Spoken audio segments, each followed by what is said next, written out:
The last thing Alex Rider remembered was the weight of a god. It wasn't a metaphor. It was a literal, crushing, reality-bending pressure. The sky above a burning Chicago had split open, revealing a face made not of flesh, but of swirling galaxies and dead stars. A hand, larger than a mountain range, descended. It didn't move fast. It didn't have to. The air solidified. His bones turned to dust inside his skin, and his final desperate roar of defiance was silenced before it could even form. The world didn't go black. It was simply erased. He had fought for a decade. He had clawed his way up from street-level survivor to a leader of the resistance, a so-called transcendent who could shatter buildings with a punch. It meant nothing. In the face of a true god, he was an ant trying to trip an elephant. Unacceptable, was his last coherent thought. I refuse to accept the feeling of 1,200 thread count Egyptian cotton against his skin. Alex's eyes snapped open. The crushing pressure was gone. The smell of ash and ozone was replaced by the faint, clean scent of a lavender air freshener. He wasn't lying in the rubble of a dead city. He was in his bed, his penthouse apartment on Park Avenue. He shot upright, his heart hammering against his ribs. The sheets pooled around his waist. He looked at his hands. They were unscarred, smooth. The calluses from a decade of holding swords and rifles were gone.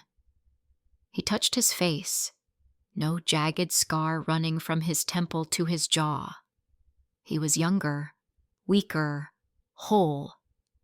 His gaze darted to the floor-to-ceiling windows. Outside, New York City hummed with life. Yellow cabs flowed like a river down the street. Skyscrapers gleamed in the morning sun, and people, so many goddamn people, walked around with their faces buried in their phones, blissfully unaware of the cosmic horrors lurking just beyond the veil. He scrambled out of bed and snatched his phone from the nightstand. The screen lit up. Tuesday, June 14th, 2025. 5 years. He had gone back 5 years before the divine advent. Before the sky cracked and the gods returned. Before the earth became their playground and humanity became their toys. The phantom pain of being crushed flared in his very soul. A memory so vivid it almost brought him to his knees. No fucking way, he breathed, a wide, almost manic grin spreading across his face. No fucking way. He wasn't dead. He was back. He had a second chance. And this time, he wouldn't be the ant. This time, he would build the boot. As if summoned by his resolve, a cold mechanical voice echoed not in the room, but directly inside his skull. Compatible soul detected. Commencing binding with the ultimate providence analysis system. Alex froze. A system? In his past life, people had awakened powers, sure, but nothing like this. This was new. 10%? 45%? 87%? Binding successful. Greetings, host. A translucent blue screen shimmered into existence before his eyes, visible only to him. It was clean, efficient, like something out of a high-tech sci-fi movie. System functions. 1. Analysis. Can analyze any material, energy, or entity, providing detailed data. This includes divine power. 2. Prediction. Can calculate the probability of future events with 99% accuracy based on available data. 3. Template restructuring. Can analyze the core of mythological creatures to generate corresponding cultivation methods/skills for the host. 4. Subdimensional warehouse. Initial state. A pocket dimension for storage. Current size, 100,000 square meters, approx. The size of a football stadium, 100 meters high. Can store any non-living item. Time within the space is frozen. Alex's breath hitched. He didn't just have a second chance. He had a god-tier cheat code. The sub-dimensional warehouse alone was a game changer. In his last life, the biggest hurdles were logistics, storing and transporting food, water, and weapons. Now, he could carry a literal fortress's worth of supplies in his back pocket. "Holy shit," he whispered, breaking into a full-blown laugh. The sound was sharp, unhinged, but filled with pure, unadulterated ecstasy. This was it. This was the edge he needed. He stalked across the marble floor of his penthouse, his mind already racing 1,000,000 miles a minute. 5 years. It wasn't a lot of time, but for him, it was an eternity. He knew what was coming. He knew which companies would skyrocket and which would become worthless overnight. He knew where the first rifts would open. He knew which materials would become priceless in the new world. He didn't hesitate for a single second. The time for deliberation was over. The time for action was now. He snatched his phone and speed-dialed his primary broker at Goldman Sachs. "Michael, it's Alex Ryder." "Alex, good morning. I was just about to call you about the new Lucid Motors IPO. It's sell everything." Alex cut him off, his voice flat and devoid of emotion. There was a stunned silence on the other end of the line. "What?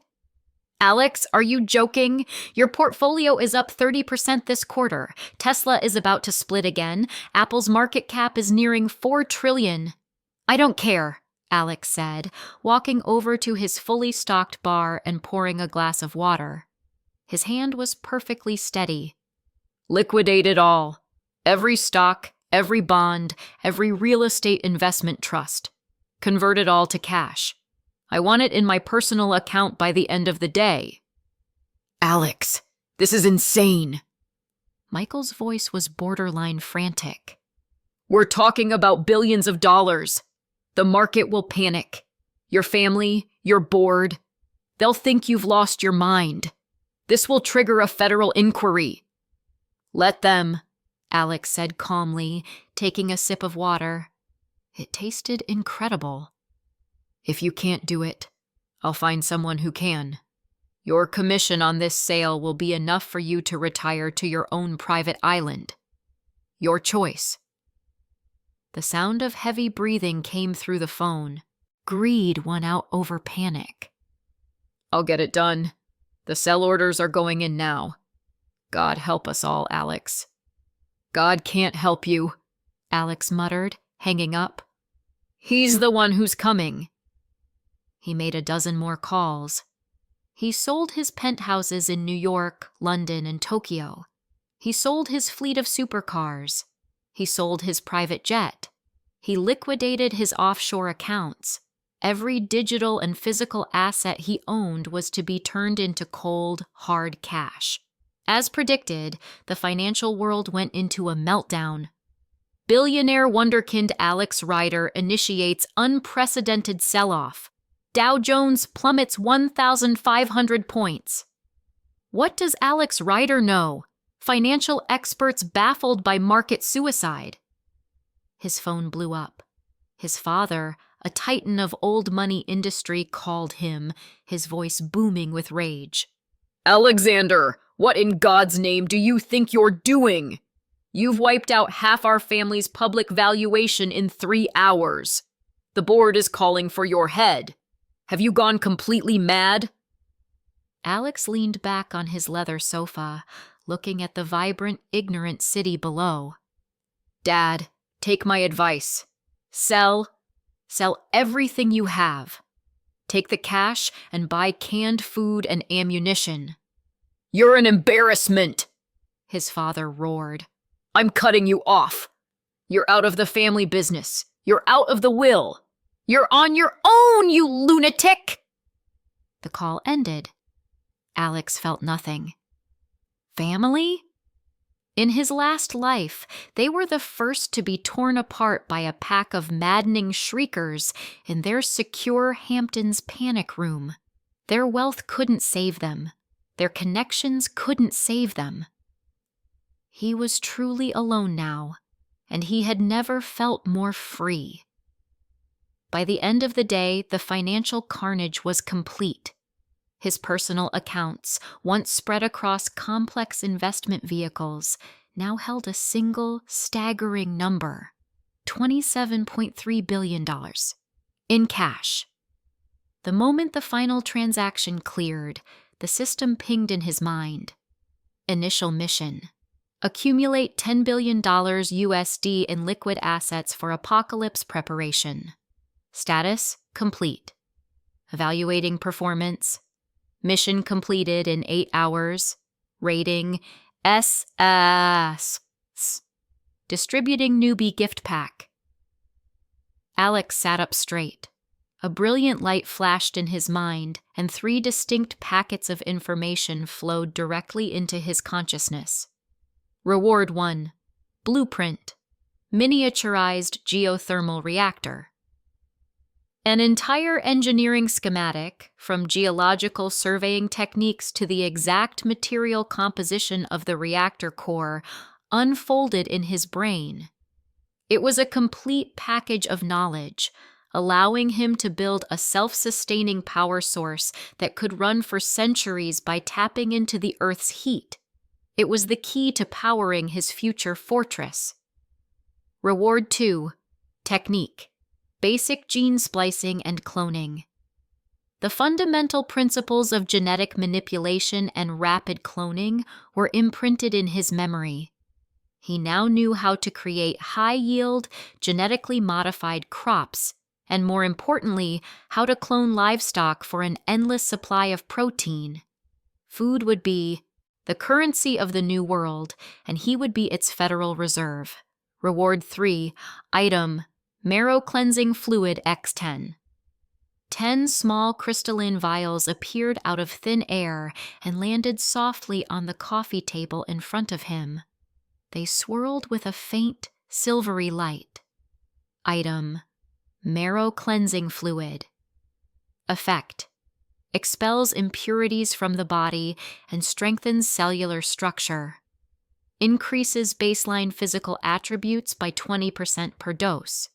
Recommended initial dosage: 5 vials.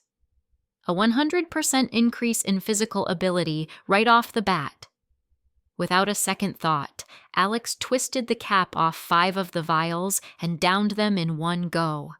The taste was like cool mint, but the effect was like fire. A searing heat erupted from his bone marrow, spreading through his entire body like a wildfire. It felt like every cell was being torn apart and forcibly rebuilt.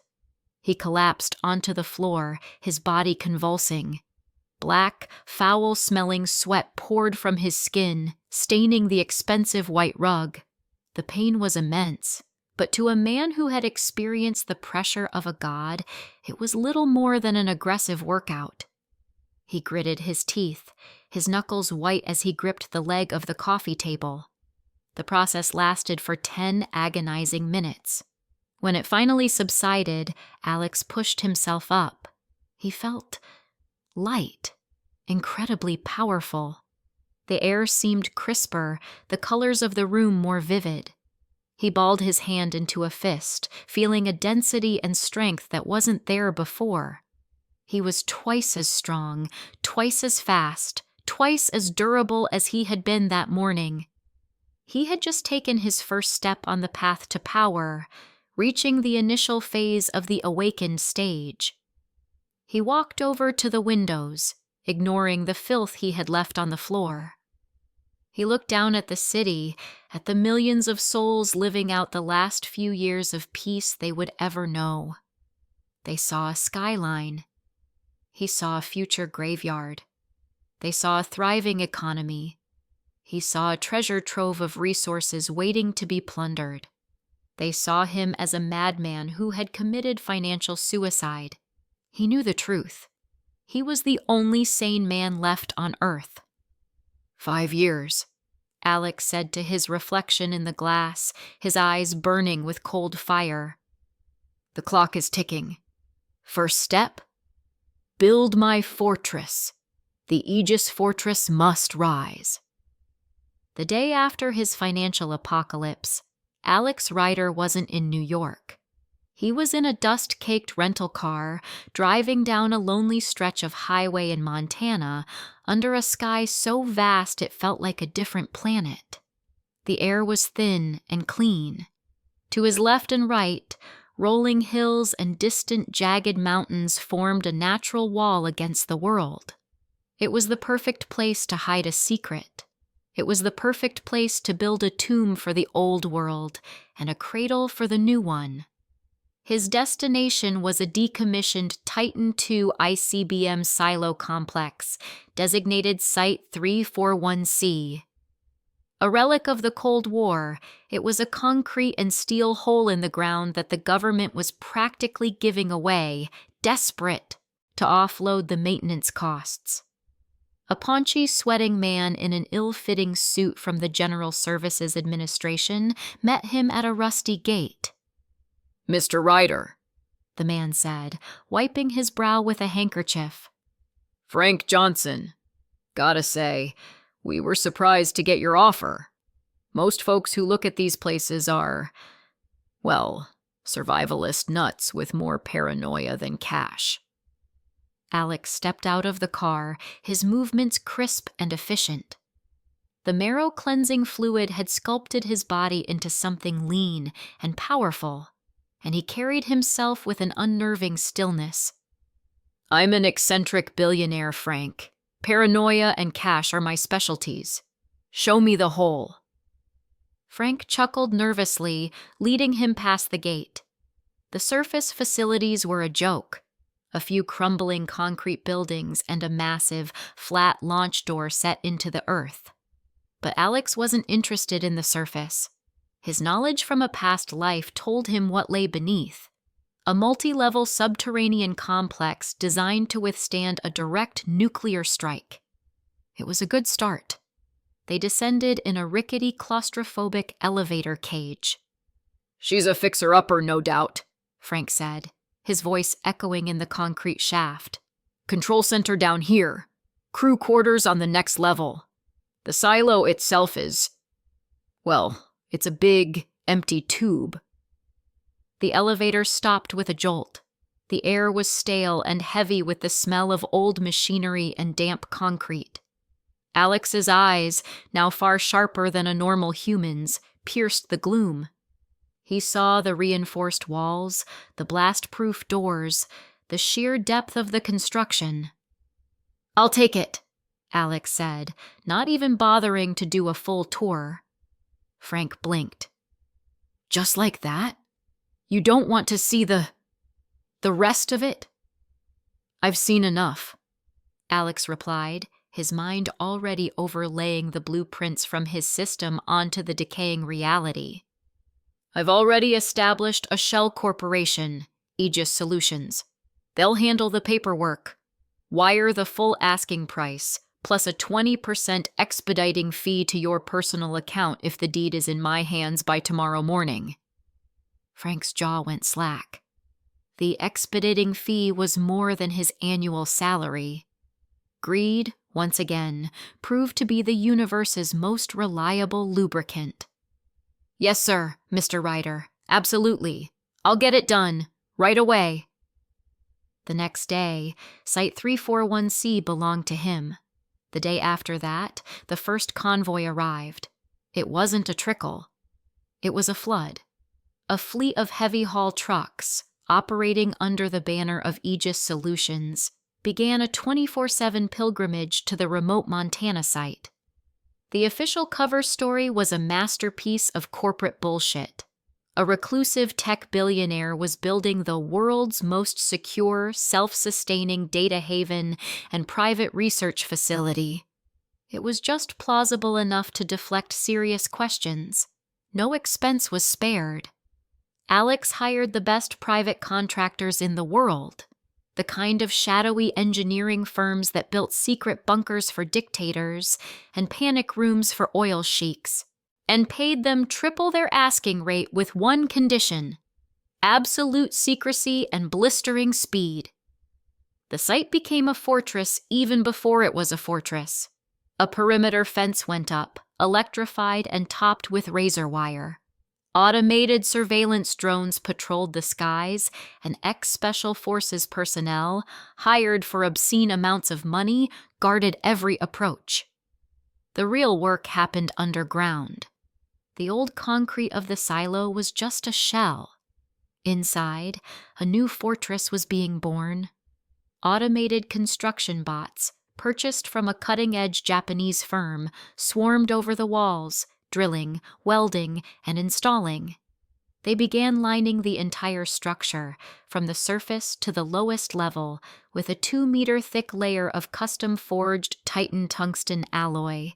It was an absurdly expensive and difficult material to work with, but Alex knew it was one of the few conventional materials that could withstand the physical and metaphysical energies of a god's arrival.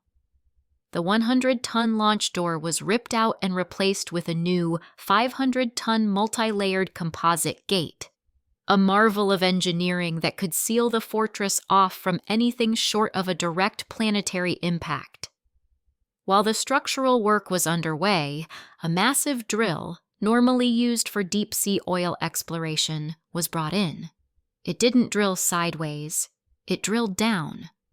For weeks, it bored deep into the Earth's crust, past aquifers and rock layers, until it tapped into a geothermal hotspot. The miniaturized geothermal reactor, a design straight from the system's gift pack, was lowered into place. With a low hum, the Aegis Fortress came online, powered by the planet's own heart. It had a power supply that would last for centuries. Below the main command center, 5 entire levels were excavated and converted into a massive hydroponics and aeroponics farm. Banks of UV lights mimicked the sun, and automated systems would soon cultivate the genetically modified, high-yield crops Alex had designed using the knowledge from his system. In another section, sterile labs were being set up, ready for the cloning vats that would provide an endless supply of protein. For 2 years, the work continued relentlessly. Alex oversaw it all, a phantom director pulling the strings, his face rarely seen by the workers. His fortune bled away at a terrifying rate, but every billion spent was another brick in the wall that would keep humanity's last hope alive. But building the shell was only half the battle. A fortress is useless without supplies. This was where Alex's true cheat code came into play: the sub-dimensional warehouse. "System," he commanded one night, standing alone in his temporary command post on site. "Open the warehouse." The air in front of him shimmered, and a rift opened into a vast, silent space. The football stadium was now a gross understatement. As his power had grown to the peak of the awakened stage, the space had expanded. It was now a plain of gray nothingness that stretched for what felt like miles in every direction, under a perpetually twilight sky. It was time to go shopping. This wasn't a trip to Costco. This was a logistical conquest on a global scale. Through dozens of shell companies and third-party brokers, Alex began a purchasing campaign that would have baffled any economist. He didn't just buy canned food. He bought entire food processing plants in the Midwest that were on the verge of bankruptcy. One day they were struggling. The next, a mysterious European conglomerate called Global Outreach Logistics offered them a contract to buy their entire output of canned goods and MREs for the next 3 years, paid in advance. Alex would fly his private jet to a nearby airfield, drive a rental truck to the company's overflowing warehouses in the dead of night, and simply absorb everything. He'd stand before a literal mountain of 100,000 pallets of food, place a hand on the nearest box, and whisper, "Store." The entire mountain would vanish without a sound, leaving behind a bewildered night watchman who would question his own sanity in the morning. He did the same with medicine. He found pharmaceutical companies in India and Brazil with warehouses full of antibiotics, painkillers, and surgical supplies nearing their expiration dates.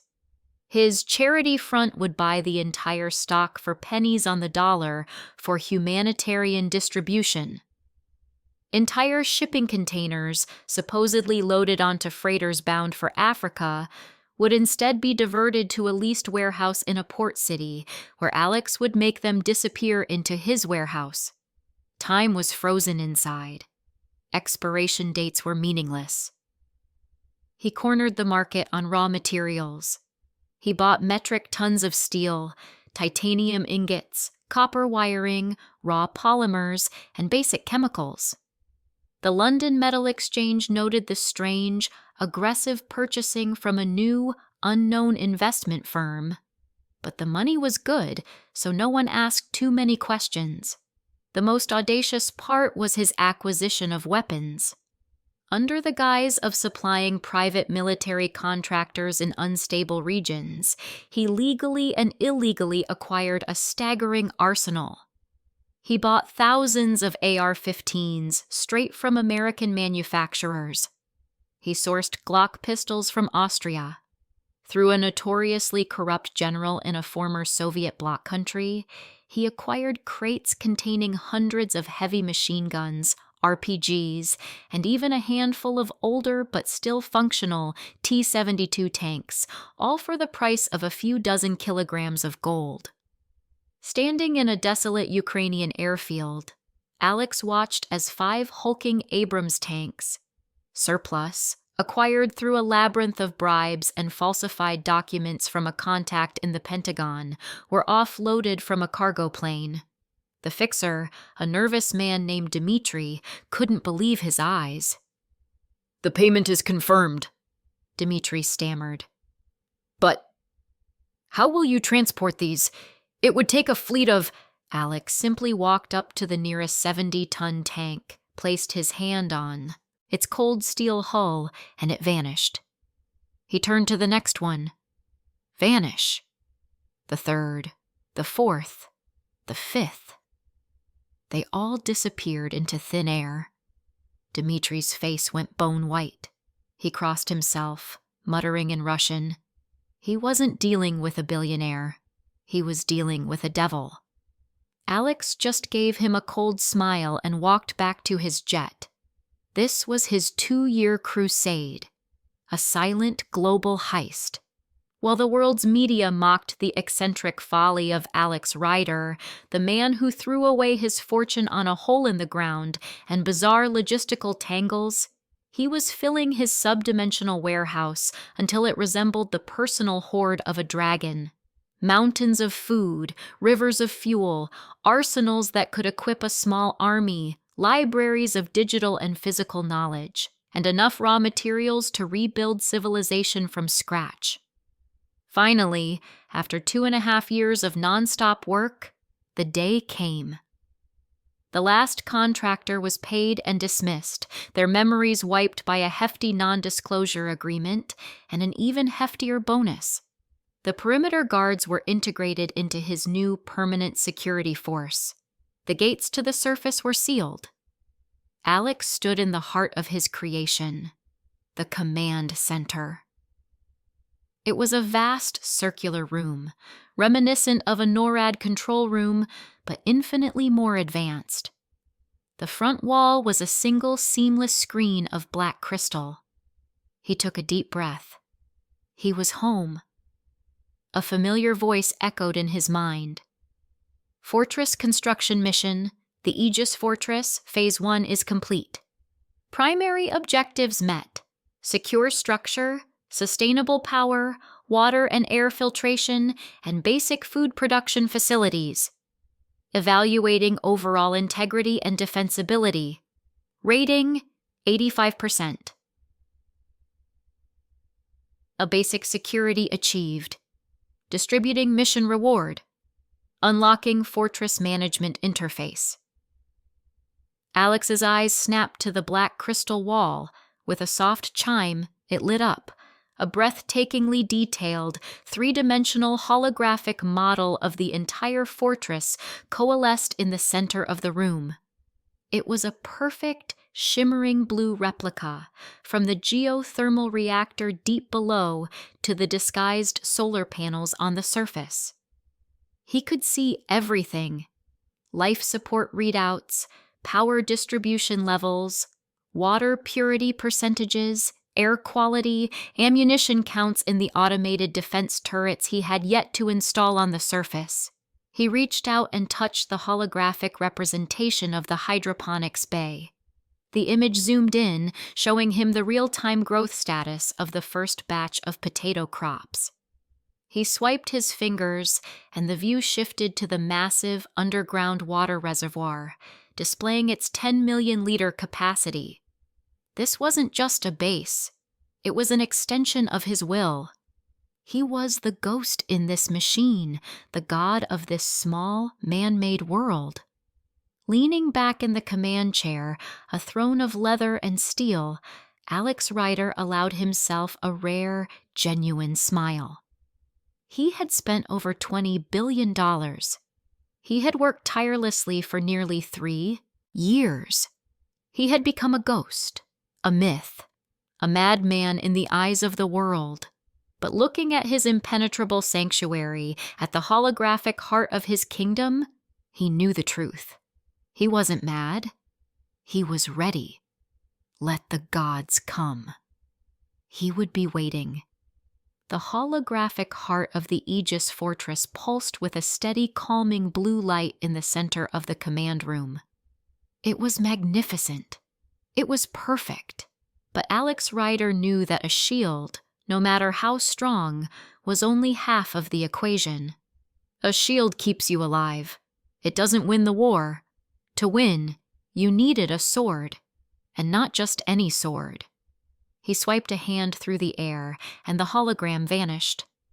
The black crystal wall reverted to a dark mirror, reflecting his lone figure in the throne-like command chair. "System," he spoke, his voice crisp in the high-tech quiet. "Bring up Project Chimera." A new set of schematics bloomed on the wall. Not architectural blueprints, but designs for weapons. They looked like something forged in a fantasy nightmare. Long swords with cruel, sharp edges, spears with leaf-shaped blades, and ammunition cartridges that glowed with an unsettling internal light. Conventional firepower was a joke to the beings that were coming. He'd seen it in his previous life. He'd watched as a platoon of soldiers emptied their magazines into a minor herald of some forgotten god, their bullets flattening against its skin like raindrops. He'd seen a tank shell detonate against another, doing nothing more than making it shimmer angrily. You couldn't kill an idea with lead. You couldn't shoot a nightmare. You needed something that could attack the very essence of their being, something that bypassed physical reality and struck at the metaphysical. Alex rose and walked towards an elevator set flush against the wall.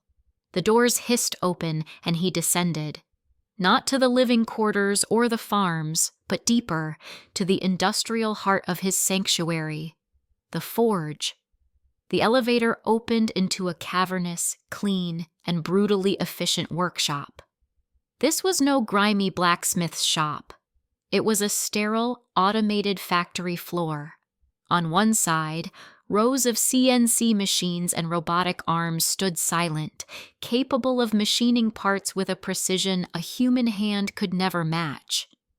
On the other side, dominating the room, was the centerpiece. A plasma induction furnace capable of generating temperatures that could melt tungsten like butter. Lined up on heavy-duty pallets were his secret ingredients. To the world, they were just rocks. Expensive, scientifically interesting rocks, but rocks nonetheless. They were meteorites. Iron-nickel meteorites, sourced over 2 years from every corner of the globe. He'd bought out entire university collections through anonymous grants. He'd acquired famous pieces from private collectors using intermediaries who offered prices no one could refuse. He'd even sponsored a deep-sea meteorite recovery expedition off the coast of Africa, a clever front to secure a massive chunk of a newly fallen star. The world thought he was a loon. He was actually gathering the only substance on Earth not born of Earth, the only metal with a faint cosmic resonance that could be shaped into a weapon against the outsiders. A robotic crane hummed to life, its magnetic claw lifting a jagged 200-pound meteorite and depositing it into the furnace. Alex tapped a command into a nearby terminal. With a low thrum that vibrated through the steel floor, the furnace powered on. A blinding white light erupted from within, and the ancient star-faring rock began to liquefy, its terrestrial impurities burning away in puffs of colored smoke. While the metal melted, another set of robotic arms worked on a different substance. In a reinforced containment vessel, a mixture of rare earth elements and a few compounds his system had synthesized from scratch was being agitated. It was a viscous, silvery liquid that seemed to suck the light and heat from the air around it. This was the quenching solution, the venom that would give the weapons their bite. Hours passed. The furnace refined the cosmic iron, and the system analyzed its composition in real time, instructing the furnace to inject trace amounts of tungsten and carbon to create a perfect, otherworldly alloy. Finally, the molten metal, glowing with the fury of a captive star, was poured into molds. The shapes were simple, brutal, and efficient. 10 longsword blades and 10 spearheads. The moment the alloy cooled enough to hold its shape, the robotic arms moved with inhuman speed. They plunged the still glowing red blades into the tank of silvery quenching liquid. There was no loud hiss of steam. Instead, there was a profound, deep hum, and a wave of intense cold rolled through the workshop. A frigid vapor, swirling with faint purple and green colors, billowed out of the tank. The blades didn't just cool, they underwent a transformation. Their etheric properties were being rewritten. When the arms lifted the weapons out, they were no longer just metal. They were a matte, non-reflective black, and they seemed to radiate a palpable chill, a sort of anti-life energy that made the hairs on Alex's arms stand up. The god-slaying weapons, 10 sets. A start. As he was admiring the first finished blade, a notification pinged on his personal data pad. It was an email, an invitation. He almost laughed. It felt like a message from a different lifetime. It was from Chadwick Vandermeer, a slick-haired trust fund peacock who had been his so-called rival at a competing hedge fund. "Alex, my man, heard you went off the deep end, liquidating everything for your little hole in the ground in Hickville. We're all having a end-of-the-world-themed gala at my penthouse to celebrate the market hitting an all-time high. You should come. We can all have a good laugh at your expense. Consider it a charity case. First drinks on me. Chad." Attached was a picture of Chad and his cronies, all laughing, champagne flutes in hand, on a yacht. These bastards. They were the very picture of the oblivious world he was trying to save, a world that was partying on the deck of the Titanic while he was busy building the only lifeboat. His first instinct was to delete it, a complete waste of his time.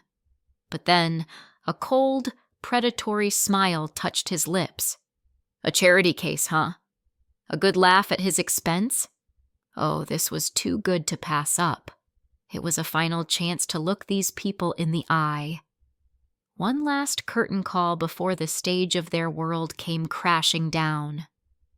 A few days later, Alex stood in front of the mirrored elevator doors of a Manhattan skyscraper. He wore a simple, impeccably tailored black suit. He looked lean, dangerous, and completely out of place among the glittering, preening fools in the lobby. The marrow-cleansing fluid hadn't just made him strong. It had given him an aura, an intensity that made people unconsciously step aside. The penthouse was a symphony of excess. Crystal chandeliers, oceans of champagne, a string quartet playing in the corner, and in the center of it all was Chadwick, holding court. When he saw Alex, his face broke into a wide, mocking grin. "Well, well, well, look what the cat dragged in.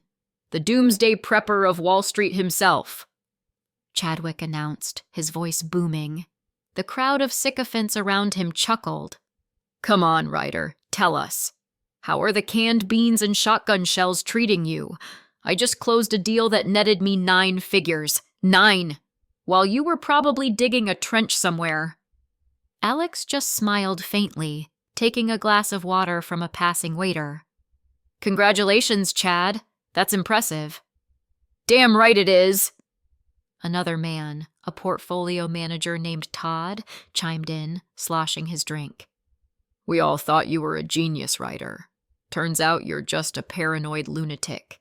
You cashed out at the bottom. The market's been on a bull run for 3 straight years. We're printing money. You left billions on the table to buy... what? Dirt? Guns? It's hilarious." They all laughed. It was a cruel, braying sound. The laughter of people who believed their own hype, who thought the numbers on their screens were the only reality that mattered. Alex took a slow sip of water. He let their laughter die down, his calm silence drawing every eye in the room. He looked from Chadwick's smug face to Todd's drunken smirk. He saw the empty, soulless greed in their eyes. He placed his glass down on a table with a soft click. "Enjoy it," he said, his voice level and clear, cutting through the murmur of the party. The confidence in his tone was absolute, chilling. "Enjoy the champagne, the view, the numbers on your screens. Savor it. Because this is the last time." He didn't elaborate. He didn't need to. He simply turned and walked towards the elevator, leaving a wake of confused silence behind him. He could feel their stares on his back. They didn't understand. They thought it was a threat or sour grapes. The idiots. It was a prophecy. Back in the Aegis Fortress, 2 days later, Alex was in the command center. He wasn't looking at the weapons or the life support. He had the main screen tuned to a live feed of every major global news network. It started as a flicker, a headline on a Japanese news channel about a sudden, unexpected liquidity problem in their central bank. Then a report from Germany about a major investment firm defaulting on a massive loan. Little tremors, the kind the market usually shrugged off. But not this time. Alex watched, his face impassive, as the opening bell rang on the New York Stock Exchange. The Dow Jones Industrial Average didn't dip. It fell off a cliff. It dropped 1,000 points in the first 5 minutes. Panic. The screen filled with the frantic, terrified faces of floor traders. The crawl at the bottom of the screen was a river of red arrows pointing down. "Unprecedented sell-off," a CNN anchor shouted, his professional calm shattering. "We're seeing a cascade failure across all sectors. No one knows what's triggering this. It's sheer blind panic." Alex knew. This was the first wave. Not of gods or monsters, but of fear. The first subtle, psychic ripple from the approaching chaos, manifesting as a complete and total loss of faith in the systems man had built. The money wasn't real. It never was. It was just a shared delusion, and that delusion was now ending. He brought up another window on the screen, a news report about his old rival. Chadwick Vandermeer's fund, VWM Capital, has been completely wiped out after being over-leveraged in high-risk derivatives. Sources say he's facing total financial ruin. There was a picture of Chad, taken by paparazzi outside his office building. He wasn't smiling anymore. He looked like a ghost, his $1,000 suit rumpled, his face pale and slack with shock. Alex felt nothing. No pity, no glee. Just the cold, grim satisfaction of a plan perfectly executed. He had been right. They had been wrong. That was all. As he watched the world's financial system burn, the familiar emotionless voice echoed in his mind. Prerequisite met. First set of God-slaying armaments successfully forged. Prerequisite met. Major prophecy regarding global system collapse fulfilled. Analyzing users' understanding of metaphysical vulnerabilities. Unlocking related skill tree. New skill tree available. God-slaying arts. Skill acquired. God-slaying arts, novice. Level 1. Description. You can now channel your own energy into a compatible weapon, temporarily suffusing it with an etheric charge. This charge can disrupt and damage low-level energy fields and metaphysical constructs. Alex closed the news feeds. The ruin of those men was already yesterday's news to him. He returned to the forge. The 10 black longswords were now resting on a rack, cooling, their dangerous aura filling the room. He picked one up. The grip was solid, perfectly balanced. It felt like a normal, if exceptionally well-made sword. But then, he focused his will, drawing on the power within him, and pushed it towards the blade as the new skill instructed. The change was instantaneous and breathtaking. The matte black surface of the sword erupted with a network of faint, crimson lines, like veins of lava under volcanic glass. A low, predatory hum resonated from the metal, and the air around the blade distorted slightly, as if under intense heat. It was no longer a piece of cold-forged alloy. It was alive. It was hungry. Alex gave the sword a single experimental swing.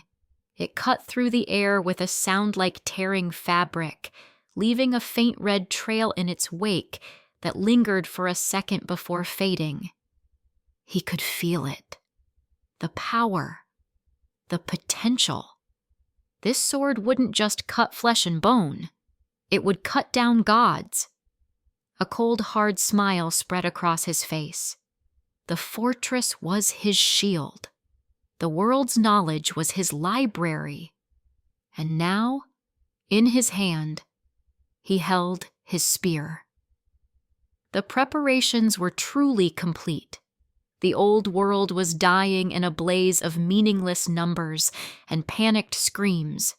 The new world was coming, and he would be the one to greet it. The low, hungry hum of the god-slaying sword in his hand was a deeply satisfying sound. It was the sound of preparation meeting potential, the sound of a promise kept to himself across the river of time and death. The world outside could burn in its ignorance. He was ready. He was holding the very weapon that would carve a new path through the coming age of monsters and myths. Just as he was about to sheath the blade, a new sound cut through the silence of the forge. It wasn't physical. It was a sterile, crystalline chime that echoed directly inside his skull. The system. Warning. Significant seismic anomaly detected. Epicenter 47 miles north-northwest of fortress coordinates. Probability of non-geological origin 98.7%. This is a pre-apocalypse event. A nascent god is stirring in its slumber. cross-referencing event location with pre-saved personnel profiles of interest. Alert: S-rank talent detected within the primary impact zone. Subject: Marcus Forge Kane. Vocation: Master Weaponsmith Military Engineer. Survival probability without intervention: 0.01%. Alex's eyes narrowed. Marcus Kane. He remembered that name. In his past life, Kane had been a legend, a ghost who emerged from the ashes of the old world to create some of the most effective anti-mythological gear for a small, fortified survivor enclave in the Pacific Northwest. They had held out for 7 years, a feat almost unheard of, thanks in large part to Kane's genius. But Alex had never met him. The man had died defending his enclave from a horde, his inventions lost with him. To find him now, before the world had even truly ended, this was an opportunity he couldn't ignore. The fortress was his shield, the swords were his spear, but a master craftsman who could maintain, innovate, and improve his arsenal? That was priceless. "Bring the vehicle to the main gate," Alex commanded into his wrist-mounted datapad. He slid the black sword into a specially designed scabbard on his back and strode towards the elevator. There was no time to waste. The elevator ascended to the garage level, a vast concrete expanse that could house a small army. Parked in the central bay, gleaming under the cold LED lights, was his ride. It was a Humvee, but to call it that was an insult. This machine had been stripped to its chassis and rebuilt from the ground up. Its body was a layered armor of titanium and ceramic plates. The windows were 3-inch thick ballistic glass that could stop a .50 caliber round. Its tires were solid composite, impossible to puncture. It was less a truck and more a mobile bunker. He called it the Juggernaut. The massive 100-ton gate of the Aegis Fortress began to slide open with a deep, grinding groan. For the first time since he had sealed himself inside to complete his preparations, Alex was stepping back out into the world. The air that hit him was wrong. It was thick, heavy, carrying a faint, metallic tang. The sky, visible through the mountain pass, was no longer a crisp Montana blue, but a sickly, bruised yellow-gray, even though it was the middle of the day. The ground beneath his feet trembled, a low, constant vibration that wasn't just a tremor, but the planet itself groaning in its sleep. He climbed into the driver's seat. The cockpit was all function, a web of tactical screens and hardened controls. With a roar that echoed off the concrete walls, the 800-horsepower diesel engine fired to life. Alex didn't hesitate. He slammed the Juggernaut into gear and shot out of the fortress, the massive gate sealing shut behind him like the maw of a great beast. The 47-mile drive was a journey into the first chapter of hell. The tremors grew more violent, shaking the 10-ton vehicle on the road. Cracks were starting to appear in the asphalt. He passed a small town, a scene of budding chaos. People were out on the streets, looking at the sky in confusion and fear. A few opportunistic morons were already trying to smash a storefront window. The first tiny cracks in the veneer of civilization. He ignored them. They were background noise. The nav screen guided him to an industrial park on the edge of the town, the epicenter. The system highlighted a single building, a large, old-looking metal fabrication plant. Kane's Custom Steelworks. The vibrations here were so intense that dust was shaking loose from the corrugated metal roof. A section of the wall had already buckled inward. He pulled the Juggernaut up to the main roll-up door, which was buckled and jammed. Without a second thought, he floored the accelerator. The reinforced prow of the Humvee hit the metal door with the force of a battering ram. With a god-awful shriek of tearing steel, the door was ripped from its tracks, and Alex drove right into the cavernous, failing structure. Inside was a disaster zone. The air was choked with concrete dust.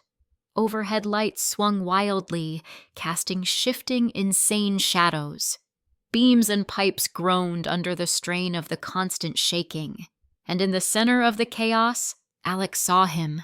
A huge man, built like a Viking god, was straining against a massive steel I-beam that had fallen from the ceiling. His back was corded with muscle, his face a mask of sweat and desperate fury. He was roaring, a primal sound of a father's rage against the uncaring universe.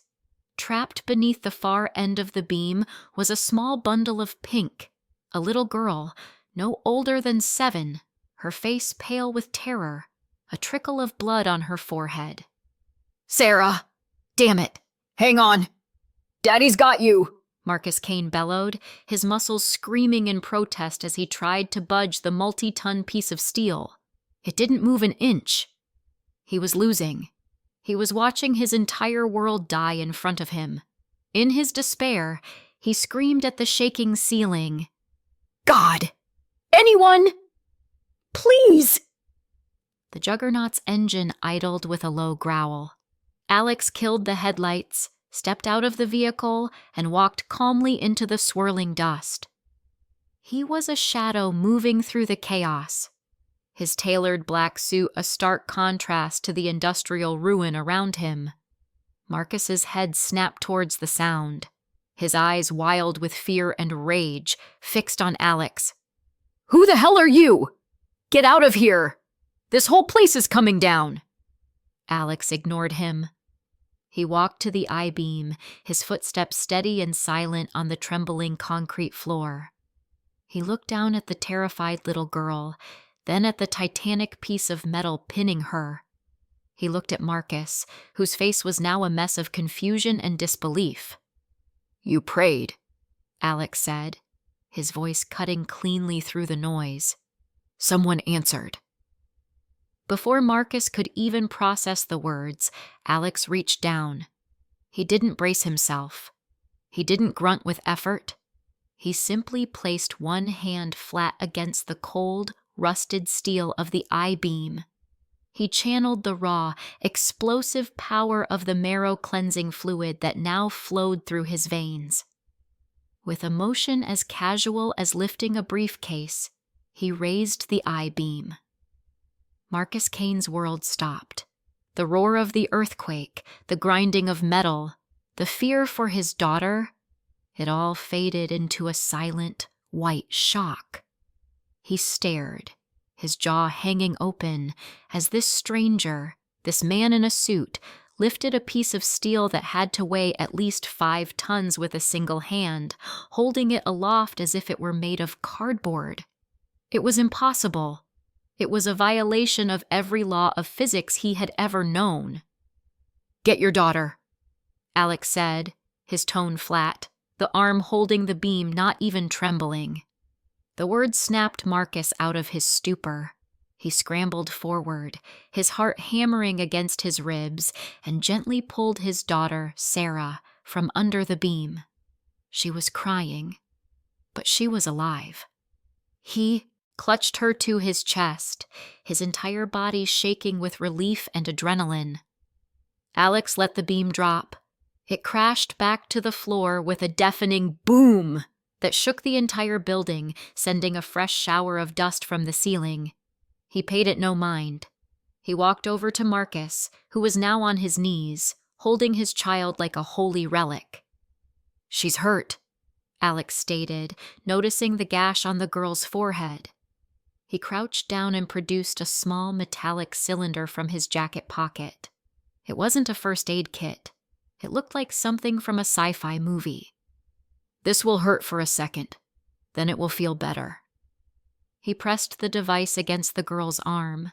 With a soft hiss, a microneedle injected a shimmering silver liquid. Sarah, who had been whimpering in pain, blinked. Her eyes widened slightly. The pained look on her face melted away, replaced by drowsy confusion. The bleeding from her forehead slowed, then stopped completely. A nanostasis injector. It stabilized vital signs, eliminated pain, and initiated cellular regeneration. A single dose was worth more than Marcus Kane's entire factory. Marcus stared at the device, then at his daughter's rapidly improving condition, then back at Alex's impassive face. What? What was that? Who are you? I'm the man who's offering you a choice, Alex said, standing up. You can stay here and die when this building, and then this town, and then this world falls apart. Or you can come with me. I have a place. A fortress. It is perfectly safe. Your daughter will have medical care you can't even imagine, food, and a future. In return, I need your skills. I need a master smith. Marcus looked around at his ruined workshop, the testament to his life's work, now just a tomb waiting to collapse. He looked at his daughter, safe in his arms because of this stranger. He looked at the man who lifted a 5-ton beam with one hand and carried miracle medicine in his pocket. The choice wasn't a choice. It was salvation. Overwhelmed, exhausted, and utterly humbled, Marcus Kane did the only thing that felt right. He tightened his grip on his daughter with one arm, and with his other, he reached out and grabbed the hem of Alex's suit jacket. He lowered his head. My name is Marcus Kane, he said, his voice thick with emotion. This is my daughter, Sarah. You saved us. You saved everything that matters. He looked up, and the wildness in his eyes was gone, replaced by a fire of absolute, diamond-hard conviction. He let go of the jacket and slowly, deliberately, lowered himself to one knee on the broken concrete. My life, my skills, everything I am and everything I can make, they are yours. You give my daughter a future, and I will build you an arsenal that can kill gods. Alex looked down at the kneeling giant, the S-rank talent, the legend from his past life. Now, he was the first true subject of Alex's coming kingdom. A cold, hard smile of satisfaction touched Alex's lips. This was a good start. Get in the truck, Alex ordered. Your new life begins now. As they drove away, leaving the groaning factory to its fate, the calm, emotionless voice returned to Alex's mind. Objective complete. S-rank talent. Marcus Forge Kane successfully recruited. Loyalty index, 95%. Life debt gratitude. Stability, high. First crew member acquired. Unlocking new system function, crew management. You can now view the status, skills, and loyalty of all pledged members. Recruitment bonus unlocked. Due to the high-tier nature of the talent, a unique schematic has been generated. New blueprint acquired. Ether Forge integration schematics. Allows for the fusion of a compatible Awakens abilities, material assimilation, with high-tech fabrication machinery, drastically increasing the quality and adding metaphysical properties to crafted arms and armor. Alex glanced at the man in the passenger seat, who was watching his sleeping daughter with an expression of pure reverence. He had not just gained a blacksmith. He had gained a loyal follower, a weapon to arm his followers, and the key to unlocking the next level of his own power. The foundation of his new world had its first cornerstone. The juggernaut settled back into its designated bay within the fortress garage, its engine ticking as it cooled. The massive blast door slid shut behind it, plunging the cavernous space back into the sterile silence of LED lighting. For the first time in what felt like an eternity, Marcus Kane allowed his shoulders to slump. He sat in the passenger seat, his massive frame looking almost small as he watched his daughter, Sarah, who was sleeping peacefully on a medical cot they had moved into the vehicle. The silver nano serum had not only healed the gash on her head, but had also eased her into a deep, restorative sleep. The terror had finally left her face. "I've set up a private suite for you and your daughter in the residential block." Alex's voice was calm, cutting through Marcus's emotional fog. "Level 12. Medical scanners are built into the beds. It will monitor her vitals constantly. There's food, water, anything you need." Marcus finally turned to look at Alex, his eyes filled with a raw, overwhelming mix of gratitude and awe. I don't know what to say. Thank you feels stupidly small for what you did." "Don't say anything," Alex replied, shutting down the Juggernaut's systems. "Just get ready to work. The world isn't going to wait. The tremors you felt today, that was just a greeting card." He left Marcus to tend to his daughter, striding towards the elevator that would take him back to the command center, the heart of the Aegis Fortress. The satisfaction of the successful recruitment was a cold, pleasant weight in his chest. He had secured the forge, the master craftsman who would turn his raw materials and futuristic blueprints into an arsenal capable of standing against the new age. The first cornerstone was laid, but an arsenal was useless without intelligence. A sword is just a sharp piece of metal if you don't know where to strike. As he stepped into the command center, a room dominated by a holographic map of the world and dozens of data streaming monitors, the familiar clean chime echoed in his mind. New high-priority objective generated. Time until first seal breaks, 14 days, 8 hours, 21 minutes. The whispers of nascent gods are beginning to warp the psychic fabric of reality.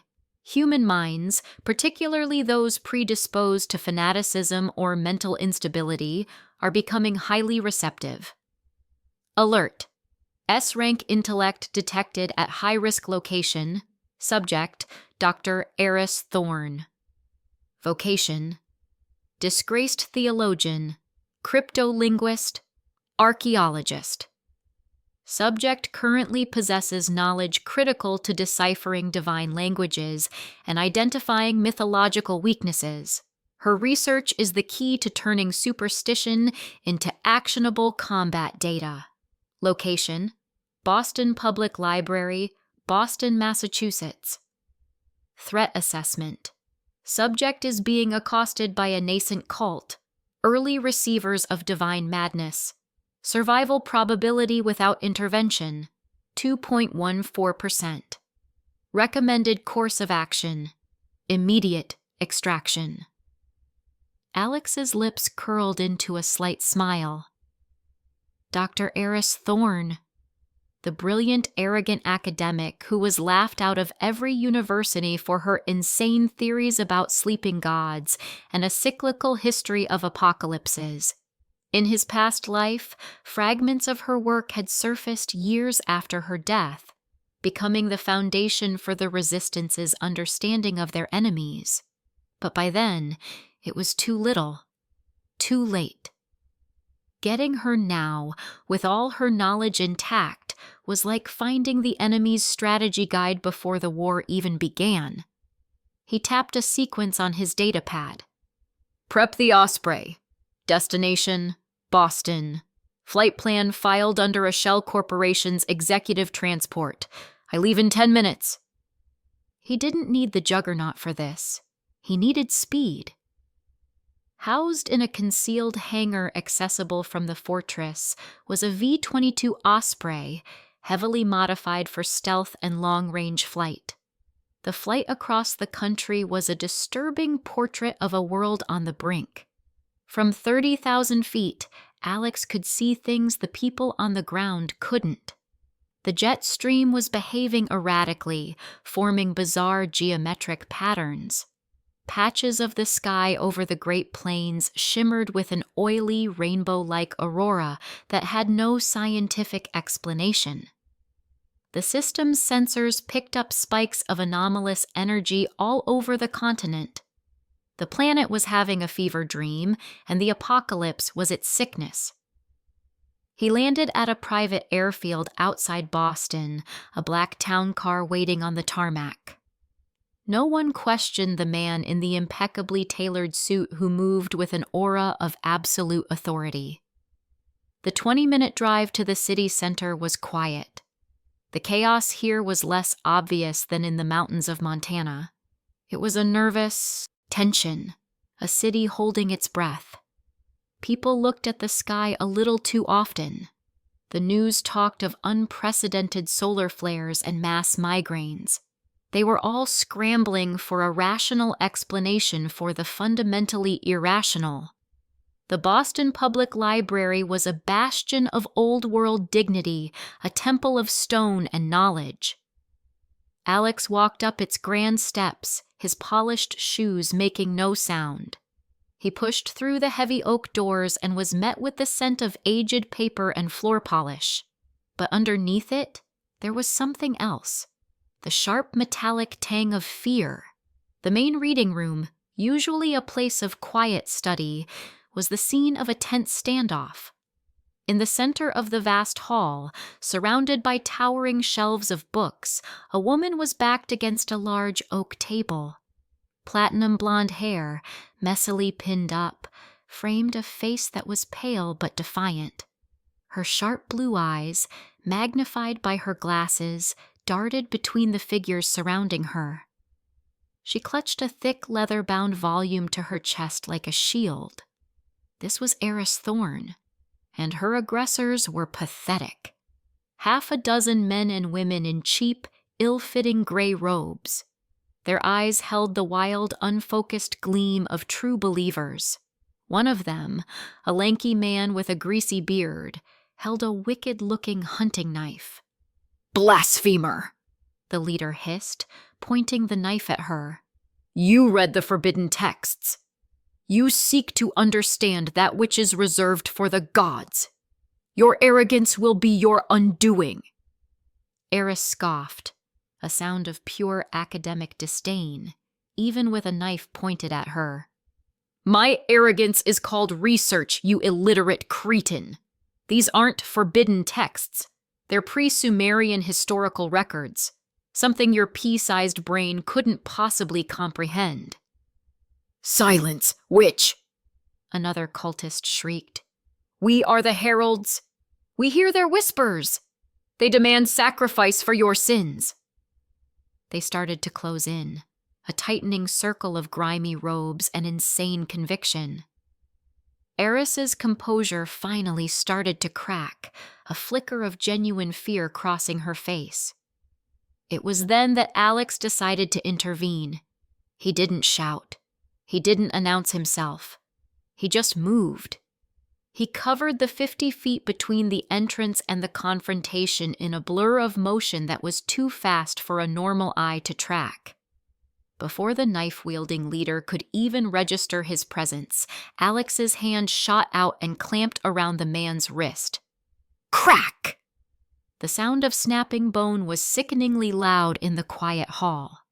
The man screamed, a high-pitched sound of shock and agony, the knife clattering uselessly to the marble floor. Alex didn't stop. He spun, using the screaming cultist as a human battering ram, slamming him into 2 of his followers. They went down in a tangle of limbs and cheap robes. One of the remaining cultists, a woman with crazed eyes, lunged at him with a shriek. Alex met her charge with an open palm to the center of her chest. It didn't look like a powerful blow, but it lifted her off her feet and sent her flying backward 10 feet, where she crashed into a bookshelf and slid to the ground unconscious. The last 2 stared, frozen in a state of pure shock. This wasn't a fight. It was a disassembly. Alex took 2 calm steps forward, a precise chop to the side of one's neck. He crumpled without a sound. A sharp, upward kick to the other's chin. The man's head snapped back, and he collapsed in a heap. The entire encounter had taken less than 5 seconds. Alex stood in the center of the downed bodies, not a single hair out of place, his suit perfectly unwrinkled. He brushed a non-existent piece of dust from his sleeve and finally turned his attention to the woman who was staring at him, her mouth agape, the ancient book still clutched to her chest. Eris Thorne's mind, a place of logic and academic rigor, was short-circuiting. She had just witnessed something that defied all reason. The speed, the efficiency, the absolute, brutal dominance. "Who? What the hell are you?" she stammered, her voice shaking. "Are you with them?" "Do I look like I'm with them?" Alex asked, his voice a low, calm rumble. He gestured to the groaning mess on the floor. "They hear whispers. I provide answers." He walked towards her. Instinctively, she took a step back, her knuckles white as she gripped the book. "Stay back," she warned, a hint of her usual fire returning. "I don't know who you are, but I'm not—" He stopped a few feet away and held up a hand, not in a threatening way, but to pause her. From his inner jacket pocket, he produced a slim black tablet. It was completely seamless, a piece of technology far beyond anything commercially available. He tapped the screen. It lit up, not with an app icon or a home screen, but with a swirling 3-dimensional model of a runic symbol that Eris recognized instantly. It was a glyph she had spent the last 3 years trying to translate from a single, damaged clay tablet. "That's the Eater of Stars sigil," she breathed, her eyes wide with disbelief. "A crude name," Alex said. "The system classifies it as the prime rune of entropy. Its energy signature is based on the localized decay of quantum reality. It doesn't eat stars, it unravels them." On the screen, the data flowed. Spectrographic analysis, energy charts, and, most shockingly, a side-by-side comparison with a dozen other similar runes from different long-dead civilizations across the globe, all cross-referenced and translated in real time. Eris felt her knees go weak. This wasn't just her research. This was her entire life's work. Her most controversial and unproven theories laid bare, confirmed, and expanded upon by a factor of 1,000 on this impossible device. The screen showed a model of a grotesque, many-limbed entity. Entity profile. Gathul, the silent anomaly. Classification. Nascent god of entropy and decay. Primary weakness. High-frequency sonic resonance. 3.7. The-i-as. Vulnerable to reality anchoring. Artifacts. Predicted awakening phase. 12 to 18 months post-seal break. "How?" she whispered, her voice barely audible. Her intellectual pride, the bedrock of her entire identity, was crumbling into dust. "How do you have this? This is impossible. This is theoretical. It's my life's work." Alex looked her directly in the eyes, his gaze cold and absolute. "Your life's work is a footnote in my database, Doctor. You've been trying to read a single page of a book I have already memorized. You've spent your career being called a fool and a heretic for believing the gods were real. Well, you were right, and they are coming."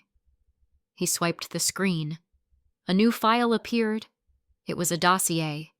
It was about her publications, her private research notes, even a psychological profile that was terrifyingly accurate. "I'm offering you a choice, Dr. Thorne," Alex said, his tone leaving no room for argument. "You can stay here, publish your findings, and be hailed as a genius for about 2 weeks before a monster rips the spine from your body. Or you can come with me to a place where all this knowledge is not theoretical but essential for survival. You can have access to a library of data that will make this entire building look like a children's picture book. You can get the answers you've been searching for your entire life." He extended his free hand. Eris looked from the tablet, which held the truth of the universe in its glowing screen, to the man who offered it. He wasn't just a thug who had saved her. He was something else. He was the embodiment of the very knowledge she had sacrificed her reputation, her career, her entire life to find. Her arrogance, her pride, it all evaporated, replaced by a burning, desperate thirst. She slowly, reverently, placed the heavy book she was holding onto the table. It felt meaningless now. Then she took his hand. It was firm and steady. "You're right," she said, her voice clear and resolved. "You're the only one who can give me the answers." As they walked out of the library, leaving the groaning cultists to the eventual arrival of the bewildered security guards, the calm voice chimed in Alex's head one last time. "Objective complete. S-rank intellect. Dr. Eris Thorne successfully recruited. Loyalty index, 75%. Knowledge-driven ambition. Stability, moderate. Note: loyalty is conditional upon access to superior data and tangible proof of concepts. Second crew member acquired.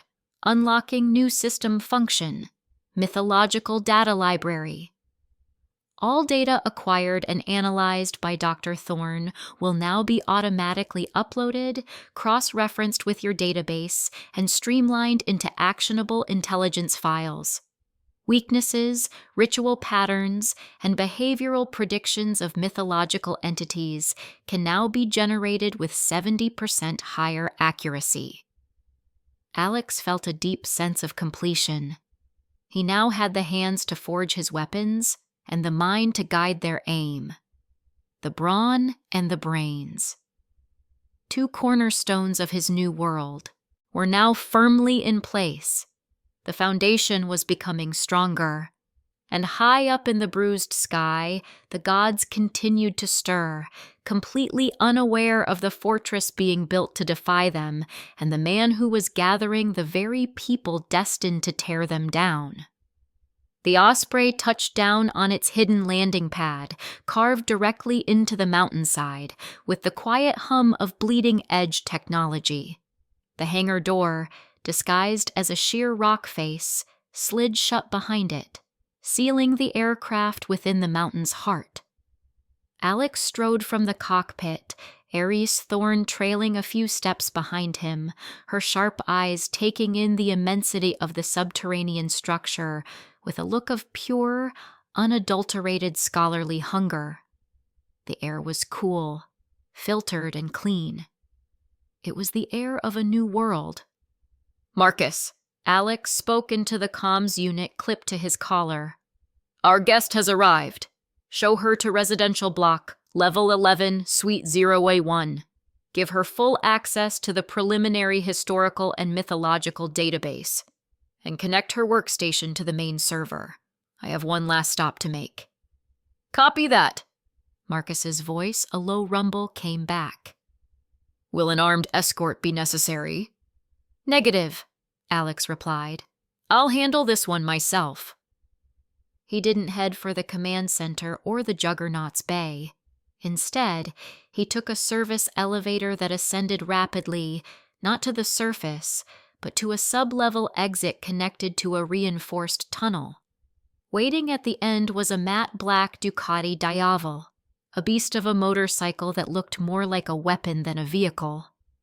In minutes, he was roaring out of a camouflaged exit miles away from the main fortress entrance, merging onto a deserted highway under the bruised twilight sky.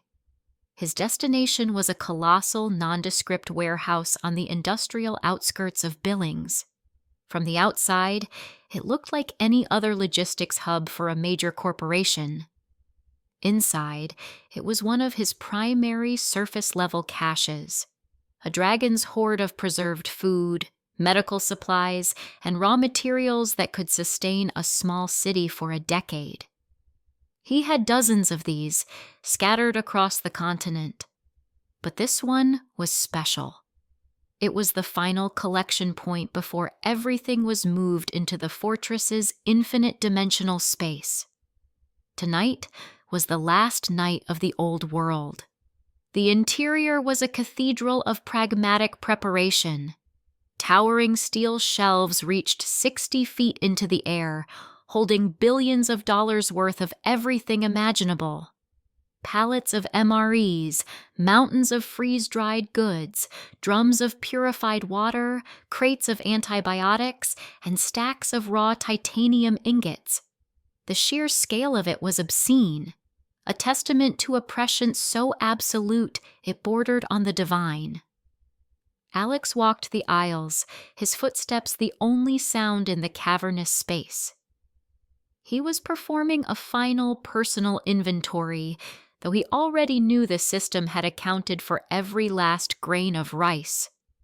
It was a ritual, a final goodbye to the world he was about to leave behind. It was then that a subtle, almost imperceptible alert pinged in his mind. Not a blaring alarm, but a gentle notification from the system. Anomaly detected. Unauthorized biological entity within secured perimeter. Standard security measures, thermal, motion, seismic, bypassed. Analysis. Subject is utilizing a low-level nascent ability, shadow weaving, to dampen sensory output. A primitive form of the on-bow skill. Subject is a non-threat. Recommended action. Observation. Alex's lips quirked into a ghost of a smile. He stopped beside a pallet stacked high with ammunition cans and looked up into the network of catwalks and shadows near the ceiling. He saw nothing. A normal person, even a trained soldier, would have seen nothing. But the system highlighted a faint distortion, a patch of darkness that was just a little too dark, moving with a fluid, predatory grace. "Hold all positions," he murmured, a silent command to the hidden automated turrets that had already locked onto the anomaly. "Power down active countermeasures. I've got this." High above, Maya Whisperlin moved like smoke. Dressed in black tactical gear, her form-fitting clothes allowed for maximum flexibility.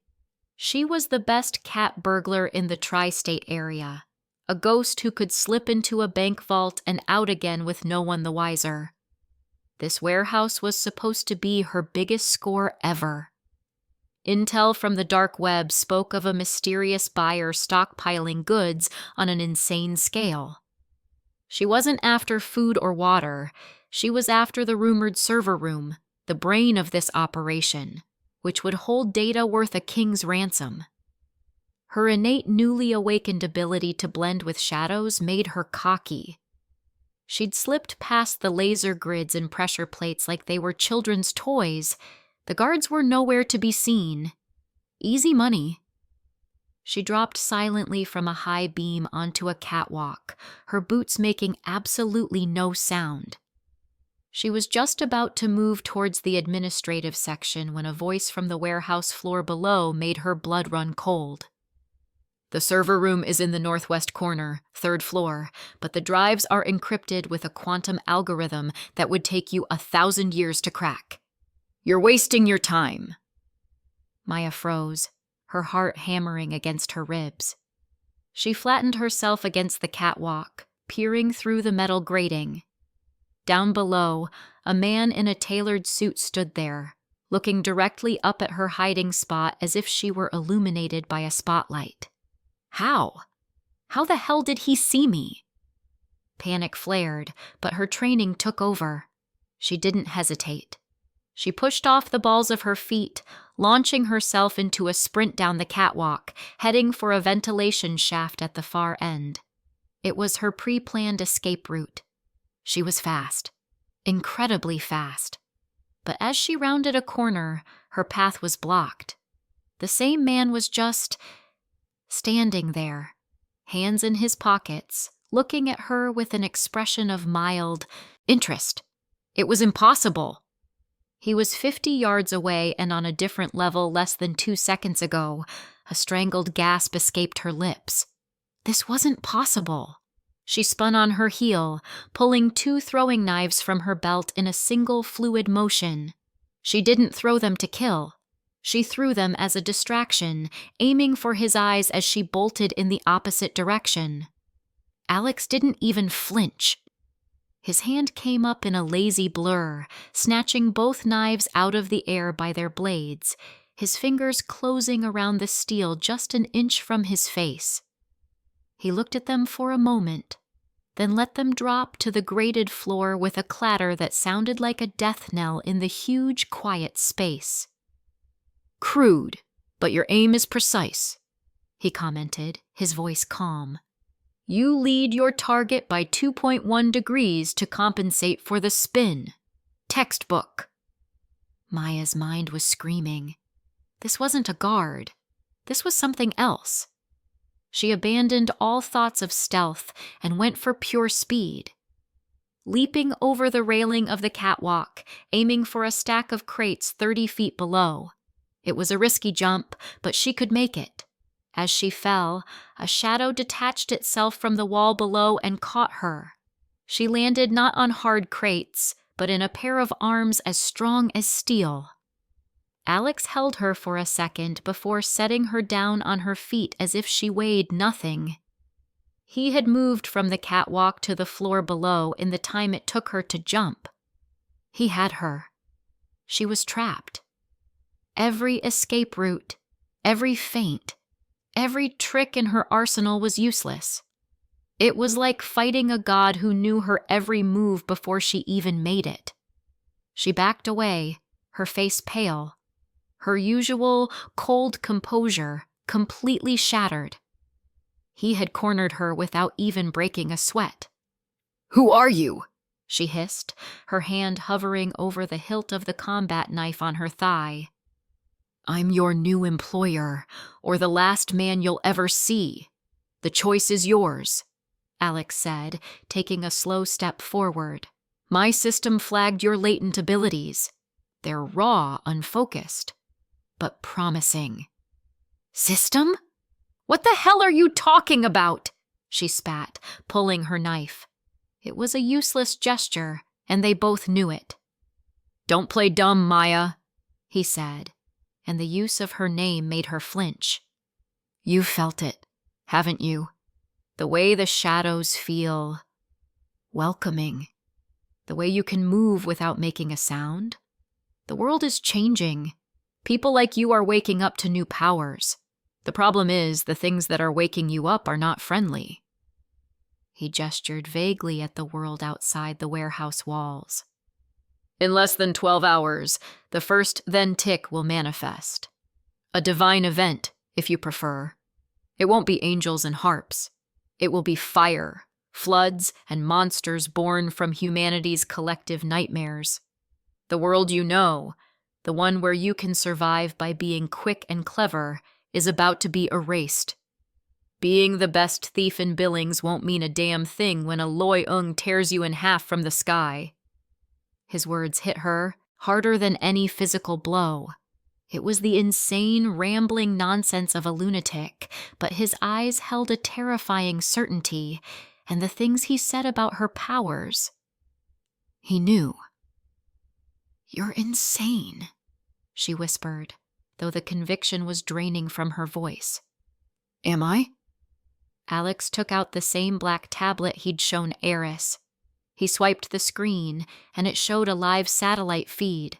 Not a commercial one, but a military-grade one, showing a real-time map of the planet.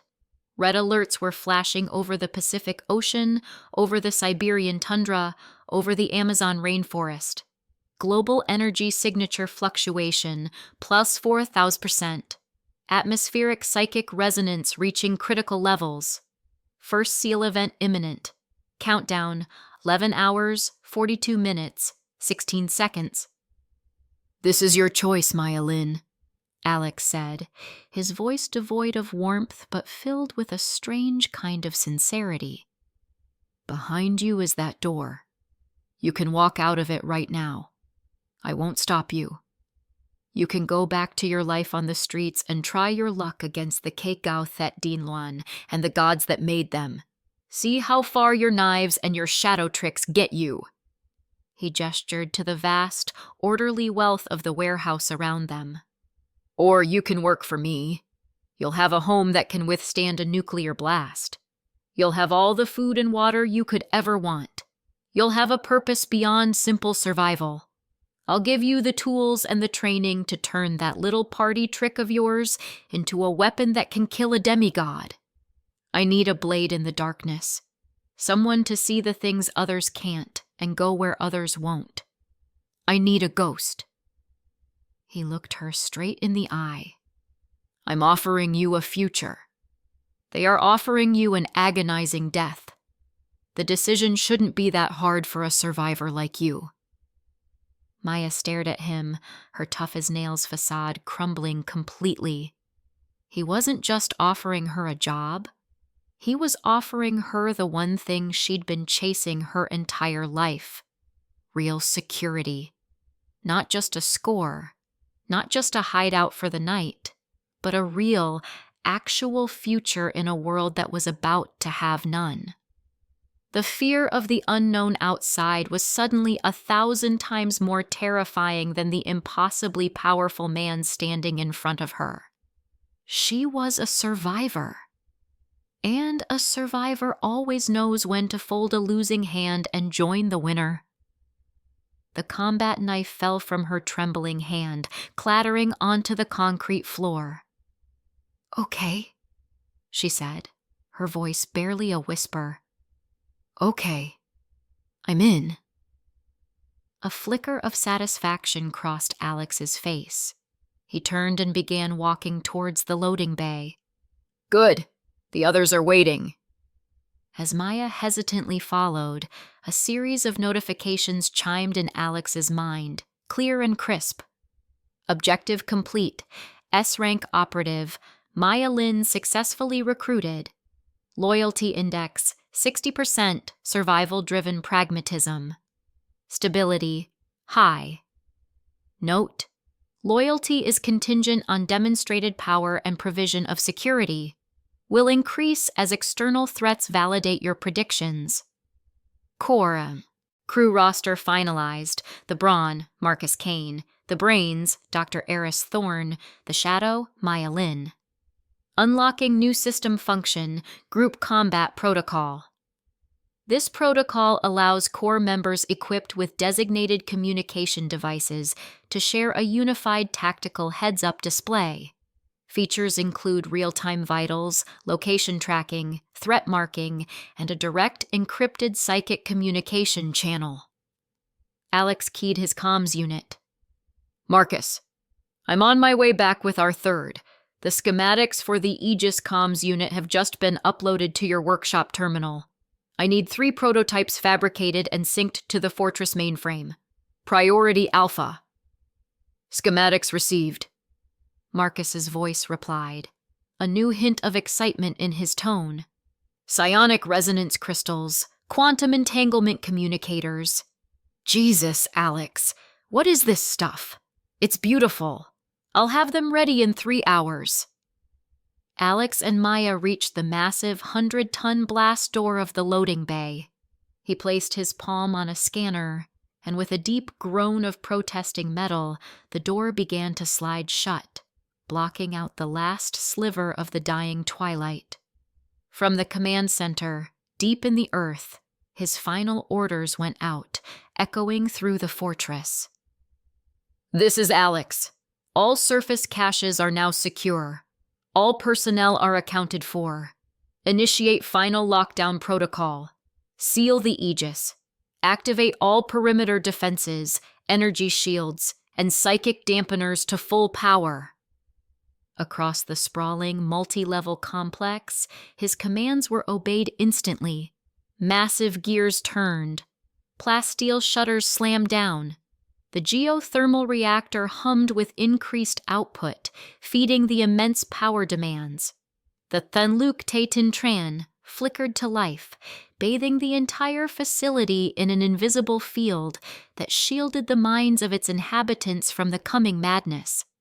The Phao Dai But Diet, the Aegis Fortress, was now a self-contained world, a steel and titan ark buried in the heart of a mountain, ready to weather the storm.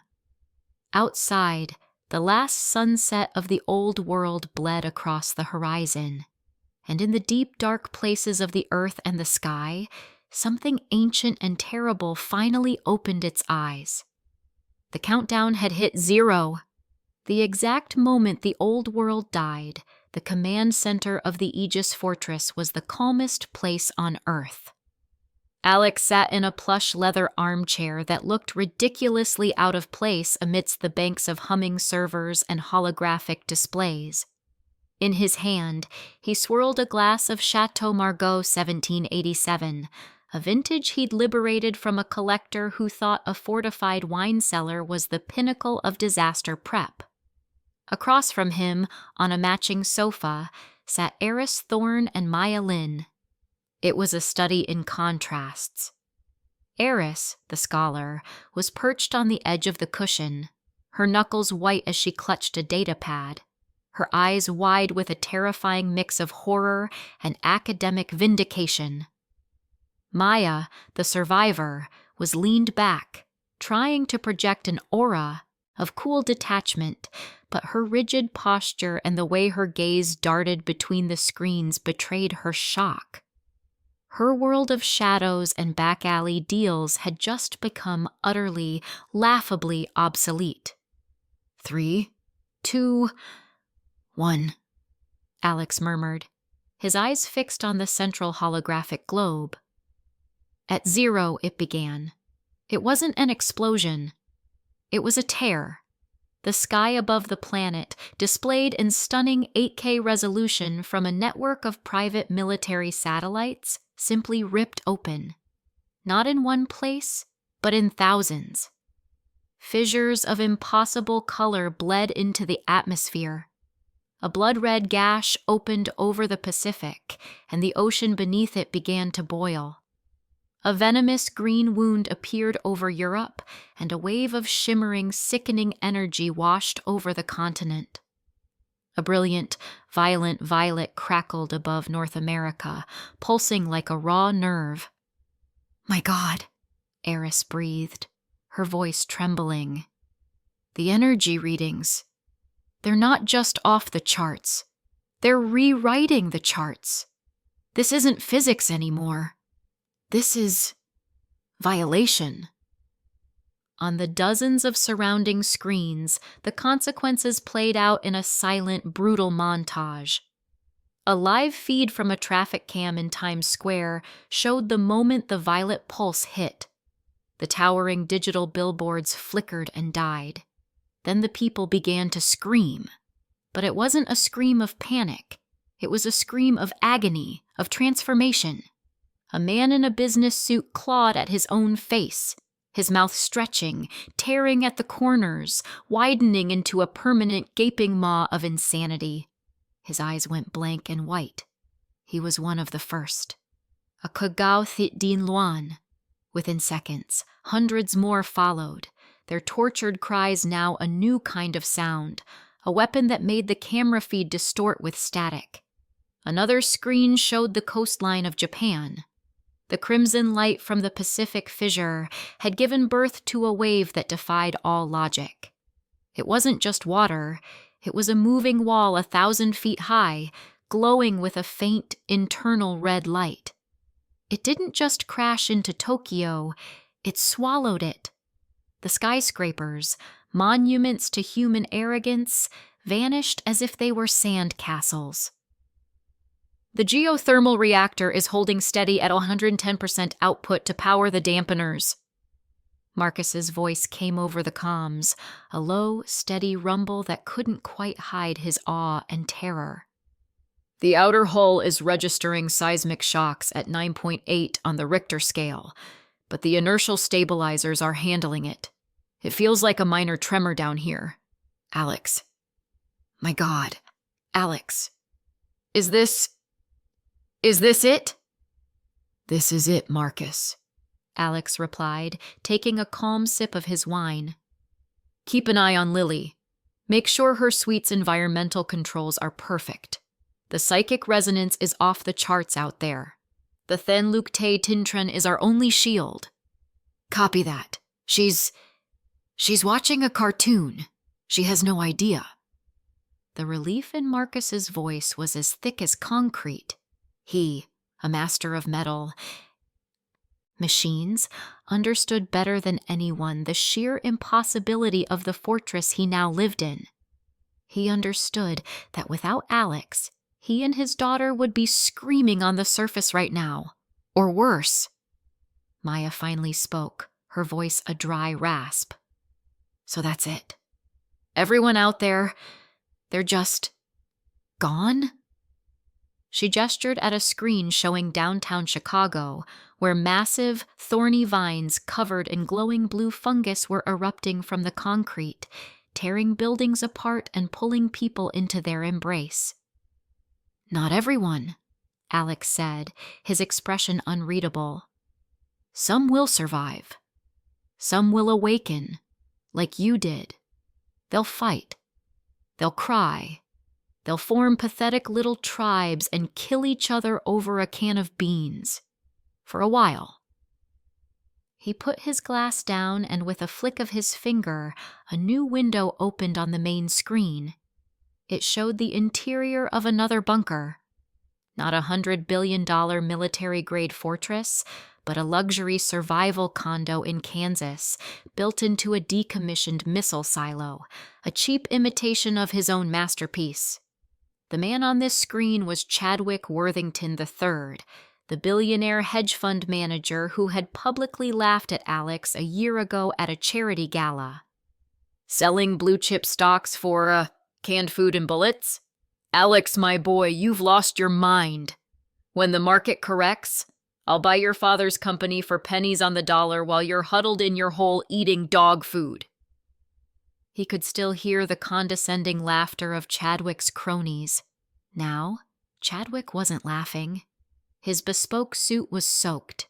His expensive haircut was plastered to his forehead, and his face was a mask of pure terror. The luxury bunker was failing. Red emergency lights flashed, reflecting off the water that was already ankle-deep. A thick steel door was visibly buckling inwards, groaning under the pressure of something immense. Help us! This is Chadwick Worthington. Is anyone on this frequency? He screamed into a satellite phone. Our filtration pumps have failed. The groundwater, it's not water. It burns. Oh God, it burns. The door won't hold. We'll give you anything. Money, bearer bonds, access to my offshore accounts. Just get us out of here. Eris and Maya watched, mesmerized by the raw, karmic justice of the scene. Alex watched the pathetic display for a long moment, his face a perfect blank. He picked up his wine glass again, swirled the deep red liquid, and took another sip. He savored the complex notes on his tongue as Chadwick's desperate screams reached a fever pitch. Then, with the same casual flick of his finger, he closed the window. Chadwick Worthington III and his screaming face vanished from the screen. The only sound in the command center was the gentle hum of the fortress's life support. Everyone makes their choice, Alex said softly, placing the glass back down with a quiet click. He made his. Maya stared at the blank space, where the video feed had been, a shiver running down her spine. The cold, absolute finality of that action was more terrifying and, in a strange way, more reassuring than anything she had ever witnessed. This man didn't just predict the end of the world. He judged it. She had made the right choice. Her loyalty, once a pragmatic calculation for survival, now felt like something deeper. It was the instinct of a predator recognizing a much, much greater one. What? What was that thing trying to get into their bunker? Eris asked, her scientific curiosity overriding her shock. Based on the energy signature and the location, probably a geodiverm, Alex answered without looking. A silicon-based life form that feeds on geothermal energy, attracted by their poorly shielded reactor. They're Tier 1 threats. Annoying, but easily dealt with if you have the right equipment. They, obviously, did not. He knew this because a crisp blue notification box had just appeared in his mind's eye, visible only to him. Global chaos event confirmed. The first seal has been broken. Massive influx of chaotic energy and raw data successfully absorbed by the system. System upgrade in progress. Upgrade complete. System ability. Prediction has evolved into Thenko-Swedine, celestial deduction. New functionality, macro-level analysis, can now predict the manifestation of major Thentic events and the arrival of high-tier divine entities with 80% accuracy within a 1-week timeframe. New functionality, micro-level simulation, can run detailed simulations of localized events, e.g. monster horde movements, resource cache stability, enemy faction tactics, with 99.9% accuracy within a 24-hour operational radius. New functionality, threat identification, automatically identifies, categorizes, and provides tactical weaknesses for any observed anomalous entity. A faint, cruel smile touched Alex's lips. It was even better than he remembered from his last life. The world was burning. Humanity was screaming its last breath, and he was getting a power-up. He stood up, the tailored suit unwrinkled, the man perfectly composed amidst the digital apocalypse. Aris, use your new terminal access. Cross-reference the energy signatures from the green fissure over Europe with any myths related to plague, madness, or sound. I want a full report on the potential weaknesses of those shrieker things. Maya, he turned to the dark-clad assassin. Report to Marcus in the armory. He's finished the first prototype of your new combat suit. It integrates with the Aegis comms unit. I want you to run diagnostics in the virtual reality trainer. Get used to fighting with a tactical HUD. Your days of throwing knives in the dark are over. From now on, you are my ghost, and you will be properly equipped. They both nodded, scrambling to follow his orders, a newfound sense of purpose burning in their eyes. They weren't just survivors anymore. They were part of something, the only thing that mattered. Alex turned back to the holographic globe. It was a horrifying, beautiful sight. The planet was scarred with raw, magical energy. Cities were dark patches, wiped from the grid. The screams had subsided on the audio feeds, replaced by a much more chilling sound. The chittering, roaring, and wailing of a world reborn. His world. System, he commanded in his mind. Run a full scan. Identify the nearest, most valuable resource point that is now unguarded due to the chaos. Analyzing. Target identified, Vungle Bongjia, formerly Denver, Colorado. Primary asset, the supercomputer at the National Center for Atmospheric Research. Now operational as a potential node for celestial deduction enhancement. Secondary assets. Intel fabrication plant, rare metals silicon, mile-high stadium depot, long-term food supplies, medical gear. Threat assessment, moderate. Nascent Loy-ung broods have nested on skyscrapers. Low-level tuikui are present in the frozen waters. A small, disorganized remnant of the U.S. National Guard is attempting to secure the area. They are not a significant threat. Recommended action: prepare expeditionary force. Alex's smile widened. The game was just beginning. Marcus, he said into his comms. Get the Juggernaut prepped and ready to roll. We're going on a road trip. A week, 7 days since the world had cracked open and bled madness onto the earth. Inside the Aegis fortress, a new strange rhythm of life had begun.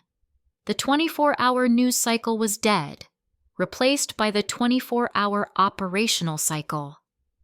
The initial shock among the few dozen hand-picked technicians and support staff had worn off, replaced by a focused, almost religious dedication to their tasks. They had seen the feeds from the outside. They understood that this fortress wasn't a shelter. It was a heaven surrounded by a planet-wide hell, and Alex was its sole deity. In the Central Command Center, the atmosphere was one of intense, productive calm. Dr. Eris Thorne had claimed an entire bank of terminals, her corner of the room now a chaotic nest of digital files, cross-referenced ancient texts, and holographic energy schemas. Her hair was no longer in a perfect bun. It was held up by a pencil, and the sleeves of her white shirt were rolled up to the elbows. Her eyes, magnified by her glasses, darted across screens displaying Norse runes, Egyptian hieroglyphs, and raw data from the green fissure over Europe. She was a woman possessed, finally given an infinite library on the subject that had made her a pariah, and she was devouring it. Across the fortress, in the cavernous virtual reality training chamber, Maya Lin moved like a phantom. She was clad in a form-fitting matte black combat suit, woven from micro-layers of Kevlar and dampening polymers. A sleek helmet covered her head, its visor dark. Inside, tactical HUD streamed data directly into her vision. Threat vectors, structural weak points, ammo count. She weaved through a simulated urban war zone. Her movements a liquid dance of death. 2 vibro daggers, specially crafted by Marcus, hummed in her hands. With a flicker, she used her Onbo ability, dissolving into the shadow of a burned-out bus and reappearing behind a holographic projection of a Loy-ung. The blade slashed through the simulation's neck, and the creature dissolved into pixels. Her proficiency was increasing exponentially. The girl who stole to survive was being forged into a weapon of mythic proportions. And in the main hangar, amidst the symphony of humming machinery and plasma welders, Marcus Kane put the finishing touches on their chariot. He called it the Juggernaut. It was an M1 Abrams tank chassis that had been stripped down and rebuilt from the ground up. Its armor was now a composite of titanium, tungsten, and layers of ablative ceramic. Its 120mm cannon was recalibrated to fire custom-made shells packed with god-slaying shrapnel. It was less a vehicle and more a mobile extension of the fortress itself. His massive frame moved with a surprising grace, his Vatchat Donghua ability allowing him to feel the integrity of the welds, the balance of the turret, the very soul of the machine he was creating. His daughter Lily was safe in their residential suite, watching cartoons, blissfully unaware of the monsters outside or the one her father was building. For that, Marcus would have torn down mountains for Alex. Alex watched all of this on his command throne, a quiet sense of satisfaction filling him. His pieces were moving into place. His assets were growing sharp. The plan was working. That was when the first alert chimed. It wasn't loud or frantic. It was a calm, professional tone, but it cut through the hum of the command center like a knife. "Sir," a technician called out, his voice tight. Perimeter sensors are picking up something. A convergence of anomalous biosignatures. West slope. Put it on the main screen, Alex ordered, his voice flat. The holographic globe of the scarred Earth shrank, replaced by a high-resolution topographical map of the mountain range they were buried under. Dozens, then hundreds of red dots began to appear, swarming towards a central point. Their point. Switch to external cameras, thermal and kinetic, Alex commanded. The view shifted to the craggy, pine-strewn mountainside, now cast in the eerie, perpetual twilight of the wounded sky. At first, nothing seemed out of place. Then, they emerged from the tree line, one by one, then in a shambling, uncoordinated wave. They were the Kagauthet Dinluan, humans, or what was left of them. Skin the color of old parchment stretched tight over their bones. Their eyes were wide, white, and unblinking. But the worst part was their mouths. Each one was ripped open from ear to ear, a permanent, soundless scream carved into their flesh. They didn't run. They drifted. A tide of silent nightmares, all drawn to the one place on the continent that didn't hum with the terrible new energy of the gods, the fortress. Its quiet was like a vacuum, and they were the air rushing in to fill it. Jesus Christ, Eris whispered, pushing her glasses up her nose. Hundreds of them. The psychic pollution they're emitting, it's incredible. They're drawn to the silence of our purification array. They're like moths to a flame, Alex noted, his expression unchanged. A very, very quiet flame. Then, as if guided by a single, malevolent conductor, they all stopped. They turned their blank, staring faces towards the hidden location of the main gate, and they opened their torn mouths. There was no sound. Not at first. It was a pressure. A wave of force that hit the fortress like a physical blow. The lights in the command center flickered. On the screen, the camera feed distorted, rippling as if viewing the world through disturbed water. This was the Hopshung Dinluan, the Madness Chorus. Inside the command center, the elite staff felt it first as a dull throb behind their eyes. The technician who had first raised the alarm winced, his hand flying to his temple. Ugh, my head. What is that? Down in the hydroponics bays, a botanist dropped a tray of seedlings, stumbling back against a wall, a wave of nausea washing over her. In the residential levels, people stirred in their bunks, a collective groan of discomfort echoing in the quiet halls. The fortress's 2-meter-thick shell of titanium wolfram alloy and reinforced concrete was blocking 99% of the assault. But for a creature whose very existence was an attack on sanity, 1% was more than enough to be a problem.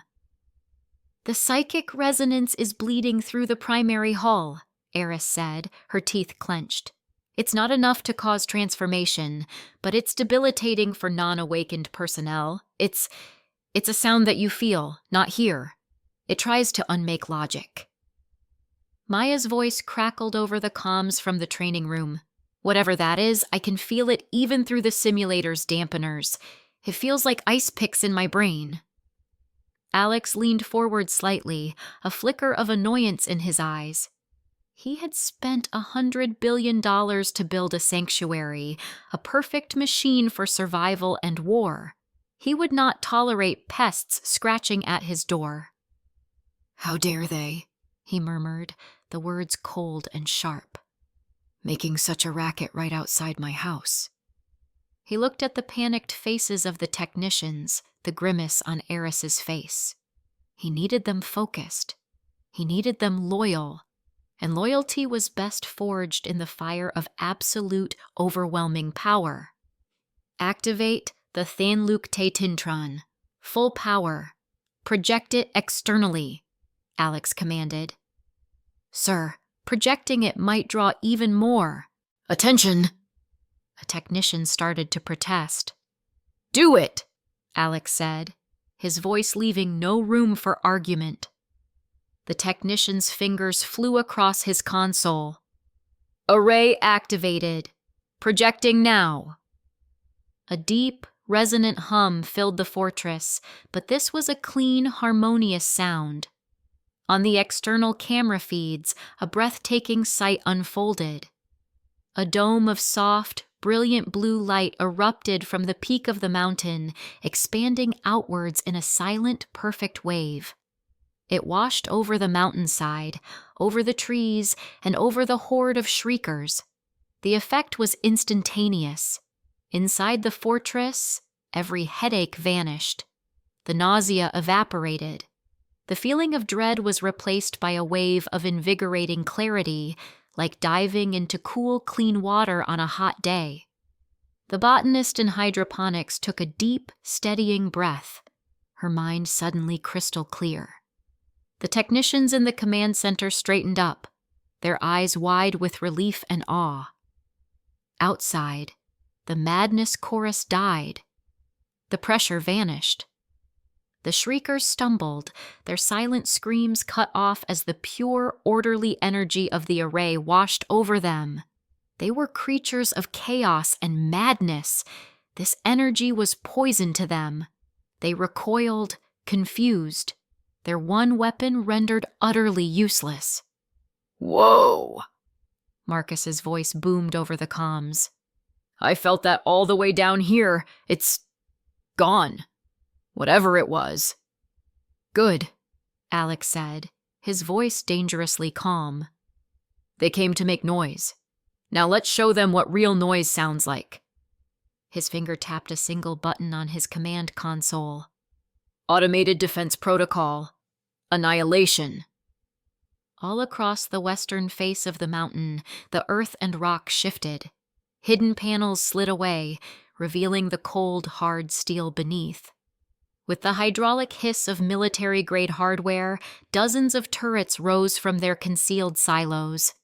They weren't just any turrets.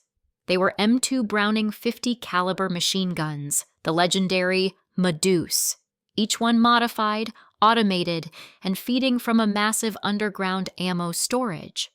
And the bullets they fired were not normal.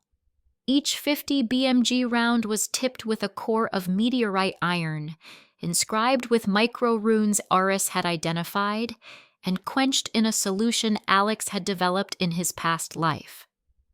As the turrets locked onto their targets, the tips of the bullets in the ammo belts began to glow with a faint silver light.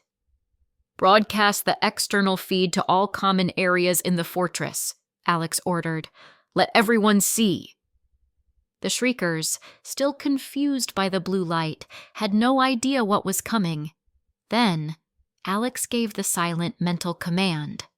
Fire! The mountainside erupted in a storm of fire and thunder. The sound was apocalyptic. The deep, deafening thump, thump, thump of 50 heavy machine guns firing in perfect synchronization was a physical force, a hammer blow that shook the very air. Streams of silver-traced fire crisscrossed the landscape, converging on the horde. It wasn't a battle. It was an execution, an industrial-scale extermination. The god-slaying rounds hit the shriekers with explosive force. The creatures of nightmare, who had no physical defense to speak of, were simply erased. One moment they were standing, the next they were vaporized in a flash of gore and chaotic energy. The first rank vanished in less than a second. The second rank was gone before the first had even hit the ground. The automated targeting systems, guided by the system's micro-level simulations, were flawless. No bullet was wasted. Each burst was a precise, calculated act of destruction, sweeping through the horde like a scythe through wheat. Inside the fortress, on screens in the mess hall, the barracks, and the engineering bays, the staff watched in stunned silence. They saw the horde of monsters that had been pressing on their minds torn to shreds by a display of firepower that defied belief. The terror they had felt moments before was burned away, replaced by a feeling of absolute security, of awe-inspiring power. They weren't hiding in a hole. They were living in the fist of a god. Their gazes, when they looked up from the screens, were filled with a new, unshakable faith. In under 5 minutes, it was over. The last shrieker was obliterated.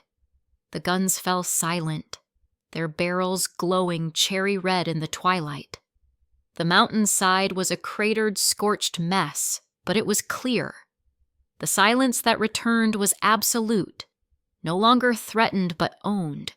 A series of blue text boxes bloomed in Alex's vision. Threat neutralized. Maddening shrieker horde. X-478. First combat data from god-slaying ammunition collected. Analyzing entity weaknesses. Analysis complete.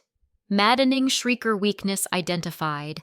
Biosonic resonance frequency at 187.7 Their vocal structure is uniquely vulnerable to sympathetic vibration at this frequency. New technology unlocked. Sonic resonance emitter. Screamer's Bane module. Description: a device that can be integrated into defensive turrets or handheld weaponry. Emits a focused, high-frequency wave that causes catastrophic cellular breakdown in entities vulnerable to sonic attacks. Lethal to shriekers, non-lethal but severely disorienting to other bioforms. A cruel, satisfied smile played on Alex's lips. Perfect. A problem had presented itself, and the solution had yielded a brand new weapon. This was how progress was made in the new world.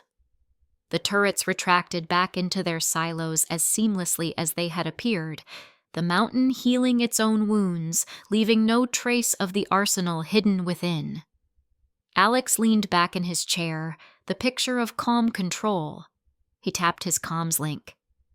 "Marcus," he said, his voice echoing through the now pristine quiet of the command center. "The trash has been taken out. Is the Juggernaut ready to go?" A beat of silence, then Marcus's voice returned, filled with a new level of reverence. "Yes, sir. Fueled, armed, and ready to roll on your command." "Excellent," Alex said, turning his gaze back to the map where Denver, the Vungle Bangja, was highlighted. "We leave in 1 hour. It's time to go on the offensive." The hour passed in a blur of focused activity. While the rest of the fortress staff ran final systems checks and secured their stations, Alex, Eris, Maya, and Marcus gathered in the command center. The planned expedition to Denver was a major undertaking, the first true foray from their sanctuary. But before they rolled out the Juggernaut, Alex needed to see the state of his immediate domain. "Launch the Ghost Hawk," he commanded, his eyes fixed on the main holographic display. "I want a low-altitude sweep of the surrounding 50 miles. Real-time feed, full spectrum." From a camouflaged silo several miles from the main gate, a sleek, matte-black drone ascended into the sky with barely a whisper. It was a custom design, a fusion of stealth bomber aesthetics and cutting-edge surveillance technology, completely invisible to any pre-apocalypse radar and shielded against the new, chaotic energies that now saturated the atmosphere. The command center's main screen flickered to life, showing a bird's-eye view of a broken world. The images were sickeningly clear. They swept over a small town first, or what was left of it. Houses were burned-out shells, cars were flipped over and rusting, and the streets were littered with debris. But it was the people who were the real horror show. Society hadn't just collapsed, it had devoured itself. The feed zoomed in on a gas station where a small group of desperate-looking people were trying to pry open an underground fuel tank. Suddenly, a modified pickup truck, bristling with spikes and armed men, roared around the corner. The confrontation was brutal and quick. Gunshots echoed, sharp and ugly, and the feed quickly panned away as the victors began looting the bodies of the vanquished. "My God," Eris breathed, her hand flying to her mouth. She had theorized about the collapse of civilization, but seeing it raw and unfiltered was a different kind of shock. "This is the new normal," Alex stated, his voice completely level. He had seen this 1,000 times in his past life. This was humanity stripped of its laws and comforts. The Ghost Hawk continued its patrol, relaying scene after scene of savagery. They saw impromptu gangs fighting over a half-empty grocery store. They saw a handful of people who had clearly awakened weak, useless abilities being hunted like animals by a stronger group. Their powers nothing more than parlor tricks in the face of a shotgun. The strong preyed on the weak, and the weakest simply died. Then came the scene that made even Marcus, the stoic giant, clench his fists. The drone focused on a makeshift camp in the ruins of a suburban park. A man, thin and gaunt, was breaking what looked like his last piece of bread. He gave half to a small, crying child, huddled beside him. It was a tiny spark of decency in a world of darkness. As the child began to eat, another figure emerged from behind a shattered park bench. He moved silently, his face a mask of primal hunger. A sharpened piece of rebar flashed in his hand. He plunged it into the first man's back without a sound. The man collapsed, his eyes wide with shock, and the killer snatched the remaining piece of bread from the ground, ignoring the child's terrified screams as he scrambled away into the ruins. "That son of a bitch!" Maya hissed, her voice a low growl. The scene struck a chord deep within her, a reminder of the life she had escaped. Alex just watched, his expression unreadable. He didn't feel anger or pity. He felt confirmation. This was why he'd built the fortress. This was why he trusted no one but the people he chose, the assets he vetted. The world outside wasn't worth saving. It was a resource pool and a hunting ground. He switched off the feed. "The world is as I expected." The heavy atmosphere in the room was palpable.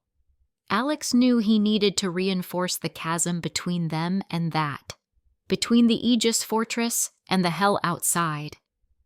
"It's been a month since we sealed the gates," he announced, his tone shifting. "We've survived the first wave. That calls for a celebration. Meet in the main mess hall in 30 minutes. 30 minutes later, the four of them were seated at a large, polished steel table. The contrast was so extreme it was almost violent. While the drone had shown people killing each other for a crust of bread, a service robot glided silently to their table and placed 4 plates down. On each plate was a thick, perfectly grilled ribeye steak, seared on the outside, pink and juicy on the inside. Beside it was a pile of fresh asparagus drizzled with hollandaise sauce and a baked potato loaded with butter and chives. The beef came from the fortress's cloning vats, the vegetables from the hydroponic farms. Another robot poured a deep red Cabernet Sauvignon from a case of 2010 Chateau Margaux Alex had acquired into crystal glasses. Marcus stared at his plate, his massive shoulders slumping slightly with emotion. He thought of his daughter Lily, safe in her room, probably eating a nutrient-paced meal formulated for her growth, completely unaware that a steak like this was now a treasure more valuable than gold. He looked at Alex, his eyes filled with a fierce, unwavering gratitude. "Sir, I don't know what to say." "Just eat, Marcus," Alex said, cutting into his steak. "This is our reality. Never forget that." Eris picked up her fork, a thoughtful look on her face. She saw the meal not just as food, but as a statement of power.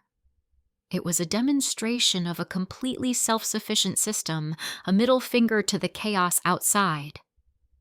The resources required to produce this, the energy, the biotech, the security.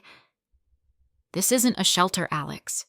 It's a new city-state, a kingdom of one. Maya was the last to move. She looked at the steak, her expression guarded. She remembered days, weeks of gnawing hunger. She remembered the taste of garbage, the feeling of a stomach so empty it ached. This meal felt like a dream, a trick. But the smell was real. The warmth rising from the plate was real. Slowly, she picked up her knife and fork. Her first bite was hesitant, but then her eyes closed. The rich, savory flavor was an explosion in her mouth. It wasn't just food. It was safety, security, and a future she'd never dared to imagine. A single tear escaped her eye and traced a path down her cheek, but she wiped it away before anyone could see. Her loyalty, once a reluctant contract of survival, was now being cemented in steel and blood, and, surprisingly, in the taste of a perfect steak. As they ate, one of the side screens in the mess hall, linked to the command center, lit up with a new drone feed. Alex had left it on a passive scanning protocol. This feed showed a different scene. A small group of about 15 survivors, mostly families, old people, and children, were huddled in the shell of a destroyed church. They were being surrounded by a band of about 30 raiders. The raiders were loud, arrogant, and heavily armed with scavenged weapons. Their leader was a big guy in a leather jacket, and sparks of orange flame were dancing around his hands. A fire-based awakened. A low-level one, judging by the uncontrolled nature of his power, but in this new world, that made him a king. "Give us everything!" The fire user shouted, launching a small fireball that exploded harmlessly against the church's stone wall. It was more for intimidation than actual damage. "Food, water, women, or we burn you all!" Alex watched, chewing his steak thoughtfully. The church was about 5 kilometers from the fortress's perimeter. It was, for all intents and purposes, his backyard. And he didn't like noisy, worthless trash in his backyard. "That arrogant bastard," Marcus growled, his hand instinctively going to where a sidearm would be. "His control is pathetic," Eris commented clinically. "He's barely at the initial stage of awakening. He's just a bully with a new toy." Alex finished his bite of steak, dabbed his lips with a linen napkin, and took a sip of wine. He then turned to Marcus. "Marcus, bring me long shot. And 1 god-slaying round. The 50 caliber, APFSDSR. Marcus's eyes lit up. "Yes, sir." He returned minutes later with a weapon case that looked like it could hold a missile. Inside was a Barrett M82 rifle, but it was a Barrett the way the Juggernaut was a tank. Marcus had rebuilt it. The barrel was a custom-forged tungsten titanium alloy. The scope was a smart scope linked directly to the fortress's atmospheric sensors and Alex's system. The entire chassis was reinforced to handle the insane recoil of the custom ammunition. Marcus handed Alex a single massive bullet. It was a fin-stabilized discarding sabot round, more like a miniature tank shell than a bullet. The penetrator rod at its core was made of depleted uranium wrapped in inscribed meteorite iron.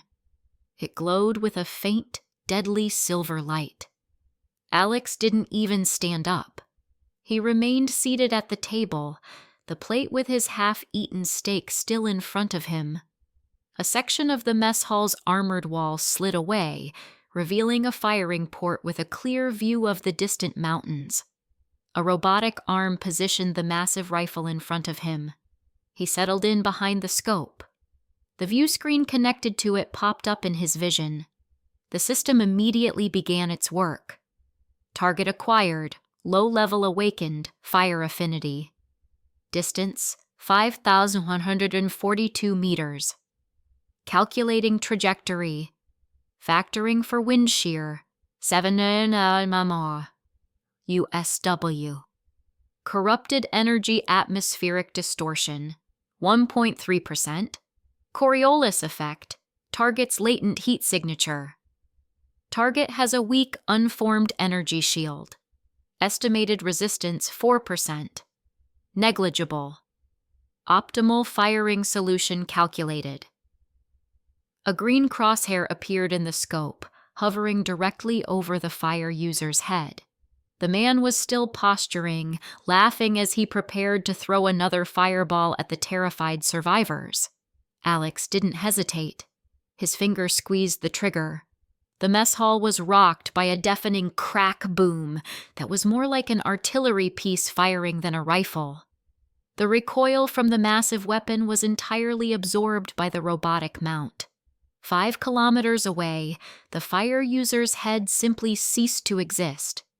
One moment, he was laughing, a ball of flame growing in his hand. The next, a silver streak, invisible to the naked eye, tore through the air. His head and torso were instantly vaporized in an explosive flash of red mist and silver energy. The fireball in his hand sputtered and died. For a second, everyone, raiders and survivors alike, froze in utter confusion. Their leader was just gone. There was no sound of a gunshot, no warning, just an empty space where he used to be. The sheer, incomprehensible violence of his death shattered their morale. The raiders looked at each other, their faces pale with terror. They weren't facing a rival gang. This was something else, an act of God. One of them screamed and ran, then another. Within 10 seconds, the entire gang had broken and fled into the wilderness, tripping over each other in their haste to escape the invisible, vengeful deity that had just erased their leader from existence. In the mess hall, Alex pulled back from the scope and took another sip of wine. He gestured for the robotic arm to retract the rifle. "Pest control," he said calmly, as if he'd just swatted a fly. He turned back to his steak. Maya and Eris stared at the screen, then at Alex, then back at the screen. The sheer, casual, godlike power on display was staggering. This wasn't just strength. It was dominance on a scale they couldn't have imagined. A series of new notifications appeared in Alex's vision. Threat neutralized. Low-level awakened raider. Leader. Social dominance pattern analyzed. Survivor group behavior analyzed. Cross-referencing with drone surveillance data from the past month. Analysis complete. New system function unlocked. Real-time faction distribution map. Description: a dynamic overlay for your regional map. It automatically identifies and classifies human settlements, raider gangs, awakened hotspots, and neutral survivor enclaves within a 500-mile radius. Data is updated in real time based on drone intel and satellite scans. Each faction is color-coded based on threat level and potential value, resources, special personnel. A faint, cruel smile touched Alex's lips. Perfect. He had cleaned up some trash, and in return, the system had given him a tool to see all the other trash and all the potential treasures on the board. He brought up the new map on the main holographic display. The area around the fortress lit up with dozens of icons: red skulls for raider bands, blue houses for survivor camps, yellow lightning bolts for lone awakened, and gray question marks for unclassified anomalies. His gaze swept over the cluttered map, past the small fry factions, and settled on the large, pulsating red zone far to the east. Denver. The icy mire. Now, the real game could begin.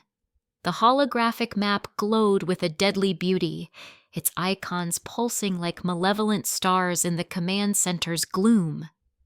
Alex's gaze dismissed the scattered red skulls of raider gangs and the small blue houses of desperate survivor camps. His focus was locked on the distant, angry red blotch that was Denver. That was the prize. But before the main event, there was the M-Day aftermath to deal with. Eris, what's the status on our perimeter? He asked, not taking his eyes off the map. Eris Thorne, seated at a secondary console, typed rapidly. Her reflection in the screen was sharp and focused. Sensors are showing 0 life signs from the survivors at the church. They scattered after your demonstration. But there's something else. The defensive grid went active 3 times last night. Subsonic deterrents neutralized multiple packs of those things. A new window popped up on the main display. Night vision footage showed dozens of the pale, wide-mouthed creatures, the maddening shriekers, fruitlessly clawing at the invisible energy fence that surrounded the fortress's vast territory. They would scream their minds-crawling screams until the subsonic emitters pulsed, causing them to convulse and drop dead, their brains effectively scrambled. The sonic grid is working as intended, but it's left a mess, Eris continued. There are over 200 shrieker corpses within a kilometer of the outer fence. The corrupted energy they give off as they break down is starting to interfere with the low-band sensors. Alex finally turned away from the map. A faint, predatory smile touched his lips. Perfect. A mess to be cleaned up, and a perfect first field test for the team. He looked at the others. Marcus, Maya, gear up. We're going outside. Maya's expression didn't change, but a new light flickered in her dark eyes. Action. Finally. Marcus, however, grinned from ear to ear, pounding a fist into his palm. Hell yes. Time to see what my babies can do in the field. 30 minutes later, the 3 of them stood in the armory bay adjacent to the main vehicle hangar. The air hummed with the quiet power of advanced machinery. Eris was on the comms from the command center, her voice crisp and clear in their earpieces. Comms check, Alex. Loud and clear, Eris, Alex replied. His voice was slightly distorted by the helmet of his combat suit. It was a masterpiece of Marcus's design, named the Aegis Command Suit. Forged from a lightweight but incredibly durable ceramic titanium composite, it was less a suit of armor and more a second skin. Its surface was a matte gray that seemed to drink the light, covered in subtle hexagonal patterns that were actually micro-energy field projectors. The helmet's visor displayed a full HUD, linked directly to his system and the fortress's sensors. Marcus stood beside him, looking like a walking tank. His suit, the Forge Breaker, was a monster of plated steel and reinforced hydraulics. The shoulders were twice as wide as a normal man's, and a miniaturized high-temperature furnace was built into the back, feeding fuel to the massive flamethrower integrated into his right gauntlet. He looked absolutely gleeful. This is gonna be fun. Maya was a shadow between them. Her whisper-weave suit was made of a flexible, polymer fiber mesh that shifted colors to match its surroundings. It was completely silent, designed for speed and stealth above all else. In her hands, she held 2 wicked-looking daggers, their edges glowing with a faint energy signature. All systems green, Eris's voice confirmed. I'm slaving a combat drone to your HUDs. You'll have eyes in the sky. Gate is opening in 3, 2... Want to With a deep, grinding hum, the 100-ton blast door of the Phao Dai Bot Diet slid sideways, revealing the outside world for the first time in a month. The clean, filtered air of the fortress was immediately replaced by a foul stench, a mix of decay and something else, something alien and wrong. The sunlight that streamed in felt weak, as if it were struggling to push through a sky tainted by unseen forces. They stepped out. The landscape was a graveyard. As Eris had said, hundreds of maddening shriekers lay scattered across the rocky ground. Their pale bodies were twisted in unnatural poses, their mouths still open in silent screams. The ground around them was stained dark with a black, oily fluid that sizzled faintly. A low-level hum of chaotic energy filled the air, a constant pressure against the mind. Jesus Christ, Marcus muttered, his enthusiasm dampened by the grim sight. The grid really did a number on them. Stay sharp, Maya's voice cut through. The comms, a low whisper. Energy readings are unstable here. It feels wrong. Alex didn't need her warning. His system was already flooding his vision with data. Warning: high concentration of residual chaotic energy. Psychic contamination detected. Fortress armor systems are negating 99.8% of hostile influence, analyzing biomass patterns. This was the perfect training ground. Low-threat cleanup, a chance to get the team's blood pumping. Marcus, you're on cleanup. Flame sweep the bodies. Start with the ones closest to the perimeter. Maya, scout the ridge to the west. I don't want any surprises. I'll take the central cluster. On it, sir, Marcus rumbled. The pilot light on his flamethrower ignited with a whoosh. Maya simply gave a nod and then, in a blink, her form blurred and dissolved into the shadow of a large boulder. She was gone. Alex drew his own weapon. It wasn't a gun. From a magnetic clamp on his back, he drew a straight, double-edged sword that seemed to swallow the light. This was Verdict, one of the 10 god-slaying weapons. Forged by Marcus from meteorite iron and quenched in esoteric solutions from Alex's past life, its blade was covered in microscopic runes that pulsed with a cold, silver light. He walked calmly towards the largest pile of corpses. This wasn't just cleanup. This was a harvest. Suddenly, a new alert flashed in his HUD, overriding everything else. Critical warning! Unstable energy convergence detected. Biomass is spontaneously reanimating and amalgamating. Alex, look out! Eris's voice shouted in his ear. The bodies! The energy is pulling them together. It happened fast. The dead shrieker at Alex's feet twitched. Then another. A black, tar-like substance began to ooze from their bodies, acting like a magnetic slime.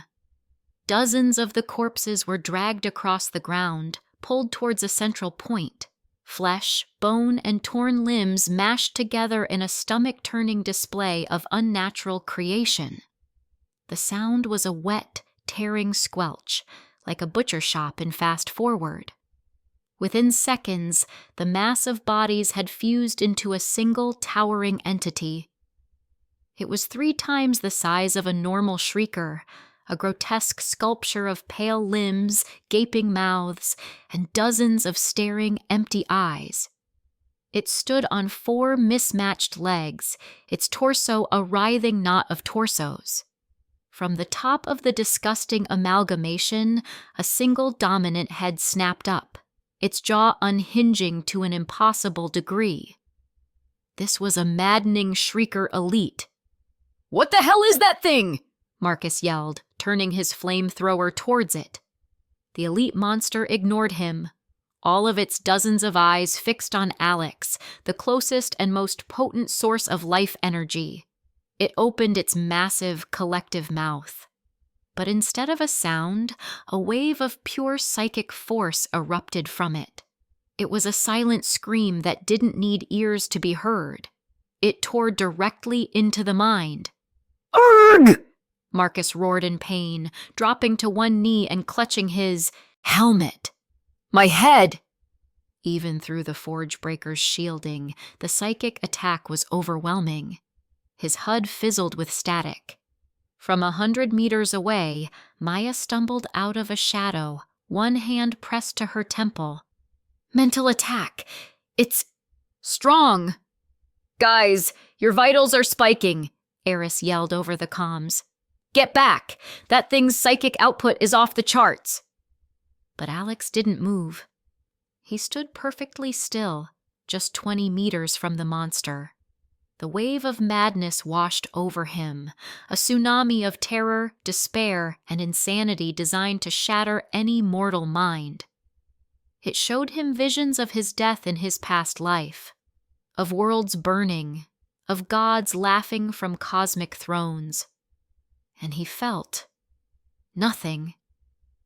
A notification calmly displayed on his HUD. High-level psychic attack detected. Origin, maddening shrieker, elite. System's will of the sovereign protocol activated. Attack negated. Analyzing attack pattern. Pathetic. A cruel smirk played on Alex's lips beneath his helmet. Is that all you've got? He murmured. The elite shrieker seemed to recoil in shock.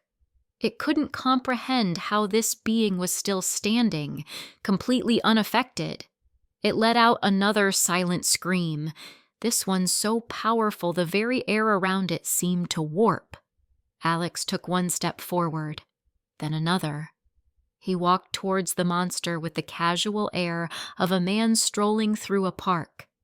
He raised his sword, verdict, and the silver runes on its blade flared to life, casting a pure, cold light that cut through the chaotic energy like a hot knife through butter.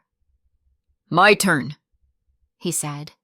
With a burst of speed that his armor's hydraulics made effortless, he closed the distance in an instant. The monster flailed its malformed limbs, but they were laughably slow. Alex was a blur of gray and silver.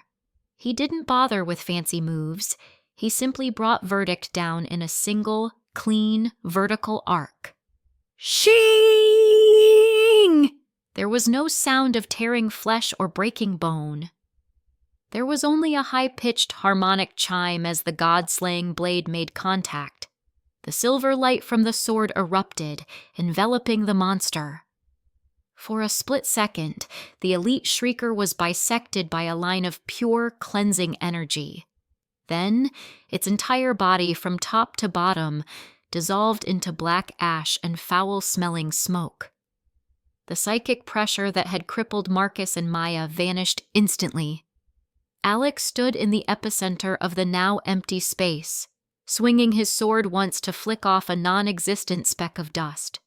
He was completely untouched. The fight, if you could even call it that, had lasted less than 5 seconds. Marcus and Maya stared, their minds still ringing from the assault, their jaws metaphorically on the floor.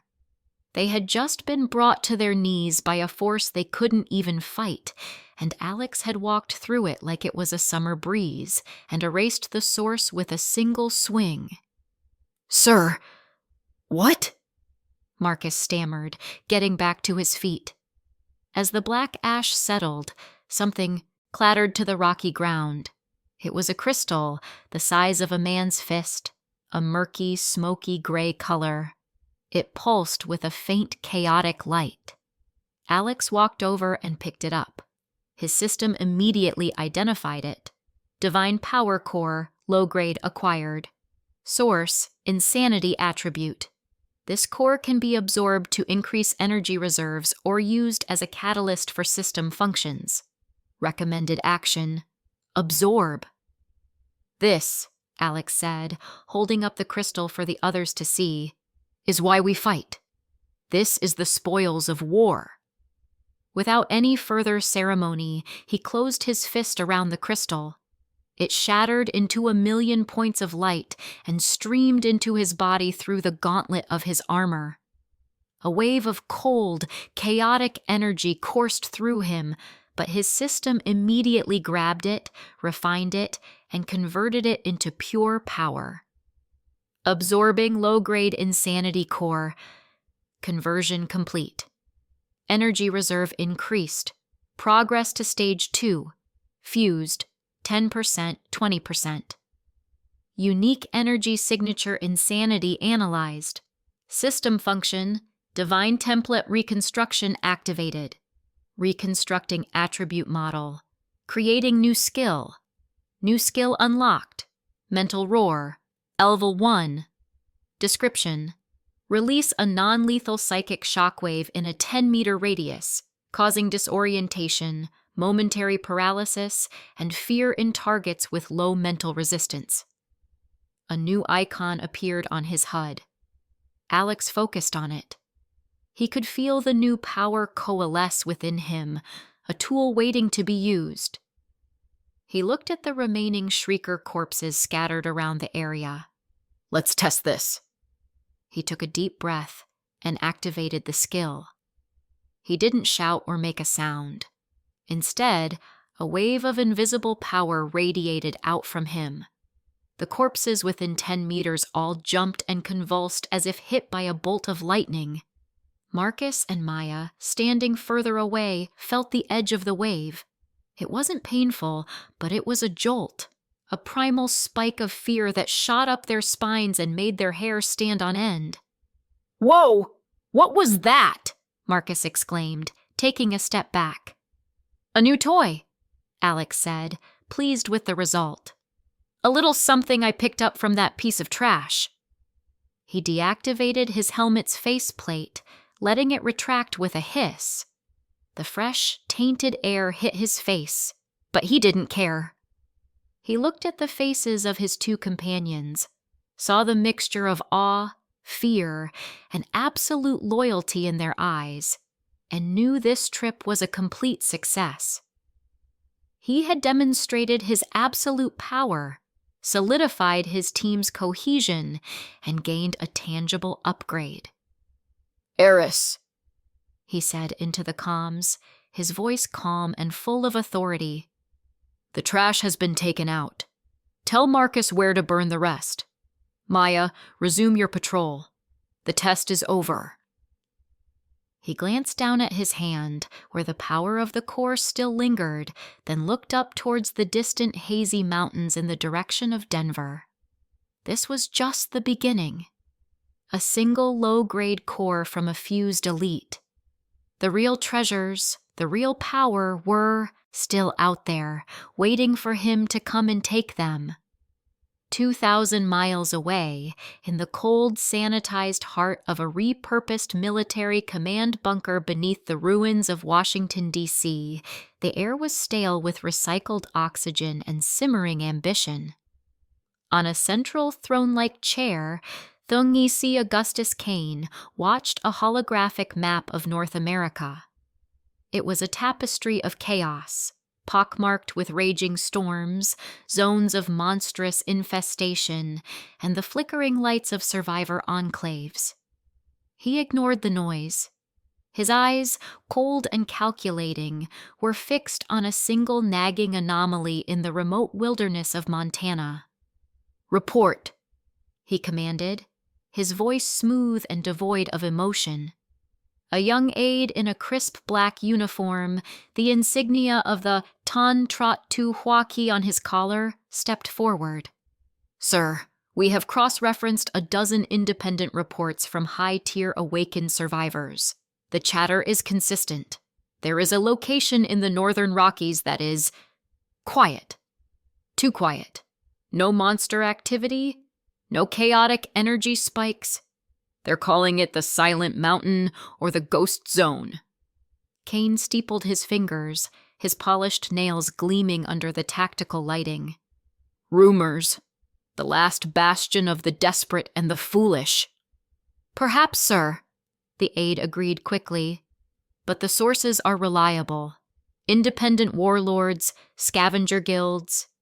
Even one of our own deep cover agents who was tracking a rogue faction confirmed it. They approached the area and reported nothing, as if an entire mountain range had been wiped clean of the New World's dangers. Augustus Kane leaned back, a faint, predatory smile touching his lips. It was a politician's smile, all teeth, no warmth. In this new, broken world, strength was the only currency. His ability, Keyuktanluk, was the perfect tool for a man like him. He didn't need to be the strongest. He just needed to own the strongest. His fledgling Tantrat II was built on these covenants, a pyramid of power with him at its absolute apex. But an unknown variable? An area of absolute safety he didn't control? That was not just a resource to be coveted, it was an insult to his authority. A power that can pacify a territory that large is not to be trifled with, he mused aloud. But neither is it to be left alone. It's either a threat to my new order, or it is the new order's greatest asset. In either case, it must be brought under my control. He swiped his hand, and the profile of a man appeared on the hologram. He was ruggedly handsome, with a jaw of steel and eyes that looked like polished gunmetal. Major Corbin, status. The man's voice crackled through the speakers, live from a forward training base. Team Gamma is ready for deployment, Senator. My ability, Ferrokinesis, is at peak strength. We can handle anything this world throws at us. Excellent, Major, Kane said smoothly. You have a new assignment. Take your team to these coordinates in Montana. I want eyes on this silent mountain. Find out what is there. Is it a geographical anomaly, a powerful awakened, a new type of god? And the rules of engagement, sir? Corbin asked, a hint of eagerness in his voice. Kane's smile widened. Observe. If it's a place, map it. If it's a person, ascertain their strength. Do not engage unless you are certain of victory. If it is a fortress, as some rumors whisper, then find its weaknesses. I want a full intel package. I want to know everything about this piece on the chessboard before I decide how to take it. Understood, Senator. We will not fail. See that you don't, Major, Kane said, his voice dropping an octave, carrying the unspoken weight of his power. In my America, failure is not an option. He cut the communication and stared back at the map, at the blinking question mark over Montana. Whatever you are, he thought, you will belong to me. Back in the Phao Dai Bat Diet, the atmosphere was the polar opposite of Kane's suffocating bunker. In the command center, the victory from the day's field test was still fresh. Marcus was practically vibrating with excitement, pacing back and forth in front of the main holographic display, which showed slow-motion replays of Alex's single perfect sword stroke. I mean, holy shit, Alex! The verdict sword. The telemetry data is insane. The energy output from those runes when it made contact, it didn't cut the monster, it just unmade it. Do you know the kind of physics that breaks? It's beautiful. Eris Thorne, ever the academic, pushed her glasses up her nose.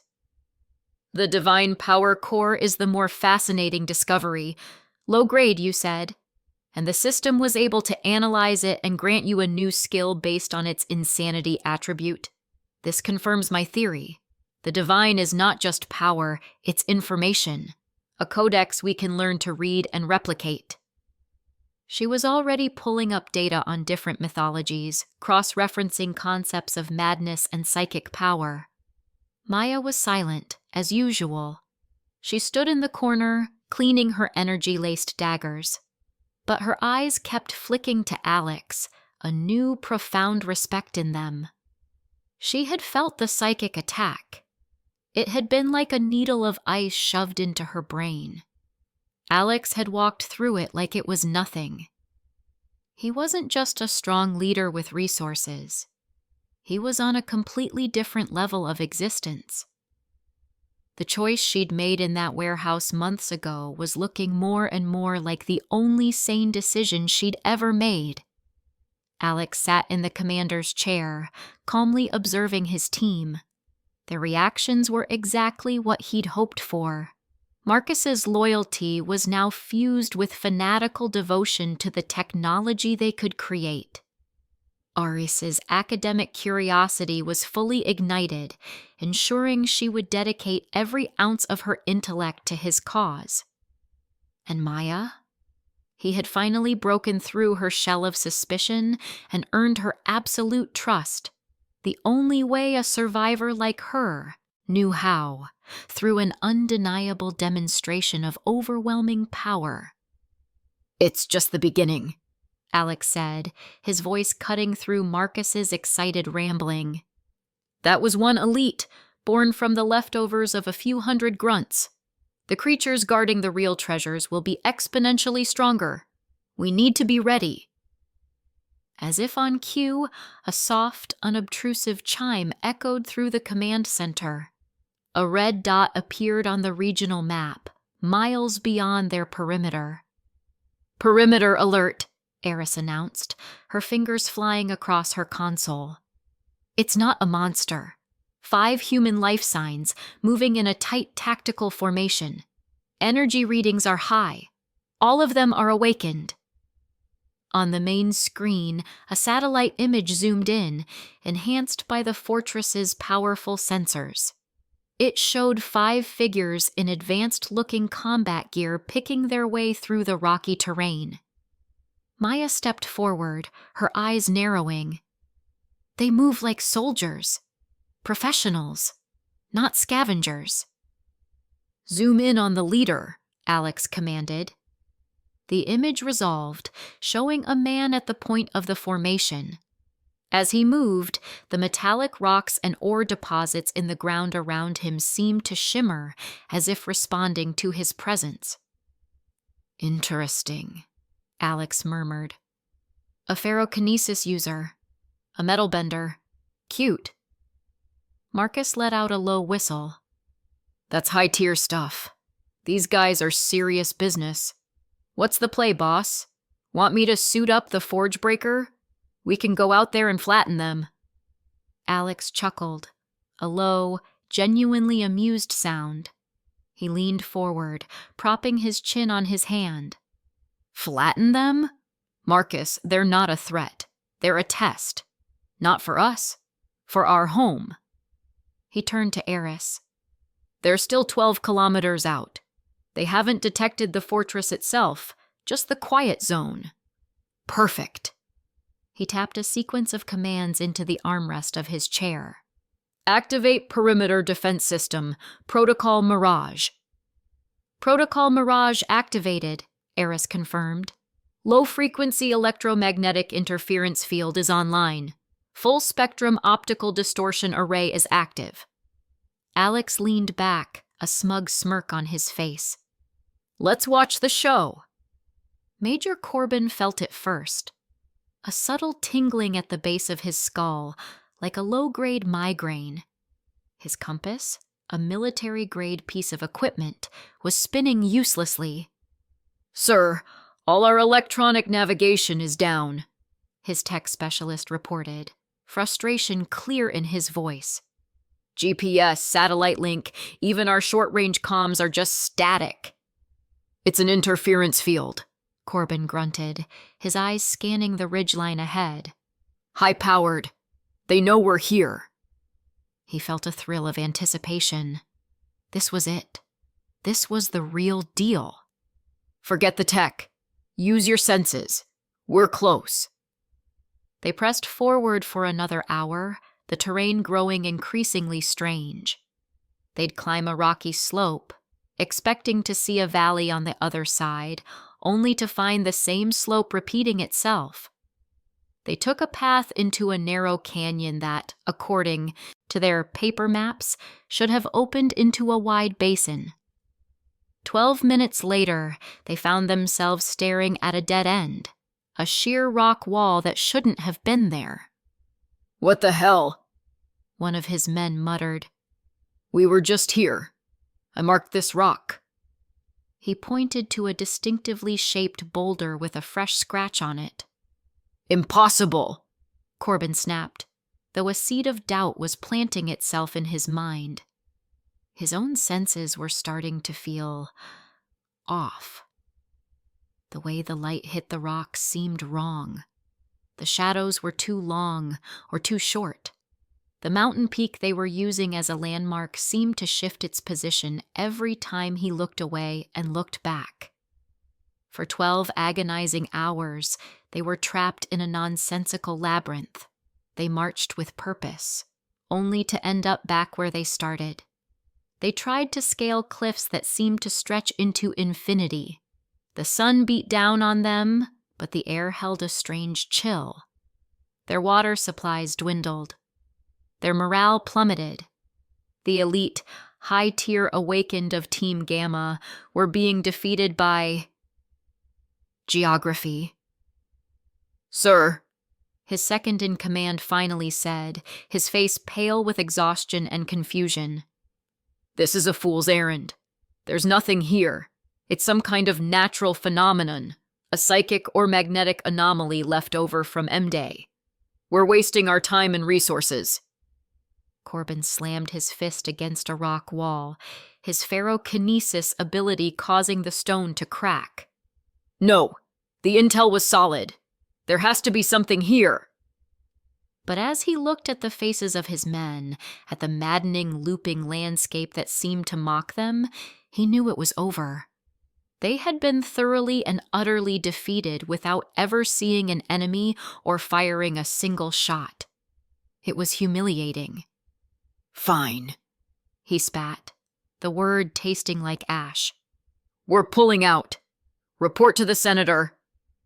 "The rumors were bullshit. It's a natural anomaly, a complete waste of time."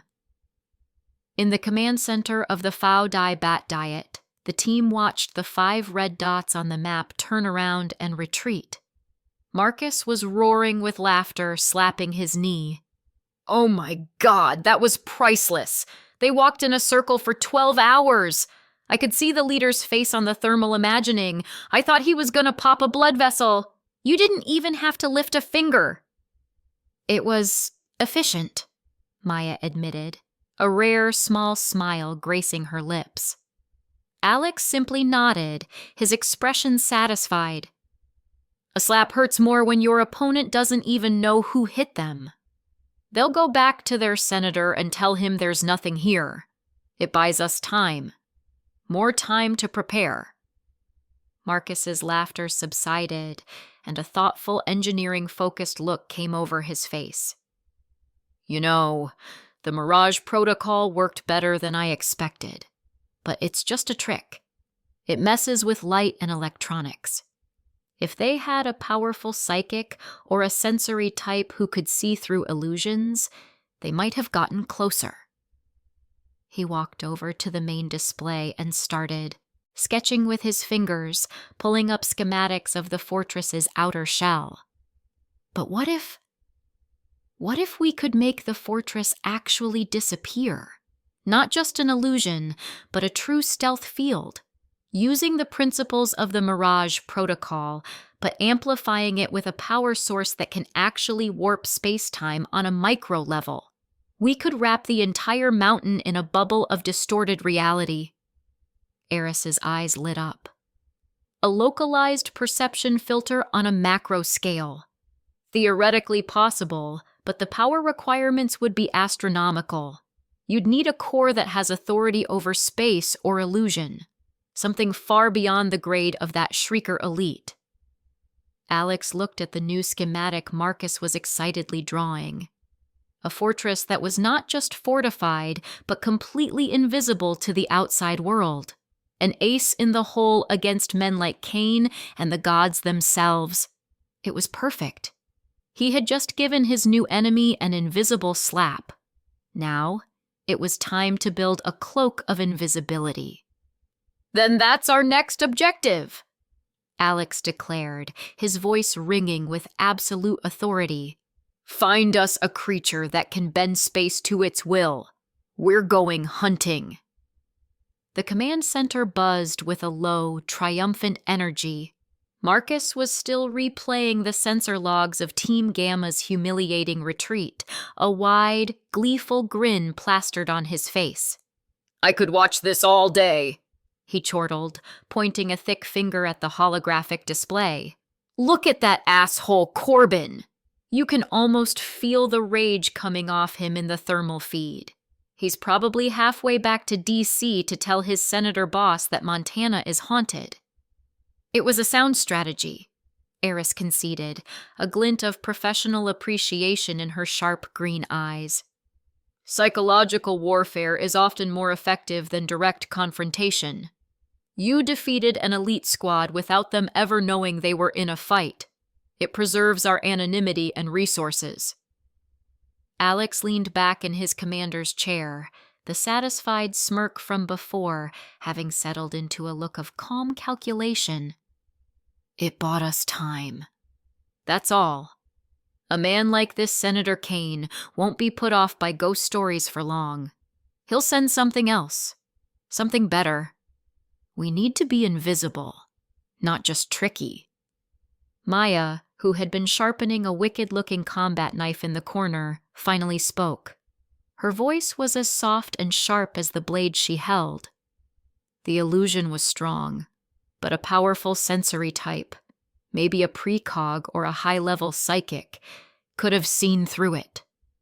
Exactly, Alex affirmed, nodding to her. Which is why we need to upgrade from a mirage to a true cloak, and for that...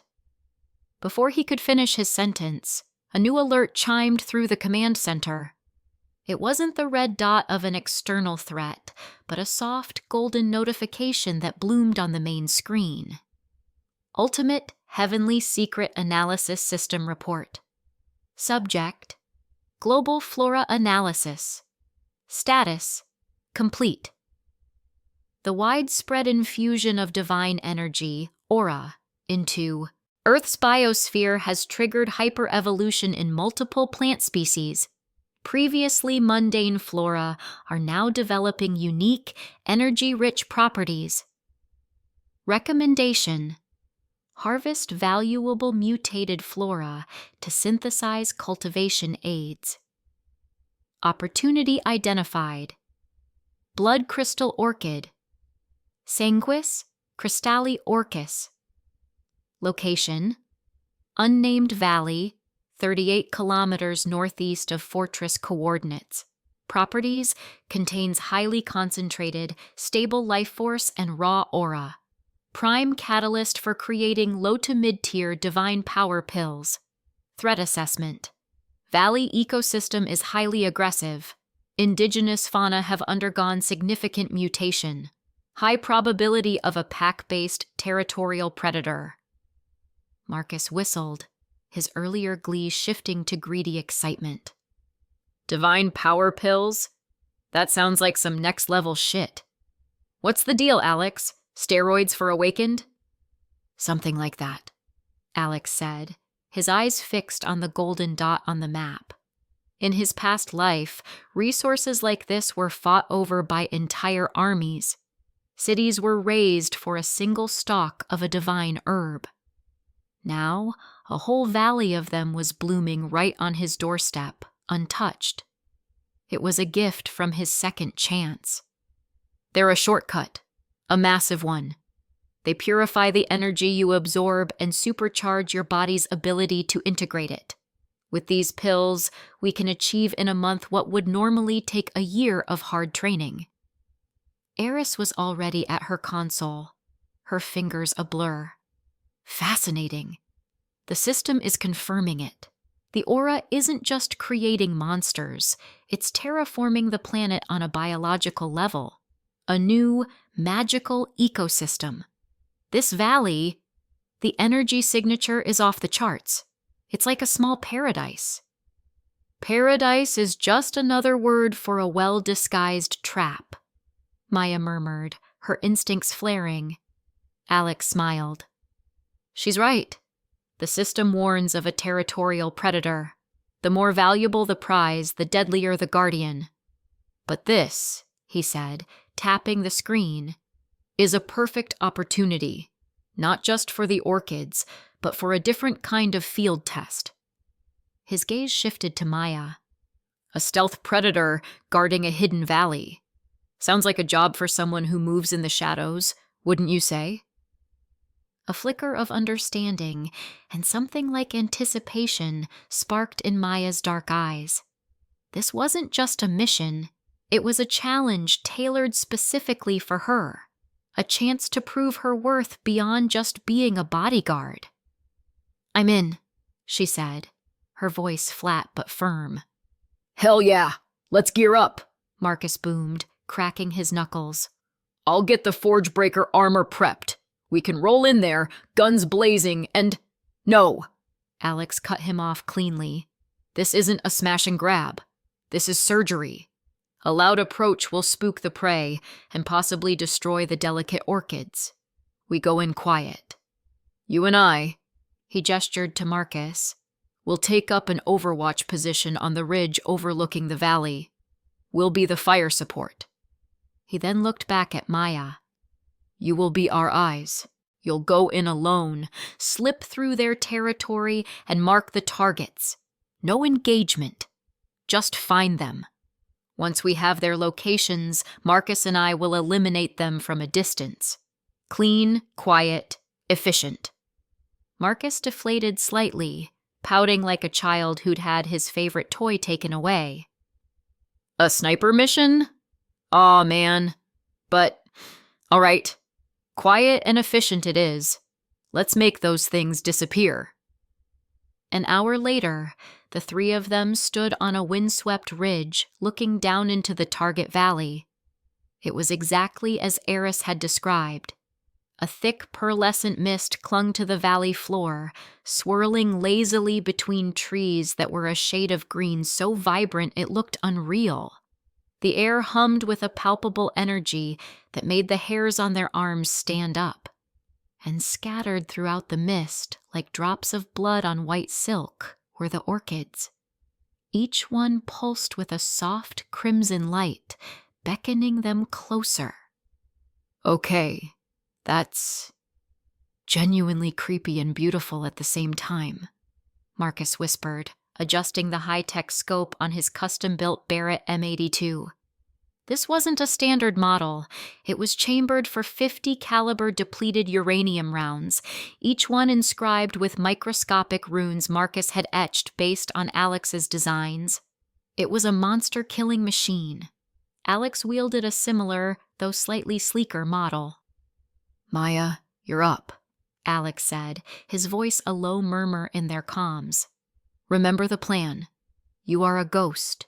You see everything, and nothing sees you. Mark the targets on our HUDs. We'll handle the rest." Maya gave a curt nod. She took a deep breath, and the world seemed to shift around her.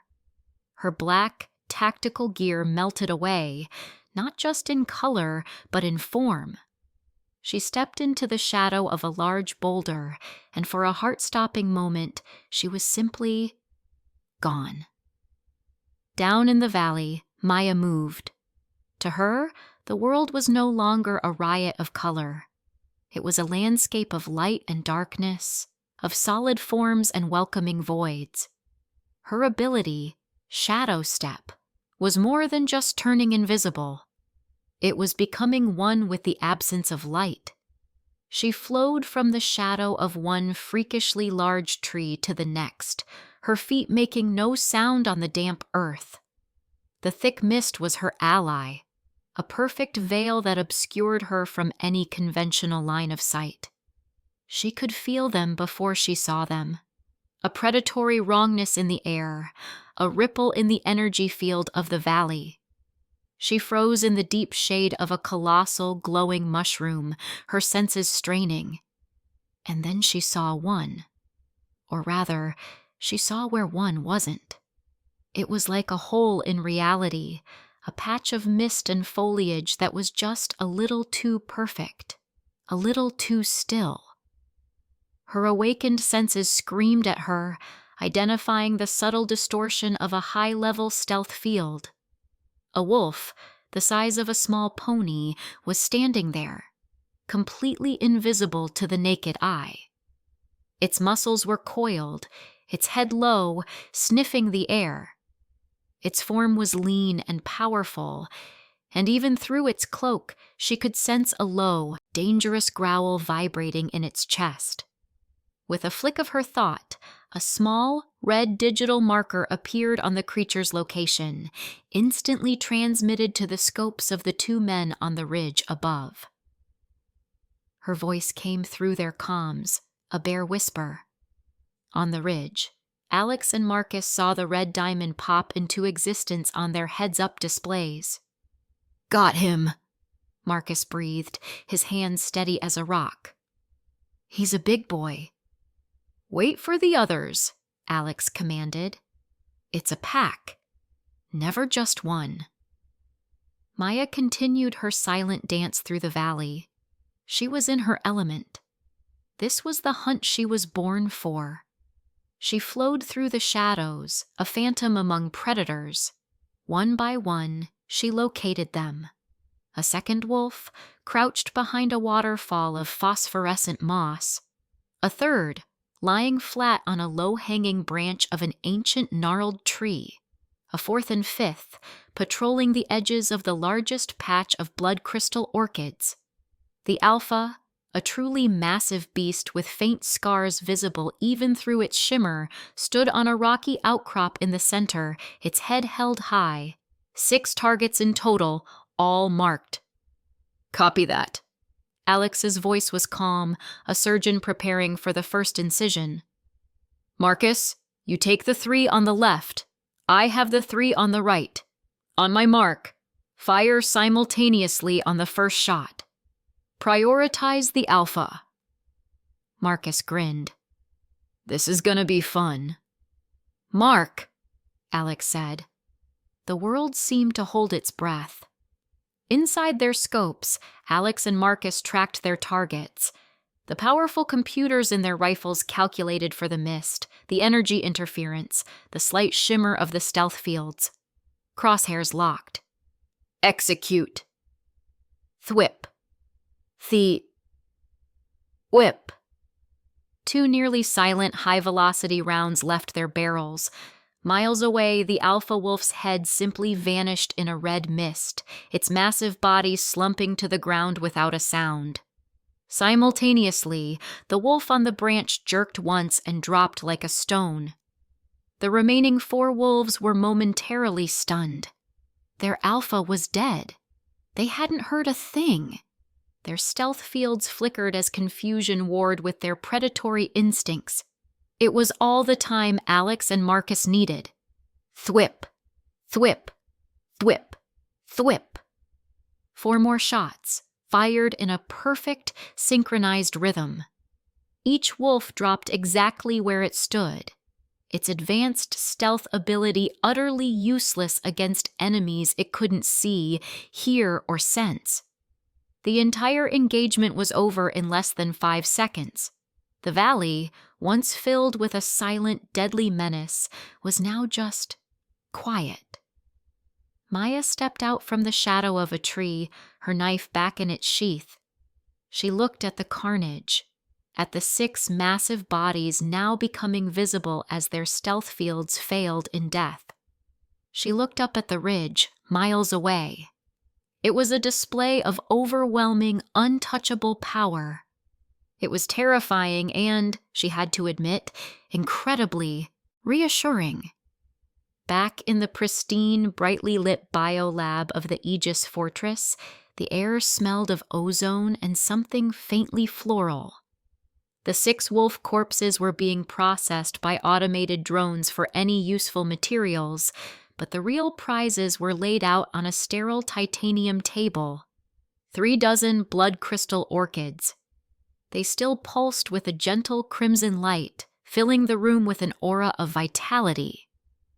"Okay, system," Alex said aloud, standing before a complex alchemical apparatus that looked like a cross between a chemistry set and a particle accelerator. "Let's do this." Analyzing blood crystal orchid. Analysis complete. Purity, 98.7%. Life force concentration, high. Cross-referencing with available materials. Maddening Shrieker's Divine Power Core. Formulating optimal synthesis protocol for Divine Power Pill, beginner. Protocol generated. Displaying instructions. A holographic interface appeared in front of Alex, showing a complex multi-stage process. Marcus and Eris watched, mesmerized. Alex worked with a practiced ease that was almost hypnotic. He crushed the orchids into a glowing red paste, using a small focused energy field to separate the essence from the pulp. He then carefully introduced the powdered tin hawk from the Kegauthet they had killed earlier. As the two substances met, there was a violent hiss. The red life force of the orchids and the chaotic psychic energy of the core clashed, threatening to explode. "Whoa, careful," Marcus yelped. "It's fine," Alex said, his hands never faltering. He made a minute adjustment to the energy frequency of the containment field, following the system's guidance. "The core's energy is chaotic. The orchid's energy is stable. You don't mix them. You use the stable energy to tame and purify the chaotic one. You're not making a cocktail. You're breaking a wild horse." Under his precise control, the chaotic purple energy of the core was slowly enveloped, compressed, and purified by the vibrant red glow of the orchids. The violent reaction subsided, and the mixture began to swirl, forming a perfect, shimmering vortex of red and purple light. With a final command, Alex activated a crystallization sequence. The liquid rapidly condensed, and with a soft chime, 10 small marble-sized pills dropped into the collection tray. Each one was a perfect sphere of deep ruby red, with a faint purple star glowing in its core. Synthesis complete. Divine Power Pill. Beginner. X10. Effect. Increases user's aura absorption and integration efficiency by 50% for 24 hours. Minor purification of existing energy channels. "Holy shit," Marcus breathed, staring at the pills. "They're beautiful." "There's enough for the 4 of us, with plenty to spare," Alex said, picking up 4 of the pills. He handed one each to Marcus, Eris, and Maya. "Don't just stare at it. Take it. We need to get stronger, and we need to do it now." One by one, they swallowed the pills. The effect was instantaneous. Marcus let out a loud grunt, his eyes widening. "Whoa.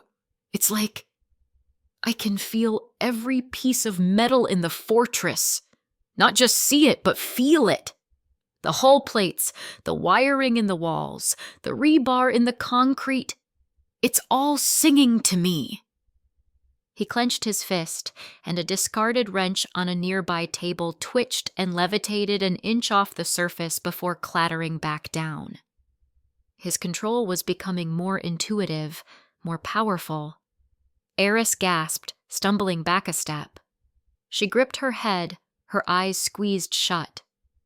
The words, my God, the words! Ancient texts, fragments of divine language I've only ever seen in books.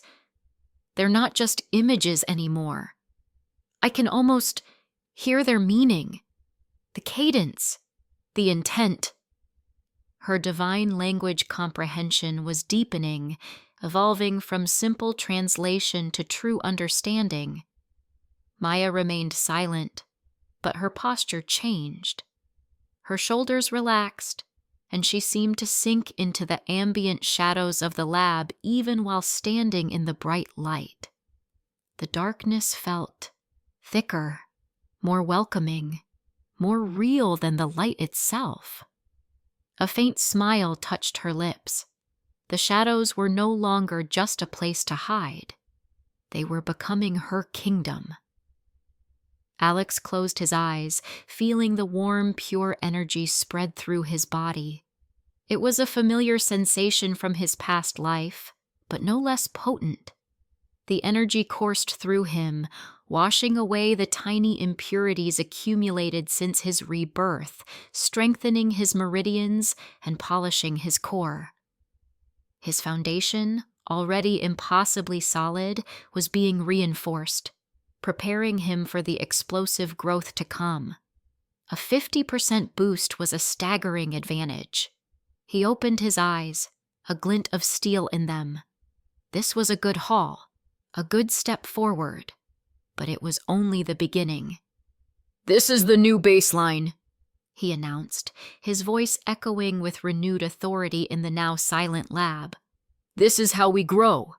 We will devour every resource this new world offers us." He looked at his team, each of them basking in the glow of their newfound power. "Get used to this feeling. Our next hunt will be for something far more valuable than herbs. Our fortress needs its cloak of invisibility."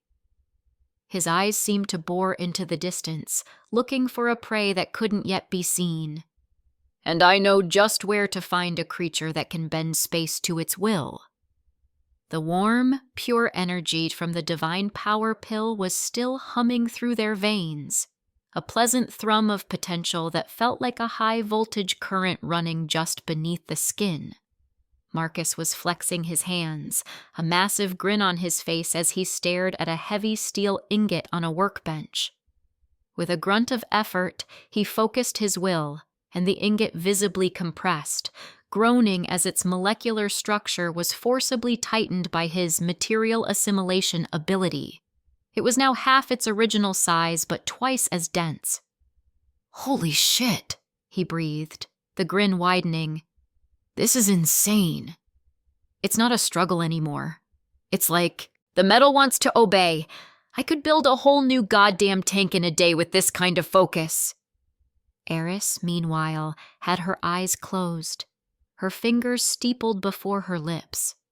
She wasn't speaking, but her expression was one of intense concentration, a scholar deciphering the secrets of the universe. The resonance, the intent behind the symbols. It's like listening to a dead language and suddenly understanding the poetry, not just the words. Maya stood near the armory door, a living statue carved from shadow. She hadn't moved, but the very air around her seemed different, heavier. The shadows in the corners of the lab weren't just dark spots anymore. They were deep pools of possibility, and she was their master. Alex felt the familiar power settle into his core, reinforcing his foundation. It was a good feeling, a solid step on a long road he had walked before. He was about to lay out the next phase of their plan, the hunt for the space-bending creature, when a klaxon, sharp, urgent, and unfamiliar, blared through the fortress. It wasn't the crimson alert of a ground-level intruder or the amber warning of a system malfunction. This was a deep, resonating violet alarm he had programmed specifically for massive atmospheric energy spikes. "What the hell was that?" Marcus shouted, dropping his focus on the ingot, which clanged loudly on the bench. "Report!" Alex's voice cut through the noise, calm and commanding, as the four of them sprinted towards the command center. On the main holographic display, the view from the surface cameras was terrifying. The clear Montana sky from moments ago was gone, replaced by a churning, boiling mass of black and purple clouds that had appeared from nowhere. They swirled directly above the mountain, forming a vortex. Lightning, thick as tree trunks and an unnatural shade of violet, arced between the clouds, not striking the ground, but building energy within the storm. The air pressure plummeted. Ultimate Heavenly Secret Analysis System alert. Event type: Minor divinity manifestation, lightning storm attribute. Source, unidentified entity. The fortress's geothermal reactor's energy output, amplified by recent activity, has acted as a beacon. Threat detected, swarm of storm raptors. Quantity, 50 plus.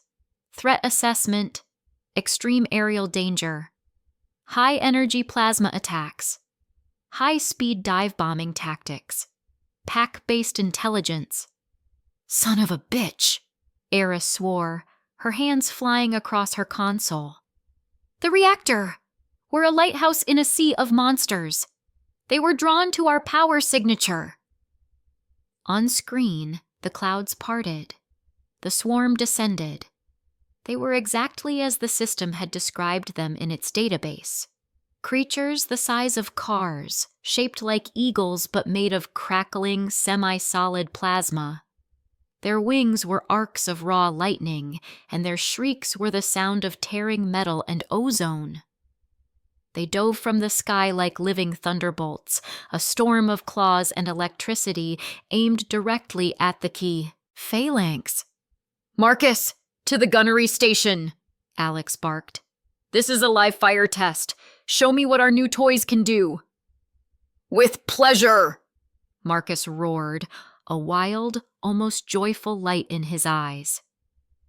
He slammed into the weapons control chair, his hands gripping two joysticks. A dozen different targeting displays lit up in front of him. "Aegis air defense, online. Let's make it rain, motherfuckers." On the surface of the mountain, hidden panels slid away, revealing the deadly hardware Marcus had spent months building and perfecting. 6 heavy laser cannons and 2 experimental electromagnetic railguns rose from their armored silos, their barrels swiveling to track the incoming swarm. "They're coming in too fast, too erratic," Aris called out, her divine language comprehension surprisingly giving her insight into the patterns of the divine energy. "Their flight paths are chaotic, but their cores are the focal point. It's their weak spot, a concentrated ball of unstable energy in their chests. Target the damn cores!" "You heard the lady!" Marcus yelled. "Designating weak points! Firing solution locked!" He jammed the triggers forward. Vish! Boom!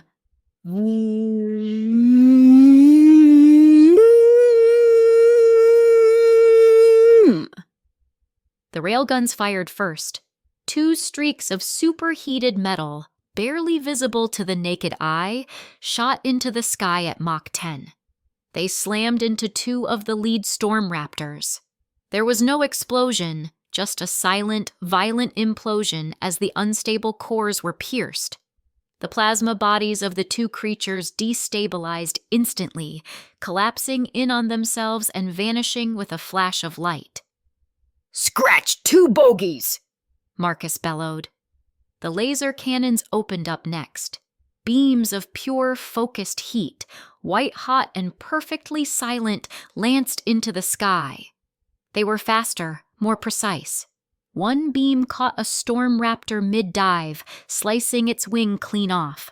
The creature tumbled, its form dissolving as it fell. Another beam punched straight through a raptor's chest, hitting the core dead on.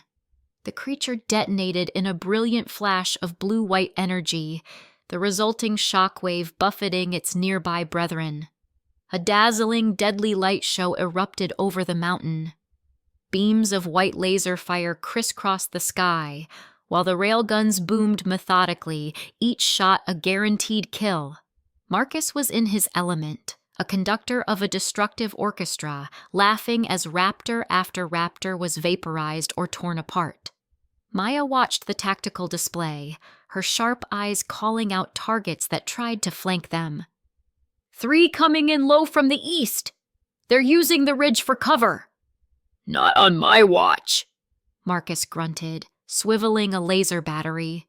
The beam swept across the ridge, and 3 flashes of light confirmed the kills.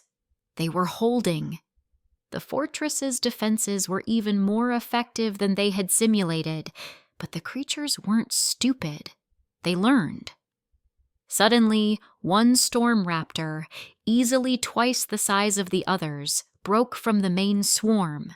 Its plasma body was a deeper, more violent shade of violet, and scars of pure black energy crackled across its form. The Alpha. It ignored the smaller gun emplacements, its glowing eyes fixed on the massive, multi-layered main entrance to the fortress. With a mind-shattering screech that overloaded the external microphones, it tucked its wings and dove. It was too fast. It weaved through the laser fire, its smaller kin acting as shields, absorbing shots meant for it. It barrel-rolled to evade a railgun slug that passed inches from its head. "The Alpha! It's going for the main door!" Eris yelled. "Impact in 10 seconds. I've got a lock, but it's juking too much. I can't guarantee a core hit." Marcus snarled, sweat beading on his forehead. "Stay on the swarm." Alex's voice cut through the comms, cold as ice. "I'll handle the big one." Before anyone could object, Alex had turned and sprinted from the command center. They watched his bio-tracker icon on the schematic move at an impossible speed, heading for the primary elevator. Up on the roof of the fortress, the hurricane-force winds generated by the Alpha's dive threatened to tear a normal person from their feet. The air was thick with the smell of ozone and the pressure of 1,000,000 volts. Alex stepped out onto the reinforced landing pad, his clothes whipping around him. He stood alone against the descending god beast. He looked up at the violet meteor screaming towards him. Without taking his eyes off it, he stretched out a hand. A ripple in space appeared beside him, and from his infinite-dimensional space, he drew a single weapon. It was an 8-foot spear, forged from the cold, dead iron of a meteorite. It was simple, unadorned, and black as a starless night. "Activate. God-slaying art," he whispered. A network of impossibly complex blood-red runes flared to life across the spear's surface. The weapon, previously just a piece of metal, was now an object of absolute dread. It didn't shine. It seemed to absorb the light around it, creating a small bubble of pure, hungry nothingness. The crackling divine energy of the storm seemed to shy away from it. The Alpha Raptor was only a few 100 feet away now, its massive beak opening to unleash a final, devastating plasma blast. It could sense the man below, but it registered him as insignificant, a tiny speck of flesh against the might of the storm. Alex planted his feet. He bent his knees, his body coiling like a spring, pouring every ounce of his newly fortified power into his arm. He wasn't just using muscle. He was using the full, crushing weight of his knowledge from a past life, the refined energy in his core, the absolute intent to kill. With a shout that was lost in the storm's roar, he threw the spear. It didn't fly. It simply ceased to be in his hand and appeared 100 feet higher, moving at a speed that defied physics. It didn't glimmer or whistle through the air. It was a silent, black streak, a sliver of absolute erasure cutting through reality. The Alpha Raptor never had a chance to react. The spear didn't just pierce its core. It unmade it. The black weapon passed through the creature as if it wasn't there, and for a heart-stopping second, the massive raptor froze in midair. Then it imploded. There was no sound. All the chaotic violet energy, the plasma, the lightning, it all collapsed inward, sucked into the pinpoint hole the god-slaying spear had created. The creature folded in on itself, vanishing into a single point of light before detonating in an outward silent wave of pure electromagnetic energy. A massive EMP blast washed over the mountain. In the command center, the external sensor feeds went to static for a full second, before the fortress's hardened shielding kicked in and rebooted them. When the image returned, the sky was clear of the Alpha. The remaining storm raptors, their leader gone, shrieked in confusion and fear, their organized attack falling apart. Marcus, Eris, and Maya stared at the screen, then at Alex's calm biotracker icon on the rooftop, their mouths agape. Did he just one-shot that thing? Marcus stammered, his bravado gone, replaced by pure, unadulterated awe. Alex stood on the roof as the spear rematerialized in his hand, its red runes fading back to black. The rest of the swarm was now just a disorganized mess. He raised his voice, letting it carry over the comms with chilling finality. Marcus, clean up the trash. That broke the spell. With a renewed, almost fanatical vigor, Marcus went to work. The disorganized raptors were now just fish in a barrel. The Aegis defense systems methodically, ruthlessly wiped them from the sky. Minutes later, the team stood on the landing pad. The storm had dissipated as quickly as it had arrived, leaving behind a sky stained with lingering ozone and dozens of glowing, fist-sized crystals scattered across the mountainside where the raptors had fallen.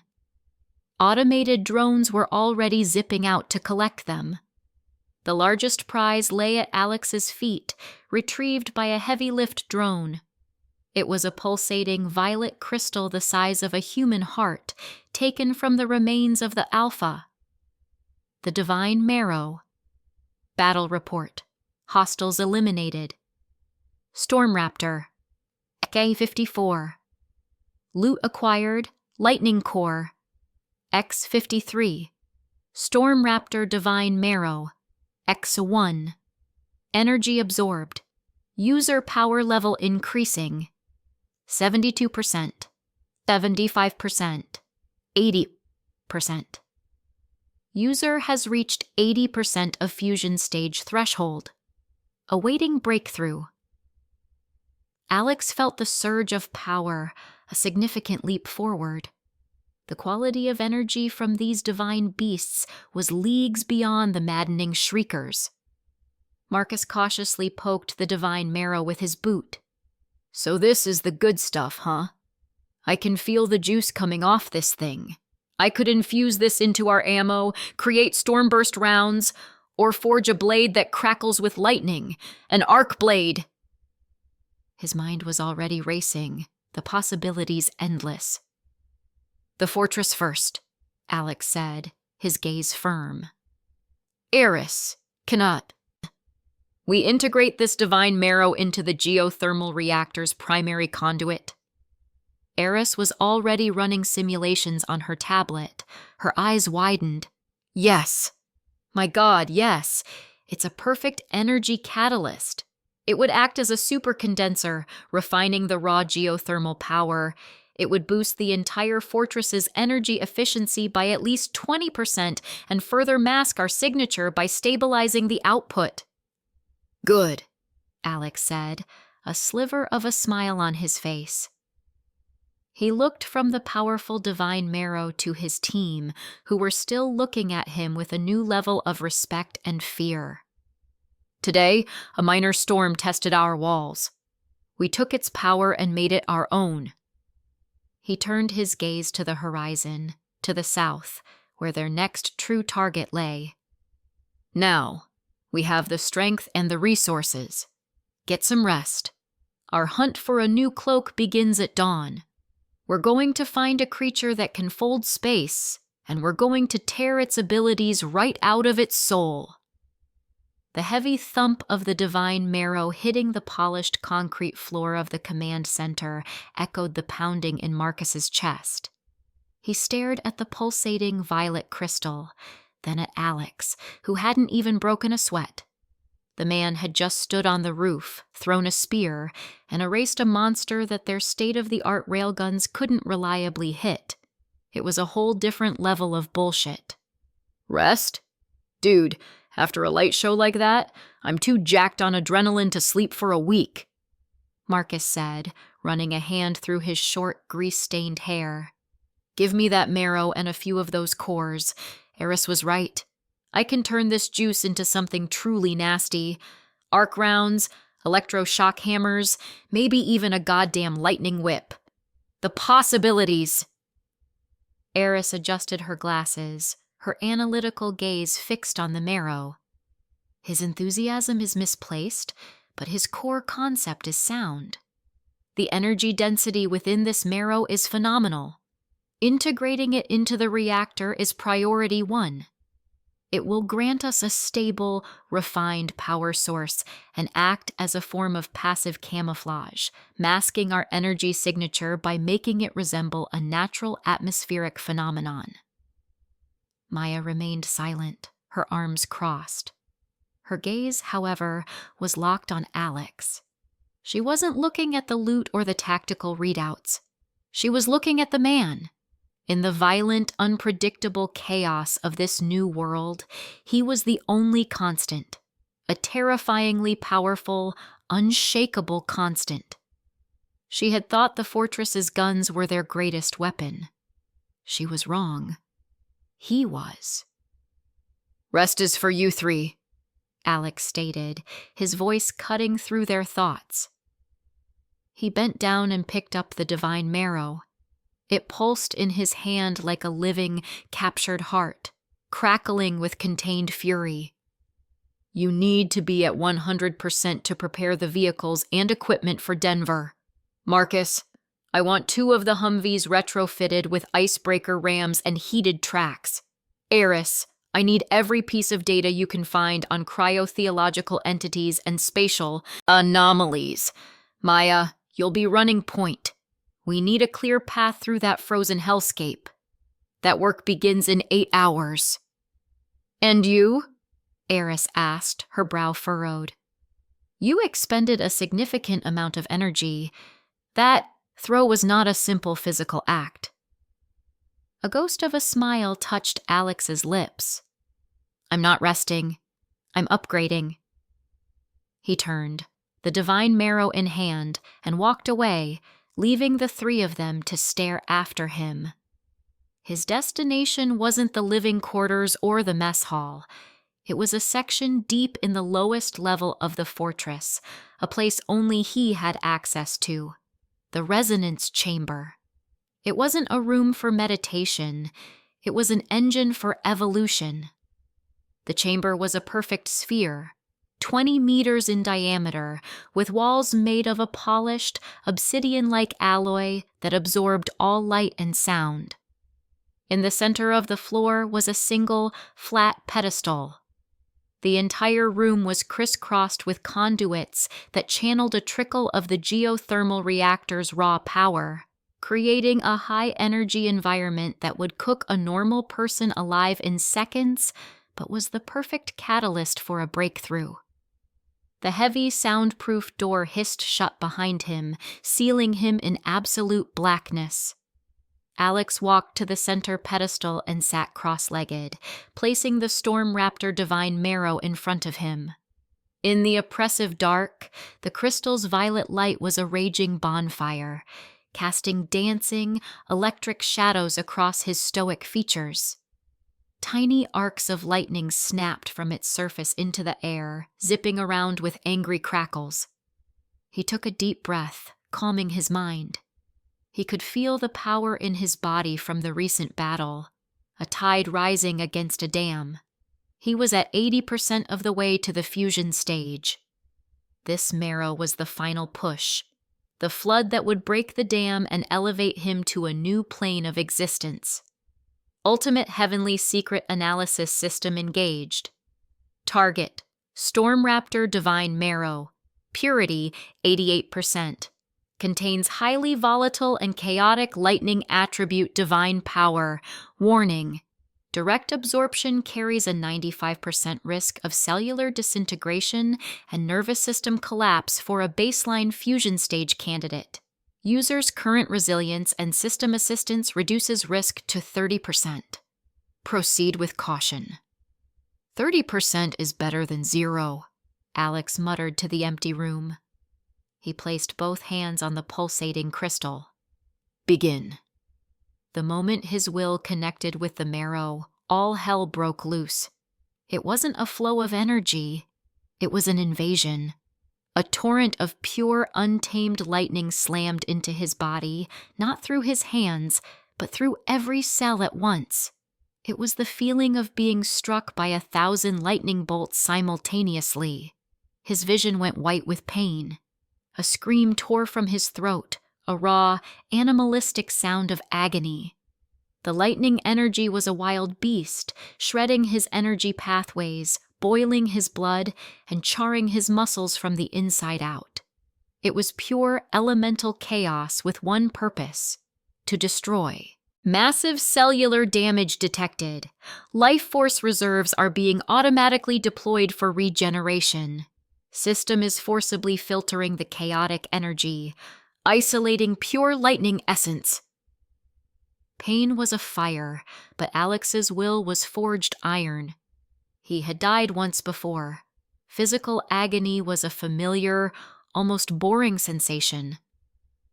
He ignored the feeling of his body being torn apart and focused on the system's guidance. He gritted his teeth, blood seeping from his lips, and seized control of the rampaging power. He didn't try to block it. That was suicide. He had to guide it, tame it, and make it his own. He visualized his body as a harness. The lightning was a wild horse, and he had to break it. He forced the searing energy down his arms, into his torso, through his legs. Each inch was a battle. His skin split open, glowing with violet light from within, only to be instantly sealed shut by the potent life force he had accumulated. His bones groaned, threatening to crack under the pressure, but were immediately reinforced by the system-guided energy. For 3 agonizing hours, this internal war raged. The resonance chamber, designed to contain energy, now struggled. The air itself crackled, and arcs of lightning, some as thick as his arm, blasted from Alex's body, slamming into the chamber walls and leaving scorched, spider-webbing patterns on the black alloy. Outside in the command center, the other 3 watched the fortress's energy readouts in horror. What in God's name is he doing? Marcus breathed, his face pale. The resonance chamber's containment field is fluctuating. The whole damn mountain is vibrating. Eris stared at the numbers, her mind racing. The energy output. It's not geothermal anymore. It's something else. Something violent. Alive. He's absorbing that thing whole. Suddenly, the violent fluctuations ceased. The energy readings stabilized, then began to climb steadily, smoothly, far beyond their previous peak. Inside the chamber, Alex's head snapped up. His body was a wreck, covered in a mixture of sweat, blood, and grime. But his eyes were no longer human. They were 2 pools of pure, condensed lightning, glowing with an intense violet light. The last remnants of the divine marrow's chaotic energy swirled before him, and with a final defiant snarl, he opened his mouth and inhaled. The energy shot into him like a homing missile, absorbed completely. A wave of incredible power washed over him, a feeling of absolute completion. The pain vanished, replaced by a strength so profound it felt like he could shatter the mountain with a single punch. He let out a final thunderous roar, a sound that was not of pain, but of triumph. It shook the very foundations of the chamber. He had done it. He had broken through. A series of notifications lit up in his mind, a reward for his trial by fire. Congratulations, host. You have successfully broken through to the fusion stage. All physical attributes increased by 1,500%, all senses enhanced. Divine power core solidified. Host can now manifest energy externally with greater control. System upgrade. All functions enhanced. Infinite dimensional space has evolved, now capable of storing non-sentient life forms, e.g., plants, insects, tissue samples. Current capacity, 10 cubic meters of biological storage. God-slaying art has evolved. Host can now imbue weapons with elemental properties based on absorbed divine marrow. Current available imbuement, lesser lightning. New function unlocked, combat simulation. The system can now replicate any previously encountered entity for combat training within a simulated environment. Simulations are 99% accurate to the real entity's abilities and power levels. Alex slowly rose to his feet. His battered body healed at a visible rate, torn skin knitting back together, leaving unblemished flesh behind. He clenched his fist. The feeling was intoxicating. He wasn't just stronger. The very nature of his power had changed. Before, it was a tool he wielded. Now, it was a part of him, flowing through his veins like a second circulatory system. He glanced at the chamber wall, 10 meters away. With a casual flick of his wrist, he sent a sliver of his newfound energy forward. A tiny spark of violet light shot from his fingertip. It wasn't a bullet, it was just a thought. The spark hit the wall, and a fist-sized crater of molten alloy appeared, glowing cherry red. "Holy shit!" Alex said aloud, a wide, predatory grin spreading across his face. This was real power. He stretched out his hand, and the god-slaying spear materialized from his dimensional space. Its black, light-absorbing surface seemed even darker now. God-slaying art. Imbue. Lightning. An electric crackle filled the air. A sheath of furious violet lightning erupted from his hand and wrapped itself around the spear. It wasn't a simple coating. It was a living storm, clinging to the meteorite iron, the raw chaos of the raptors now tamed and weaponized. The spear, already a terrifying weapon that could unmake divine beings, was now something more. It was an instrument of absolute destruction. He dismissed the spear and turned his attention to the final, most intriguing upgrade. System. Activate combat simulation. Combat simulation function online. Please select a target from the database. Database. Maddening Shrieker, Storm Raptor Alpha. Alex's grin widened. Target, Storm Raptor Alpha. Acknowledged. Replicating target. Simulation will commence in 3, 2, 1. The air in front of him shimmered. A holographic grid spread out, and then data began to coalesce. Light and energy twisted together, forming a perfect one-to-one replica of the alpha beast he had fought on the roof. It was identical in every way. The car-sized body of crackling plasma, the scars of black energy, the eyes glowing with malevolent intelligence. It let out a piercing, synthesized shriek that was indistinguishable from the real thing and fixed its gaze on him. Alex felt no fear, only a cold, calculating excitement.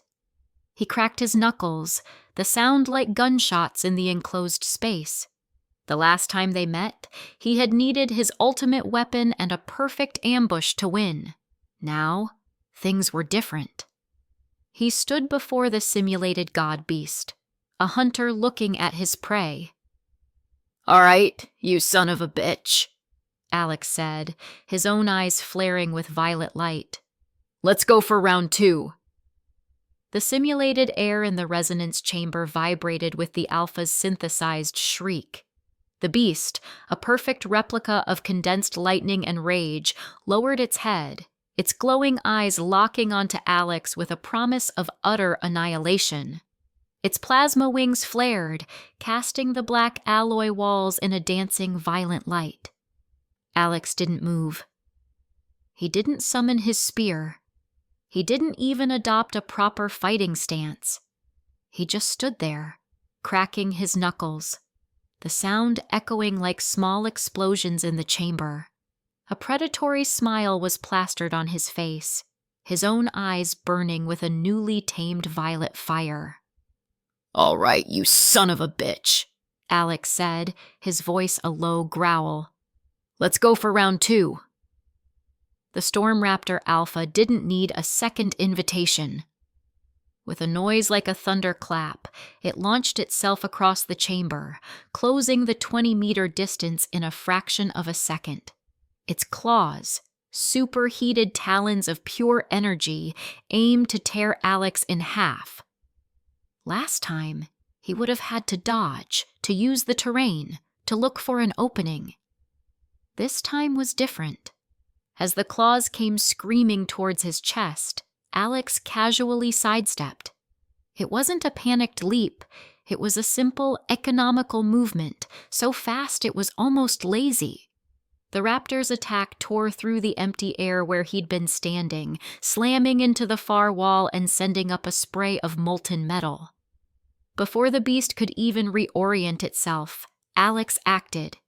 He clenched his right fist, and in an instant, a gauntlet of crackling violet lightning formed around his hand and forearm. It wasn't a coating. It was a weaponized storm, humming with a power that made the air smell of ozone. He shot forward, a blur of motion. The floor barely registered his steps. He slammed his lightning-wreathed fist into the raptor's flank. The impact was not a simple thud. It was a detonation. A contained explosion of raw, divine lightning erupted at the point of contact. Boom! The simulated raptor, a creature the size of a car, was blasted sideways as if hit by a cannonball. A massive chunk of its plasma body was simply vaporized, leaving a gaping, flickering wound. The beast shrieked, a sound now mixed with confusion and pain. It had never encountered this kind of raw, physical dominance.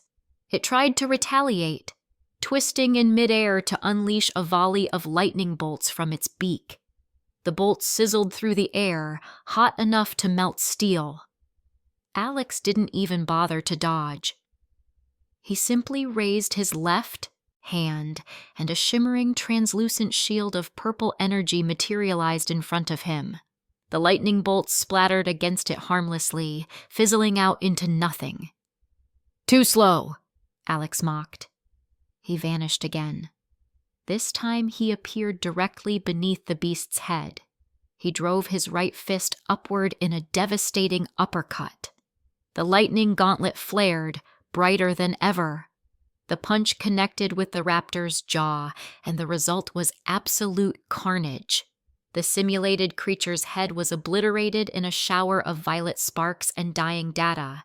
Its body, now headless, flew upwards, slammed into the chamber's ceiling, and then completely dissolved as the system registered its death. Combat simulation ended. Victory. Performance analysis. Flawless. Time elapsed. 4.7 seconds. Alex lowered his fist, the lightning gauntlet receding back into his body. He wasn't even breathing heavily. He stretched his neck, feeling the immense, untamed power coursing through his veins. It was a drug, and he was already addicted. The fusion stage wasn't just an increase in power, it was a fundamental change in his existence. He was no longer just a man with a system. He was a walking disaster area. "Now that's more like it," he said to himself, the grin never leaving his face. Just as he was about to run another simulation, perhaps against a dozen raptors this time, a piercing electronic siren blared through the chamber. Red lights began to flash on the walls, replacing the triumphant glow with a sense of urgency. "Alert! Alert!" The system's synthesized voice was sharp and devoid of emotion. Unknown entity has breached the fortress's outer perception perimeter. All conventional sensors are failing to acquire a target. Threat level, unknown. Hostility, unknown. Alex's grin vanished, replaced by a cold, sharp focus. Breached his perception perimeter? Impossible. The fortress was shielded by high-tech sensors and layered with the passive energy camouflage from the geothermal reactor. Nothing should be able to get within 10 kilometers without setting off a dozen alarms. To get close enough to be considered a breach without a clear signal meant one thing.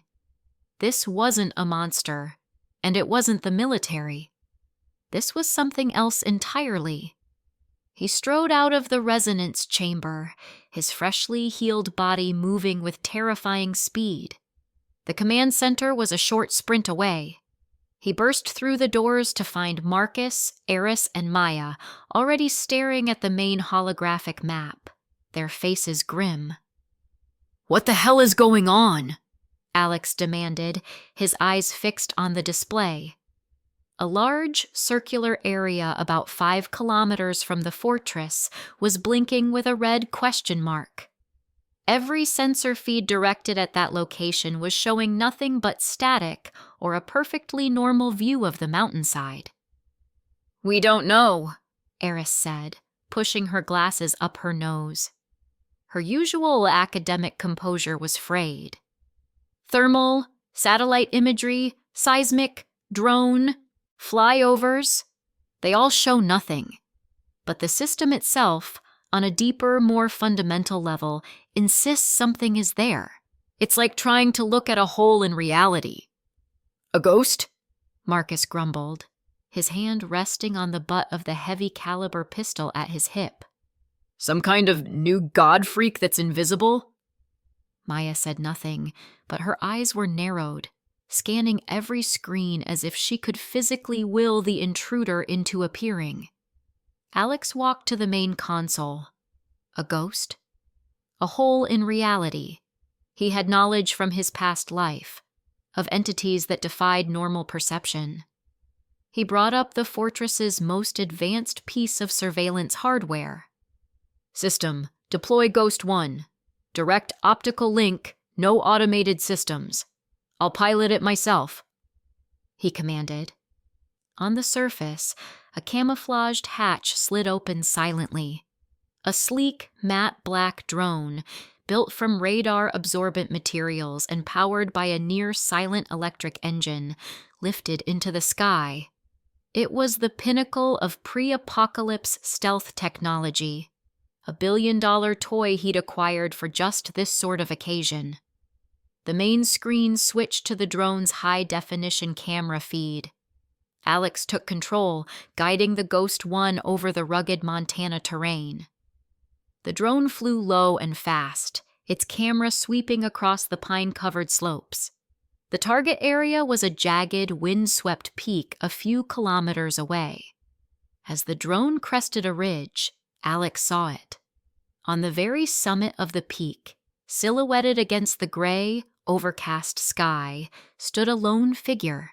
It was clad in a simple gray robe with a deep hood that shadowed its entire head, obscuring any features. It stood perfectly still, seemingly looking directly towards the hidden Fao Dai. The wind whipped the fabric of its robe, but the figure itself was as unmoving as the mountain it stood upon. "Got you," Alex muttered. He pushed the drone's zoom to maximum. Even in ultra-high definition, the hood revealed only an impenetrable, absolute darkness. But the figure was holding something. A pair of binoculars, but they were strange. Crafted from a polished, bone-like material that seemed to shimmer. Then, the impossible happened. The figure lowered its binoculars. It tilted its hooded head up, as if looking directly at the stealth drone it should not have been able to see or hear. Through the camera feed, across a distance of several hundred meters, Alex felt a sudden chilling sensation. He was being watched back. Before he could react, Before he could fire the drone's small-caliber machine gun or simply pull back, a new window popped open on his command center console. It wasn't a standard system notification. It was a simple, stark block of white text on a black background. Appearing without any command or prompt, it was a direct, impossible intrusion. The message read, "The one who holds the Aegis Fortress. The wheels of your destiny have begun to turn. The new American order is not your only enemy. Beware the god that sleeps in the frozen slums." We will be watching. Alex stared at the words, his mind racing. Aegis Fortress, frozen slums, Denver. This thing knew. It knew the name of his base, a name that existed only in his own mind and plans. It knew his next target. We will be watching. This was one of the chroniclers, the neutral, obsessive observers from his past life. He hadn't expected to encounter one so soon. On the screen, the robed figure gave a slight, almost imperceptible nod. Then, its form wavered, like a heat haze on a summer road.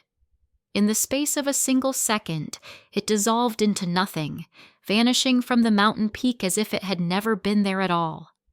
The wind howled through the empty space. What? What the fuck was that? Marcus stammered, his tough guy facade completely gone. Did you guys see that? The message, it just appeared. Eris was speechless, her hand covering her mouth. Maya had taken a half step back from the console, her hand gripping the hilt of one of her daggers. Alex remained silent for a long moment, his gaze fixed on the empty mountain peak on the screen. A warning, a confirmation, and a display of power that was subtle but more terrifying than any roaring monster. This thing had bypassed every layer of his multi-trillion-dollar security system to type a message on his screen like it was sending a goddamn text. Then, the system's familiar voice returned, this time with a different tone. Analysis complete. The intrusive message contained a unique, non-physical data signature. Signature analyzed. It functions by manipulating localized reality and cognitive perception, forcing observers to ignore the user's presence. A portion of the signature's data has been successfully isolated and replicated. System upgrade initiated. Alex's eyes widened slightly. The system had turned the intrusion into an opportunity. Fortress Defense System has integrated the new data. New counter-espionage protocol unlocked. Cognitive fog. Description: the Fortress can now project a low-energy field up to a 20-kilometer radius. Any outside observers attempting to use technological or supernatural means to view the Fortress will have their perceptions subtly altered. They will not see static or an error. They will simply see a boring, unremarkable mountain. Their minds will be convinced there is nothing of interest to see, prompting them to look away. A slow, dangerous smile returned to Alex's face. The chronicler had come to deliver a warning and display its own power, but in doing so, it had given him the perfect gift. It had shown him a weakness in his defenses, and then handed him the exact tool he needed to fix it. He had just made his impenetrable fortress even more invisible. He turned away from the screen, his gaze sweeping over his small, shocked team. Eris, he said, his voice cutting through the tension. Your research on cryotheological entities in Denver just became priority 1. That message confirmed it. Our next stop is the frozen slum. He looked at Marcus. Double your efforts on the vehicle retrofits. I want them ready to roll out in 6 hours. He had been warned, but to Alex, a warning was just another piece of intelligence, a confirmation of the path forward. The chronicler thought it was an observer in a grand game, but Alex knew the truth. He wasn't a piece on the board. He was the one who was about to flip the whole damn table. The tension in the command center didn't so much break as it was bulldozed aside by Alex's cold, absolute authority. The phantom image of the chronicler vanished from their minds, replaced by the immediate, tangible reality of a new mission. His team, professionals hardened by the world's end, snapped back into focus. Aris was the first to speak, her mind already racing. The frozen slums. Denver. My God. My pre-apocalypse research pointed to anomalous energy signatures in that region, linked to myths of a winter king or a hoarfrost deity. The academic community called me a lunatic. It seems my lunatic theories have become our goddamn reality. She adjusted her glasses, her eyes gleaming with a mix of terror and intellectual vindication. The entity there will be a creature of elemental ice and entropy, cold that doesn't just freeze matter, but life force itself. We'll need specialized thermal equipment, energy shielding calibrated to counter cryokinetic frequencies. The NKR supercomputer is our best bet. Its atmospheric modeling capabilities, if we can adapt them, could predict the deity's energy patterns. My people are already on it, Marcus boomed, cracking his massive knuckles. He pointed a thick thumb towards the schematics of a modified Humvee on a side screen. Heated armor plating, internal environment suits for the whole crew. But that's just the appetizer, boss. A savage grin spread across his face. You need to see the main course. Alex nodded, a flicker of anticipation in his eyes. Let's go. They moved as a group, striding through the sterile white corridors of the fortress, their footsteps echoing with purpose. They descended via a heavy-duty freight elevator, the kind designed to lower missile components, emerging into a cavernous, cathedral-like space carved from the mountain's heart, the vehicle bay. And what was in the bay was pure, unadulterated overkill. Dominating the space were 2 M1 Abrams tanks. But these were not the tanks of any army on Earth. Their original olive drab paint was gone, replaced by a matte black radar-absorbent coating. More importantly, their hulls and turrets were crisscrossed with thick, silvery lines of reinforcement, the very same god-slaying alloy Alex had used to forge his personal weapons. The main 120mm cannons had been ripped out. In their place, Marcus and his team had installed custom-built electromagnetic railguns, their barrels long and brutally futuristic.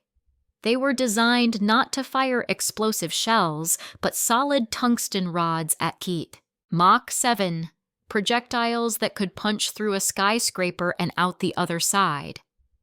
Meet Fist of God and Kingbreaker, Marcus said, patting one of the colossal machines with the affection a man might show his prize-winning bulldog.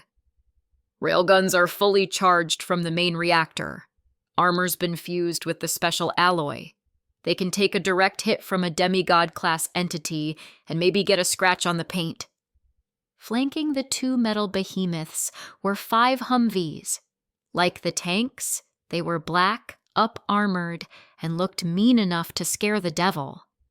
Each was topped with a remote-controlled M2 Browning .50 caliber machine gun, its ammo belts filled with custom-made alloy-tipped rounds. Their tires were 1 meter tall, designed to crawl over any terrain. And at the head of the formation was the final piece, the command vehicle.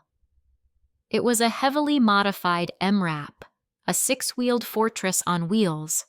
Its exterior was a web of sensor arrays, communication dishes, and defensive laser turrets. Inside, Alex knew, was a mobile command center, a state-of-the-art medical bay, and a compact laboratory for Eris to work her magic on the go. This wasn't a convoy, it was a declaration of war. 20 soldiers stood at attention beside the vehicles. They were the first batch of survivors Alex had deemed worthy, loyal men and women he had personally rescued and trained. They were clad in black tactical gear, armed with AR-15s, and their faces were set with grim determination. They weren't just following orders. They believed in the future the fortress represented. 6 hours, I said. Alex stated, his voice low. We did it in 4, Marcus replied with a proud smirk. We're ready to rock and roll whenever you are. Good. Alex turned to his core team. Eris, Maya, you're with me in the command vehicle. Marcus, you take command of Fist of God. I want you leading the charge if things get heavy. Marcus's grin widened. Music to my ears. Maya simply nodded, her hand never straying far from the daggers at her belt. Her dark eyes swept over the convoy, a silent, professional assessment. Everyone, mount up, Alex commanded, his voice ringing through the cavern. Destination, Denver. Let's go remind the world we exist. There was a thunderous clatter of boots on metal as the soldiers boarded their Humvees. Marcus climbed the side of his tank with a surprising agility for a man his size, disappearing into the command hatch. Alex, Eris, and Maya entered the command vehicle, its hydraulic door hissing shut behind them, sealing them in a world of cool, conditioned air and glowing tactical displays. System, Alex said to the empty air. Open the main gate. For a moment, nothing happened. Then, a low, deep groan began to echo through the entire mountain. It was the sound of a god waking up. The far wall of the vehicle bay, a solid 100-ton slab of layered alloy and reinforced concrete, began to slide sideways. With agonizing slowness, grinding on, mechanisms built to withstand Armageddon, the gate opened, revealing the world outside for the first time in months. It was a world of gray skies and biting wind. Snow dusted the pine trees and the jagged rocks, a bleak, empty landscape that had forgotten the warmth of the sun. Into this desolation, the convoy rolled. One by one, the black machines of war emerged from the secret heart of the mountain, their engines a low, powerful thrum that was a promise of violence. The 2 Abrams tanks led the way, their imposing forms seeming to suck the very light out of the air. The 5 Humvees followed like a pack of wolves, and the command vehicle brought up the rear. As the last vehicle cleared the entrance, the colossal gate began to grind shut behind them, sealing the Aegis fortress once more, leaving the mountain looking as silent and unremarkable as it had for 1,000 years. The newly installed cognitive fog was active. To any observer, human or otherwise, this procession of death machines would be nothing more than a trick of the light, a herd of deer, a shadow on the snow. They were ghosts, leaving no trace in the minds of their enemies. They traveled for hours, crushing the frozen ground beneath their tires. The world outside the armored windows was a graveyard. Ruined farmhouses, rusted skeletons of cars, and the occasional frozen corpse told the story of civilization's end. Inside the command vehicle, however, it was a bubble of calm efficiency. Eris was furiously cross-referencing ancient texts with geological data on a holographic display, while Maya monitored the sensor feeds, her eyes missing nothing. Alex watched the landscape scroll by, his mind on the mission. They were about 200 kilometers from Denver when Maya suddenly stiffened. "Contact," she said, her voice sharp. "Roadblock. 2 kilometers ahead." On the main screen, a drone feed zoomed in. A crude barricade of wrecked cars and scrap metal had been erected across the 4-lane highway. Dozens of figures, clad in mismatched armor and carrying conventional firearms, swarmed around it. They looked disorganized, a mob of vultures, but in the center of their nest, they had a prize. An old green M4 Sherman tank from a long-dead war, its cannon pointing menacingly down the road. A large, crudely painted banner hung from the barricade. "Kings of the highway, pay the toll or pay in blood." "Amateurs," Alex scoffed.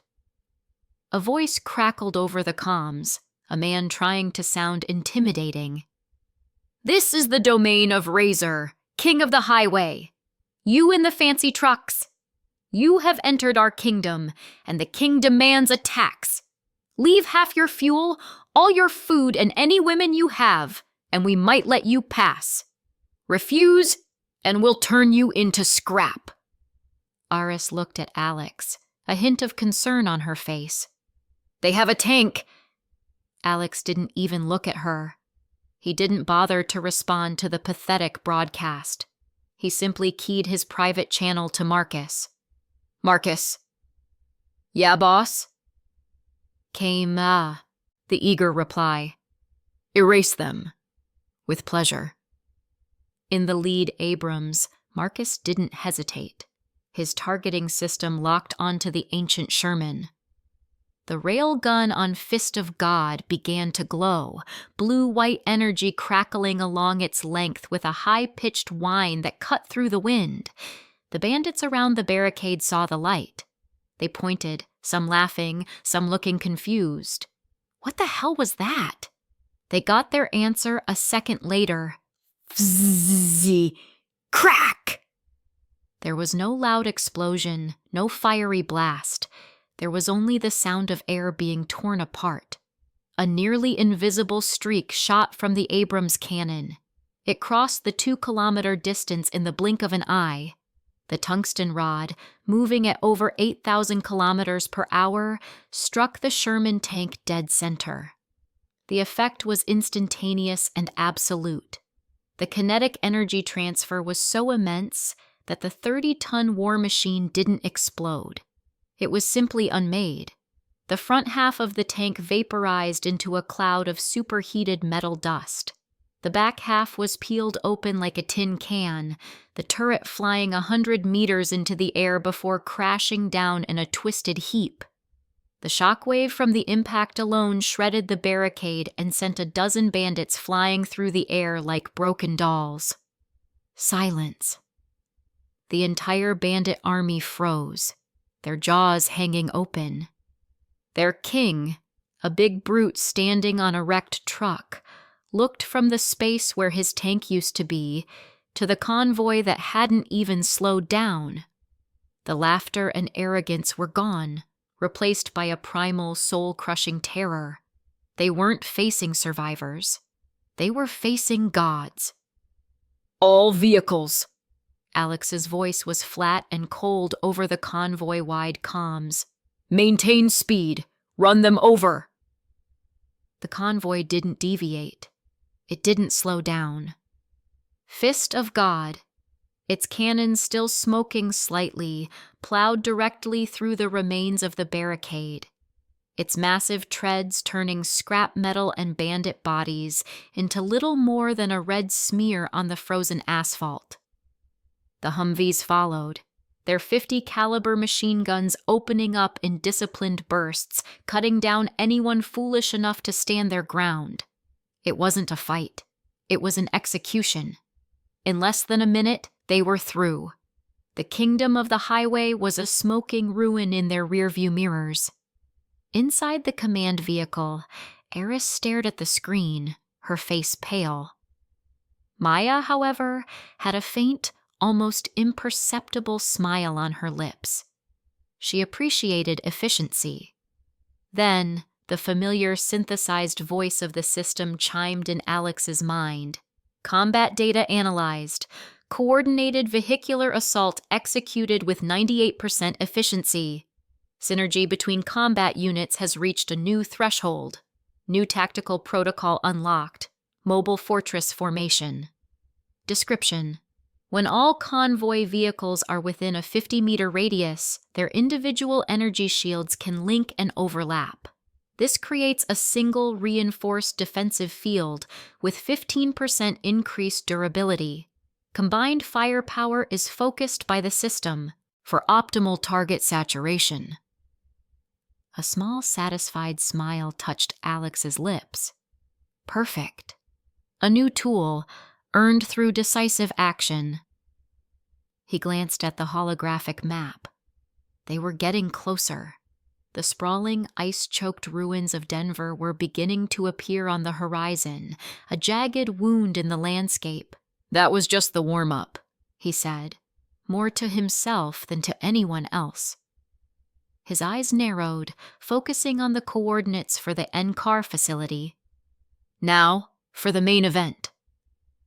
The smoking wreckage of the highway blockade was already miles behind them, a trivial footnote in their journey. Inside the command vehicle, the air, once thick with the tension of imminent combat, had settled into a quiet hum of machinery and focused work. Eris furiously manipulated a holographic star chart, attempting to overlay it with Denver's topography. Maya, perfectly still, watched the drone feeds, her eyes the only part of her that moved. An hour passed, then 2. The landscape outside grew progressively whiter, the gray sky pressing down on a world that had forgotten color. Temperature is dropping. Fast, Eris announced without looking up from her work. External reading is minus 40 degrees Celsius. And it's not a natural cold, Alex. The ambient energy here is hungry. It leaches heat. Standard thermal insulation will only delay the inevitable. Alex glanced at the armored window. A delicate crystalline pattern of frost was crawling across the thick glass, despite the vehicle's powerful internal heaters. They were entering the deity's domain. Then they saw it. The convoy crested a low hill, and the full panorama of Denver opened up before them. The sight was so monstrously unnatural it defied belief. The entire city, once a bustling metropolis, was gone. In its place was a vast, unending plain of ice, stretching to the horizon. It wasn't a frozen lake that had swamped a city. It looked as if the very concept of water had been bypassed. A god had simply willed a glacier into existence, and Denver had been its sacrifice. Sticking out of this impossible ice sheet were the tops of the tallest skyscrapers, like a graveyard of titans. They were coated in layers of bluish ice, their sharp architectural lines softened into grotesque, jagged spires. The wind, the only thing that moved in this dead world, screamed as it whipped between them, carrying a sound that was almost like a mournful howl. Holy shit! Marcus's voice crackled over the comms, the usual bravado in his tone replaced with pure awe. It's like the whole damn city got put in a freezer. This is the Vunglei Bangja, the frozen slums, Eris murmured, her face pale as she gazed at the spectacle on the main screen. The entity's power is absolute here. The ice will be unstable. There will be crevasses, weak points, and it will be actively hostile. Alex's eyes were fixed on a point in the distance, a high butte on the edge of the ice plain where the dark, angular buildings of the NCAR facility stood, miraculously untouched by the main sheet of ice. That was the prize. System, he said, his voice cutting through the stunned silence. Scan the ice. Plot a course to the NCAR facility using the most stable routes. Maximize structural integrity readings. Analyzing. Plotting route. Probability of ice failure along projected path. 12.7%. Activating mobile fortress shield configuration as a precautionary measure. A low hum resonated through the convoy. Outside, a faint golden shimmer bloomed around each vehicle before linking together, forming one contiguous, overlapping energy field. It wouldn't stop them from falling, but it might give them the second they needed to react. All right, people, Alex broadcast to the entire convoy. You heard the machine. We're going in. Drivers, stick to the plotted course on your HUDs. No deviations. Gunners, stay alert. Anything moves that isn't us, you shoot it. With Fist of God and Kingbreaker in the lead, the convoy rolled off the frozen earth and onto the ice. The sound was unnerving. A deep, groaning crack echoed with every turn of their massive treads and tires, as if the very soul of the glacier was complaining under their weight. They moved slowly, a procession of black metal against an endless sea of white. The silence was absolute, broken only by the howl of the wind and the crunch of their passage. It was the kind of quiet that felt heavy, like a predator holding its breath. They were about 5 kilometers in, a third of the way to their destination, when Maya suddenly leaned forward. "Something's wrong," she whispered. "The sensors. There are micro vibrations under the ice, all around us." Before anyone could process her warning, it happened. Crack boom! The sound was like a thunderclap right next to them. One of the Humvees in the middle of the formation suddenly lurched violently. Its rear half dropped as the ice beneath it gave way, shattering into 1,000 pieces and revealing a churning, black abyss of impossibly cold water. "Vehicle 5 is hit! We're sinking!" A panicked voice shouted over the comms.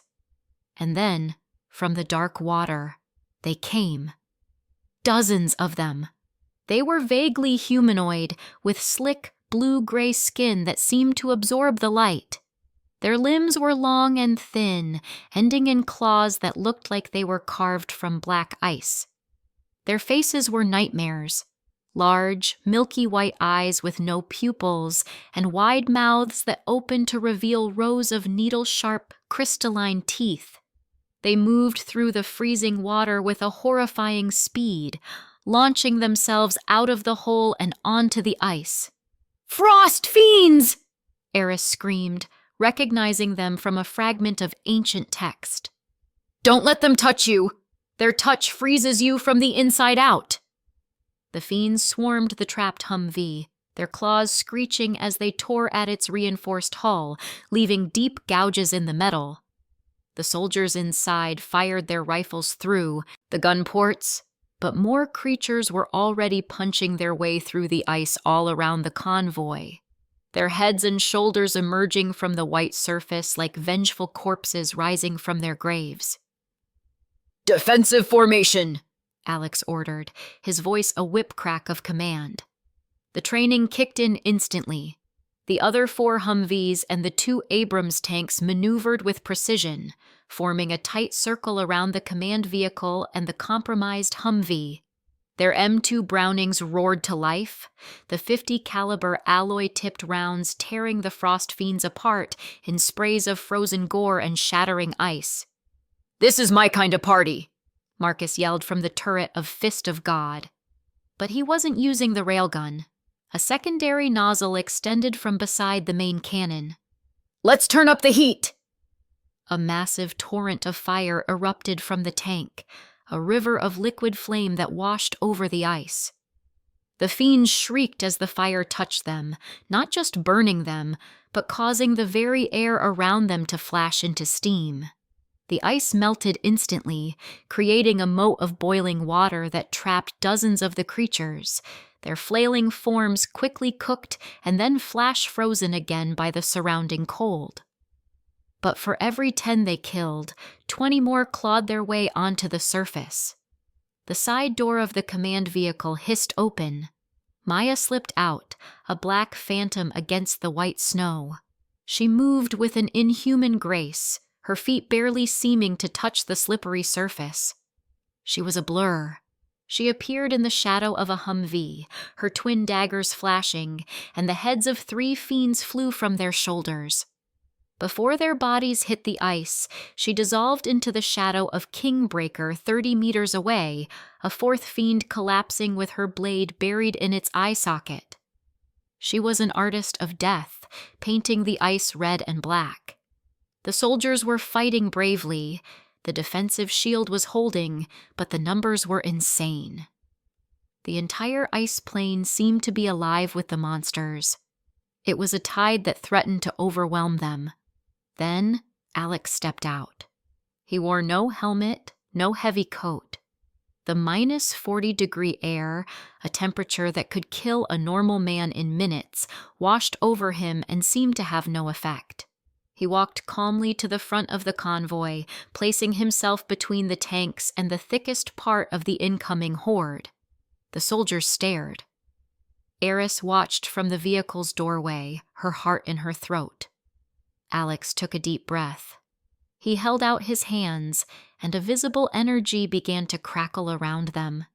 It wasn't fire, but its opposite, pure, untamed electricity. Blue-white lightning snaked up his arms, coiling around his fists.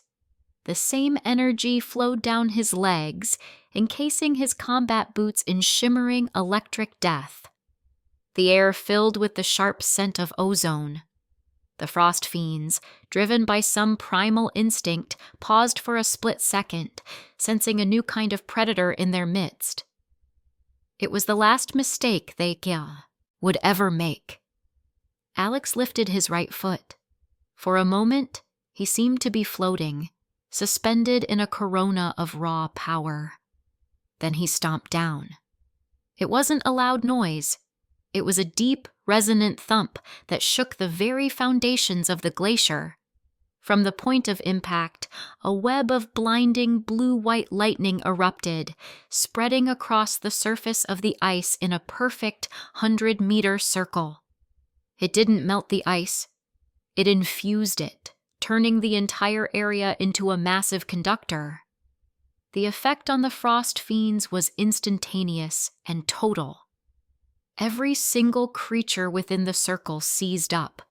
Their shrieks were cut off as their bodies went rigid, muscles locked in place by thousands of volts. They twitched and spasmed uncontrollably, their glowing white eyes flickering erratically like faulty light bulbs. Their ice claws scraped uselessly against the electrified surface as they fell, paralyzed and helpless. The overwhelming tide of monsters was stopped dead in its tracks, a frozen tableau of failed aggression. Silence returned, broken only by the crackle of residual electricity and the ever-present wind. Alex stood in the center of it all, lightning still sparking faintly from his fingertips. He didn't even look at the paralyzed monsters. He turned his head slightly, his gaze sweeping over his awestruck soldiers. His voice was flat, devoid of emotion, the calm command of a god who had just swatted a fly. "Clean up." For a second, nobody moved. Then a cheer erupted from the soldiers. It was a raw, guttural roar of adrenaline and victory. They surged forward, their fear replaced by ferocious confidence. The battle turned into an execution. They moved through the twitching fiends, methodically putting bullets and blades into the helpless creatures, shattering them into shards of ice and flesh. Minutes later, it was over. The ice was littered with the remains of hundreds of frost fiends. Soldiers began the grim work of harvesting, pulling small, perfectly geometric crystals from the chests of the fallen monsters. They radiated a cold so deep it was almost painful to hold. Eris, now clad in a bulky thermal suit, rushed over to one of the corpses and carefully extracted a crystal with a pair of insulated tongs. She placed it into a handheld scanner. Her eyes widened behind her glasses. "Alex, my God, this is it!" she exclaimed, her voice trembling with excitement. She held up the scanner, its screen displaying a complex, rotating energy matrix. "These are frost core shards. Their energy structure is perfectly stable. We can reverse engineer this. We can build a cryo-cooling system that's light years beyond our current tech. It could vent the excess heat from the railguns, cutting their recharge time in half. The main reactor, we could push it to 200% capacity safely. The power output would be unbelievable. Just then, the familiar, synthesized voice echoed in Alex's mind. Host has acquired a new strategic resource, Frost Core Shards. Analysis complete. Blueprint for cryo-core cooling system has been unlocked. Potential applications: enhance energy weapon recharge rate by 50%, increase main reactor output threshold by 100%, fortify energy shields against thermal-based attacks.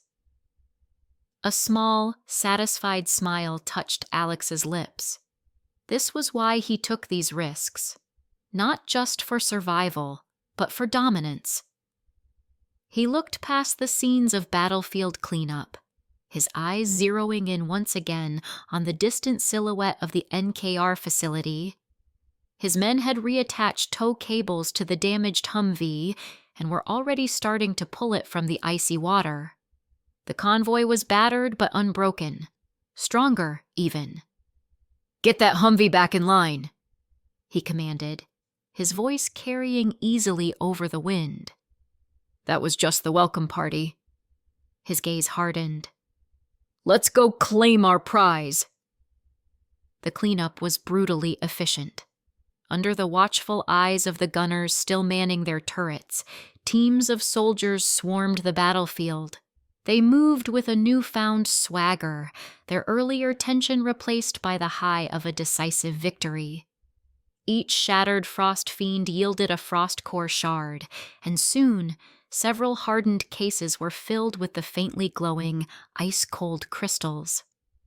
The damaged Humvee was wrestled back onto solid ice, its hull looking like a giant had used it as a chew toy, but its core systems were intact. Marcus's work was cut out for him, but it was nothing he couldn't handle. "The prize is still NCR," Eris said, her breath fogging in the frigid air as she approached Alex. Her excitement over the frost cores was still palpable. "The supercomputer there is our best bet for predicting the next divine event." Alex's eyes, however, weren't on the distant butte where the research facility stood.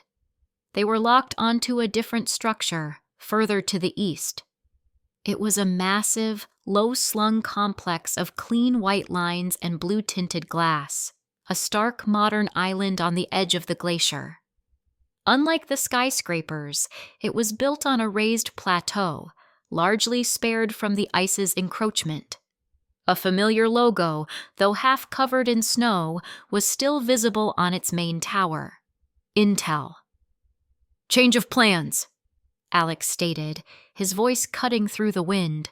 "We're making a stop," he pointed. "That's the regional Intel fabrication plant, one of the most advanced in North America before the fall. The resources inside, they're more valuable to us right now than a weather forecast." Eris frowned. "Alex, a chip fab? What for?" "We have the data center at the fortress." "You're thinking of information. I'm thinking of creation," Alex countered. He turned to the comms link to Fist of God. "Marcus, you hear that?" A crackle, then Marcus's voice, filled with a sudden, greedy hunger. "Intel! Jesus! You're talking about ultra-pure silicon by the ton, gold wiring, platinum contacts, rare earth metals for doping. It's a goddamn dragon's hoard for an engineer. If we get that stuff, I can build things you've only dreamed of." The decision was made. The convoy, re-energized and with a new target, roared back to life. It skirted the main ice sheet, following the edge of the plateau toward the factory. The facility was an eerie sight, an architectural marvel designed for a future that never arrived. It now stood silent and dead.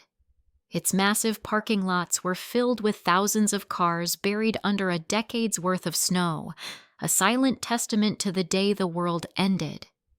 They pulled up to the main logistics entrance, a bay designed to accommodate a dozen semi-trucks at once. A series of massive rolling steel doors, each thick enough to stop an anti-tank round, blocked their path. "No power," one of the soldiers reported after checking a nearby terminal.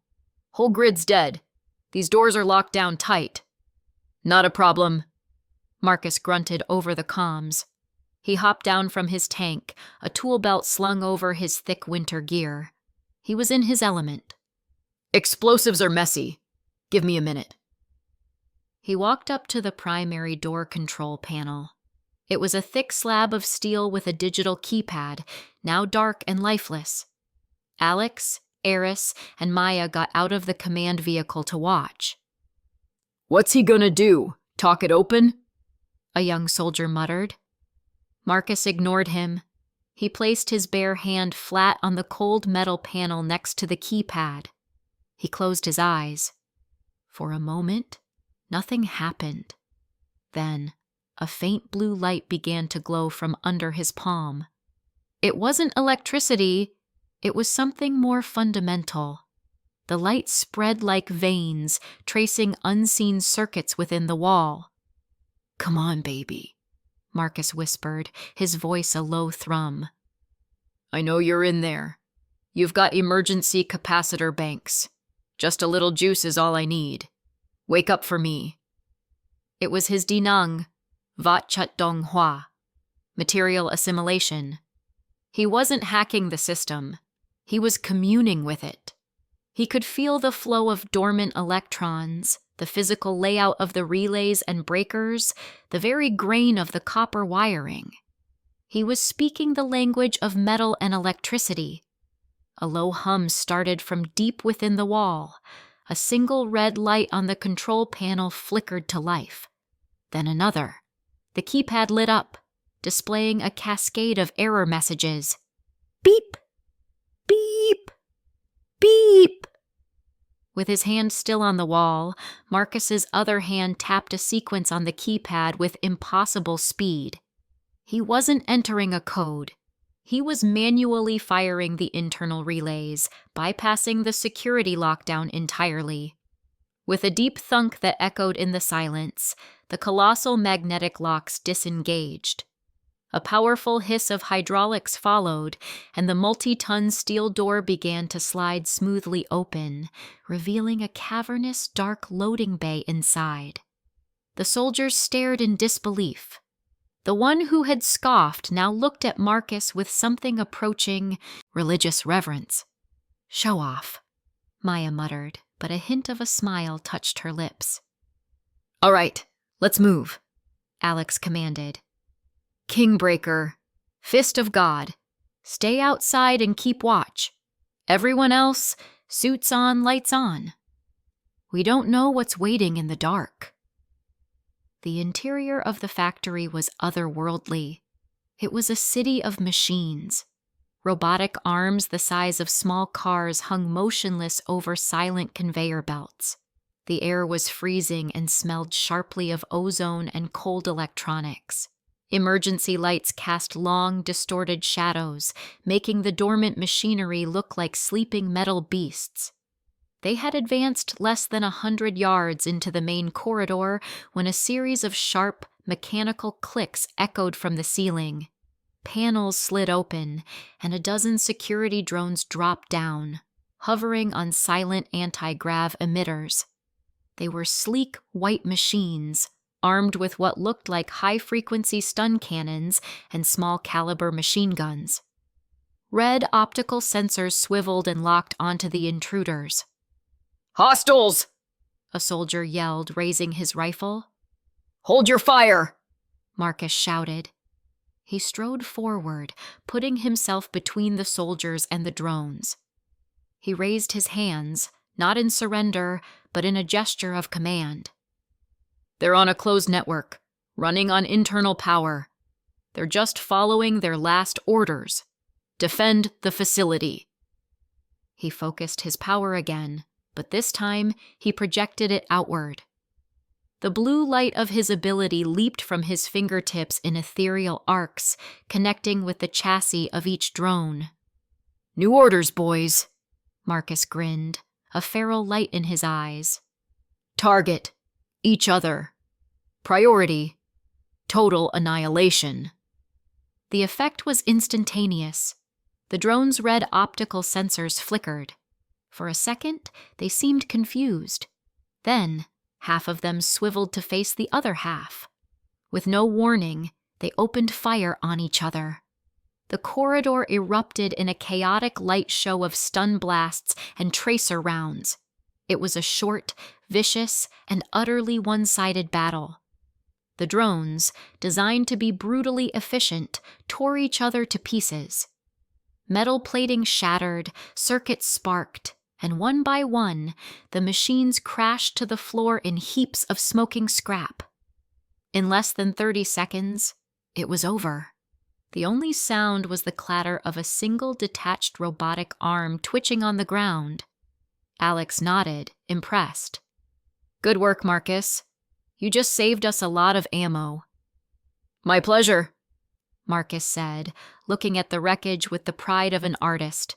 "Stupid robots." With their path cleared, they pushed deeper, heading for the sign that read, "Materials Warehouse, Sector 7. After bypassing 2 more electronically sealed blast doors, they finally found it. The warehouse was a temple to technology. It was a clean room environment the size of 3 football fields, with ceilings 50 meters high. And it was full. Absolutely, unbelievably full. Towering racks stretched up into the darkness, holding thousands of large, sealed containers. Pallets were stacked high with gray, cylindrical ingots of 99.999999% pure silicon. Giant spools, each holding miles of hair-thin gold and copper wire, sat in neat rows. Crates were labeled with chemical symbols Alex hadn't seen outside of a high-level physics textbook. Gallium nitride, indium phosphide, platinum, rhodium. The soldiers, even the hardened veterans, just stood there, speechless. They had fought for scraps of food and cans of gasoline. This was a treasure beyond their wildest comprehension. "Holy Mother of God," Eris whispered, taking off her glasses as if they were hindering her ability to process the sight. "The raw material value here, it's staggering. We could build anything. A whole new generation of technology." Marcus looked like he had found heaven. He ran a hand over a silicon ingot, his expression one of pure bliss. "With this much raw material, I can upgrade the fortress's entire power grid. I can reinforce the hull. I can build new railgun ammunition, personal energy shields, new vehicles. Alex, we can outfit an army. A real army." Alex stepped forward, a cold, predatory smile spreading across his face. This was it. The Sang-Vun moment. The reason they came here.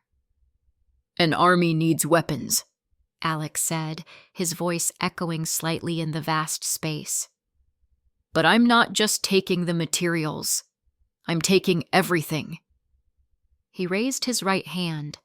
The air in front of him began to warp and shimmer. A black slit appeared in reality itself, silent and absolute. It expanded rapidly, growing into a swirling, circular vortex of pure nothingness, 10 meters in diameter. It didn't make a sound, but the sheer presence of it felt like it was drinking the light and air from the room. It was the entrance to his infinite dimensional space. "What the hell is that?" a soldier gasped, taking a step back. "Salvation," Alex replied simply.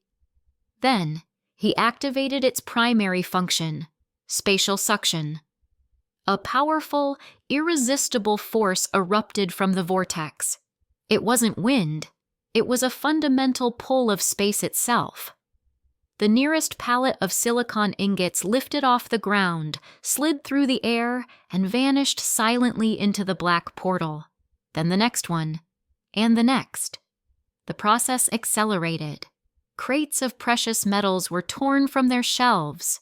Spools of gold wire unraveled as they were sucked in. The massive metal racks themselves groaned, bent, and were ripped from their bolts on the floor, disappearing into the void. It was a symphony of plunder on a cosmic scale. Alex walked slowly down the central aisle, the swirling vortex of nothingness following him like an obedient pet. Everything in his path was consumed. Rack after rack, ton after ton of priceless, world-changing resources were pulled from reality and stored away in his personal dimension. His crew could only watch, their jaws slack with awe. They had seen his power in combat, but this was different. This was the power of a god of logistics, a titan of industry. He wasn't just a warrior. He was a one-man industrial revolution. In less than 10 minutes, the entire warehouse, the building-sized treasure trove of technology's most fundamental ingredients, was empty. Completely, utterly bare. The cavernous room that had been filled to the ceiling was now just a hollow, echoing shell. Even the dust on the floor seemed to have been pulled into the void. Alex closed his hand, and the portal snapped shut, leaving no trace it had ever existed. He stood there, in the center of the now empty warehouse, the calm eye of a hurricane of acquisition. A chime, crisp and clear, sounded only in his mind. Side mission, strategic resource acquisition, complete. Acquired 1,200 tons of hyper-pure silicon, 45 tons of industrial-grade gold, 15 tons of platinum, 250 tons of assorted rare earth metals, and strategic chemical compounds. Reward: system analysis of high-purity metallic structures is complete. New alloy blueprints unlocked. New blueprint available. Adamantine power alloy, primary. A unique fusion of titanium tungsten substrate with a lattice of refined gold and platinum stabilized by a low-level energy field. Properties: 300% increase in resistance to physical and energy-based attacks compared to base alloy. Requires significant power to forge. A genuine smile lit up Alex's face. It was better than he had hoped. Not just the raw materials, but a direct, immediate path to using them to create something far superior. Marcus could now forge armor and weapons that would make their current gear look like tinfoil. He turned to his stunned team. Their faces were a mixture of fear, awe, and unadulterated excitement.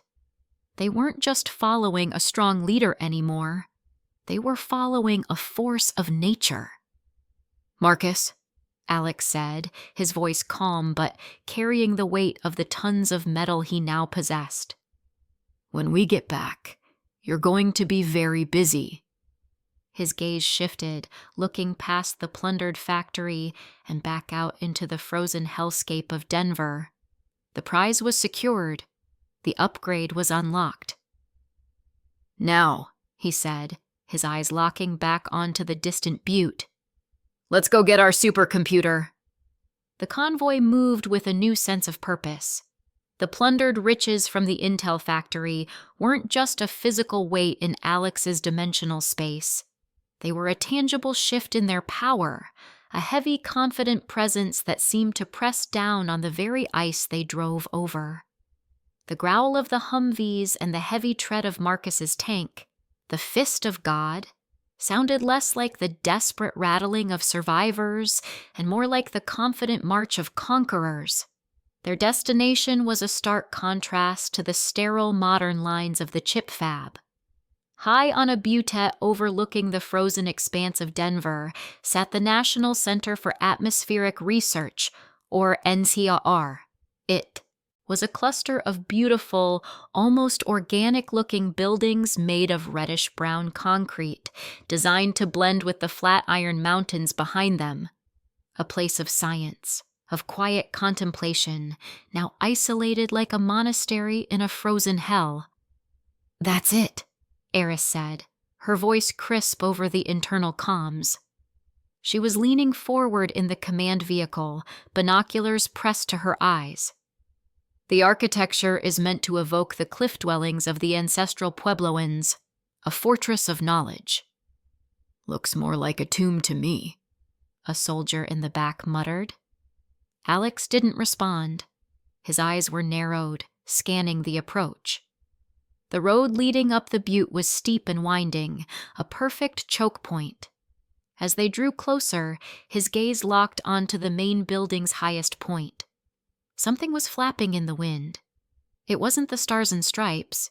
It was a dark banner, almost black, with a sharp, stylized eagle clutching a bundle of lightning bolts in its talons. "Well, shit." Maya's voice was a low hiss from the seat beside him. "Looks like the party already started." Eris lowered her binoculars, her face pale. "The new American order. Senator Kane's jackals. What are they doing here?" "Same thing we are," Alex stated, his tone flat and cold. "Information is power, especially now. Kane's smart enough to know what that supercomputer represents." He keyed the convoy-wide comm. "All vehicles, halt. Battle formation. Fist of God, take point." The convoy responded instantly, engines rumbling as the vehicles fanned out at the base of the hill. The massive cannon on Marcus's tank swiveled slowly, its magnetic coils beginning to whine with a low thrum of stored energy as it aimed up the road. They didn't have to wait long. Figures began to emerge from the NCAR complex, moving down the winding road to confront them.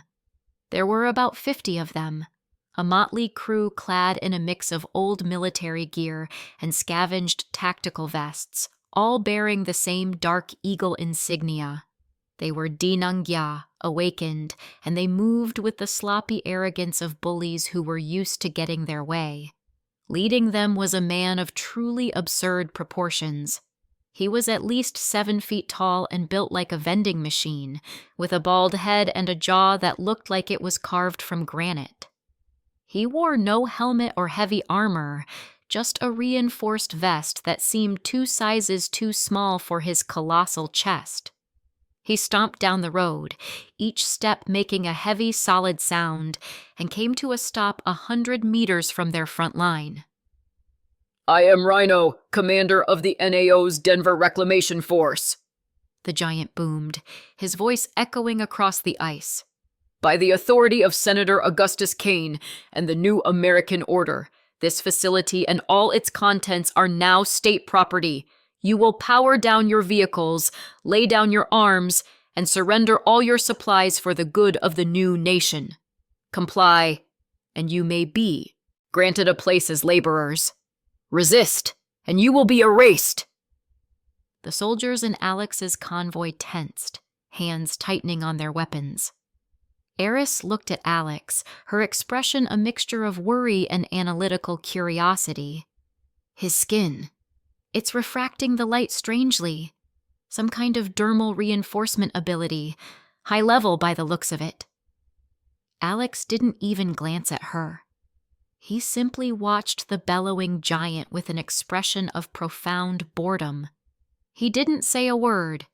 He didn't need to. He raised his left hand and gave a slight, almost imperceptible flick of his fingers. It was the only signal they needed. In the seat next to him, Maya Lin vanished. She didn't move fast. She was there one moment and gone the next, dissolving into the shadow cast by their own vehicle without a sound. Aboard the Fist of God, Marcus grinned. "Light 'em up," he muttered. The low hum of the railgun escalated into a piercing, high-pitched scream. Blue-white energy arced between the rails of the cannon, a miniature storm contained by powerful magnetic fields. Then, with a deafening crack that sounded like the sky itself was splitting open, it fired. It wasn't a shell. It was a solid 20-kilogram slug of tungsten, accelerated to Mach 7. It left the barrel as a silent, incandescent streak of light, crossing the 100 meters in the blink of an eye. Rhino, for all his bluster, was fast. He saw the energy building and let out a roar, his skin shimmering and transforming. It lost the texture of flesh and took on the multifaceted, crystalline sheen of raw diamond.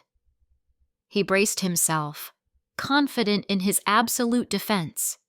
He made a fatal mistake. The railgun slug wasn't aimed at him. It impacted the ground 20 feet in front of him, right in the center of the NAO formation. The result was annihilation.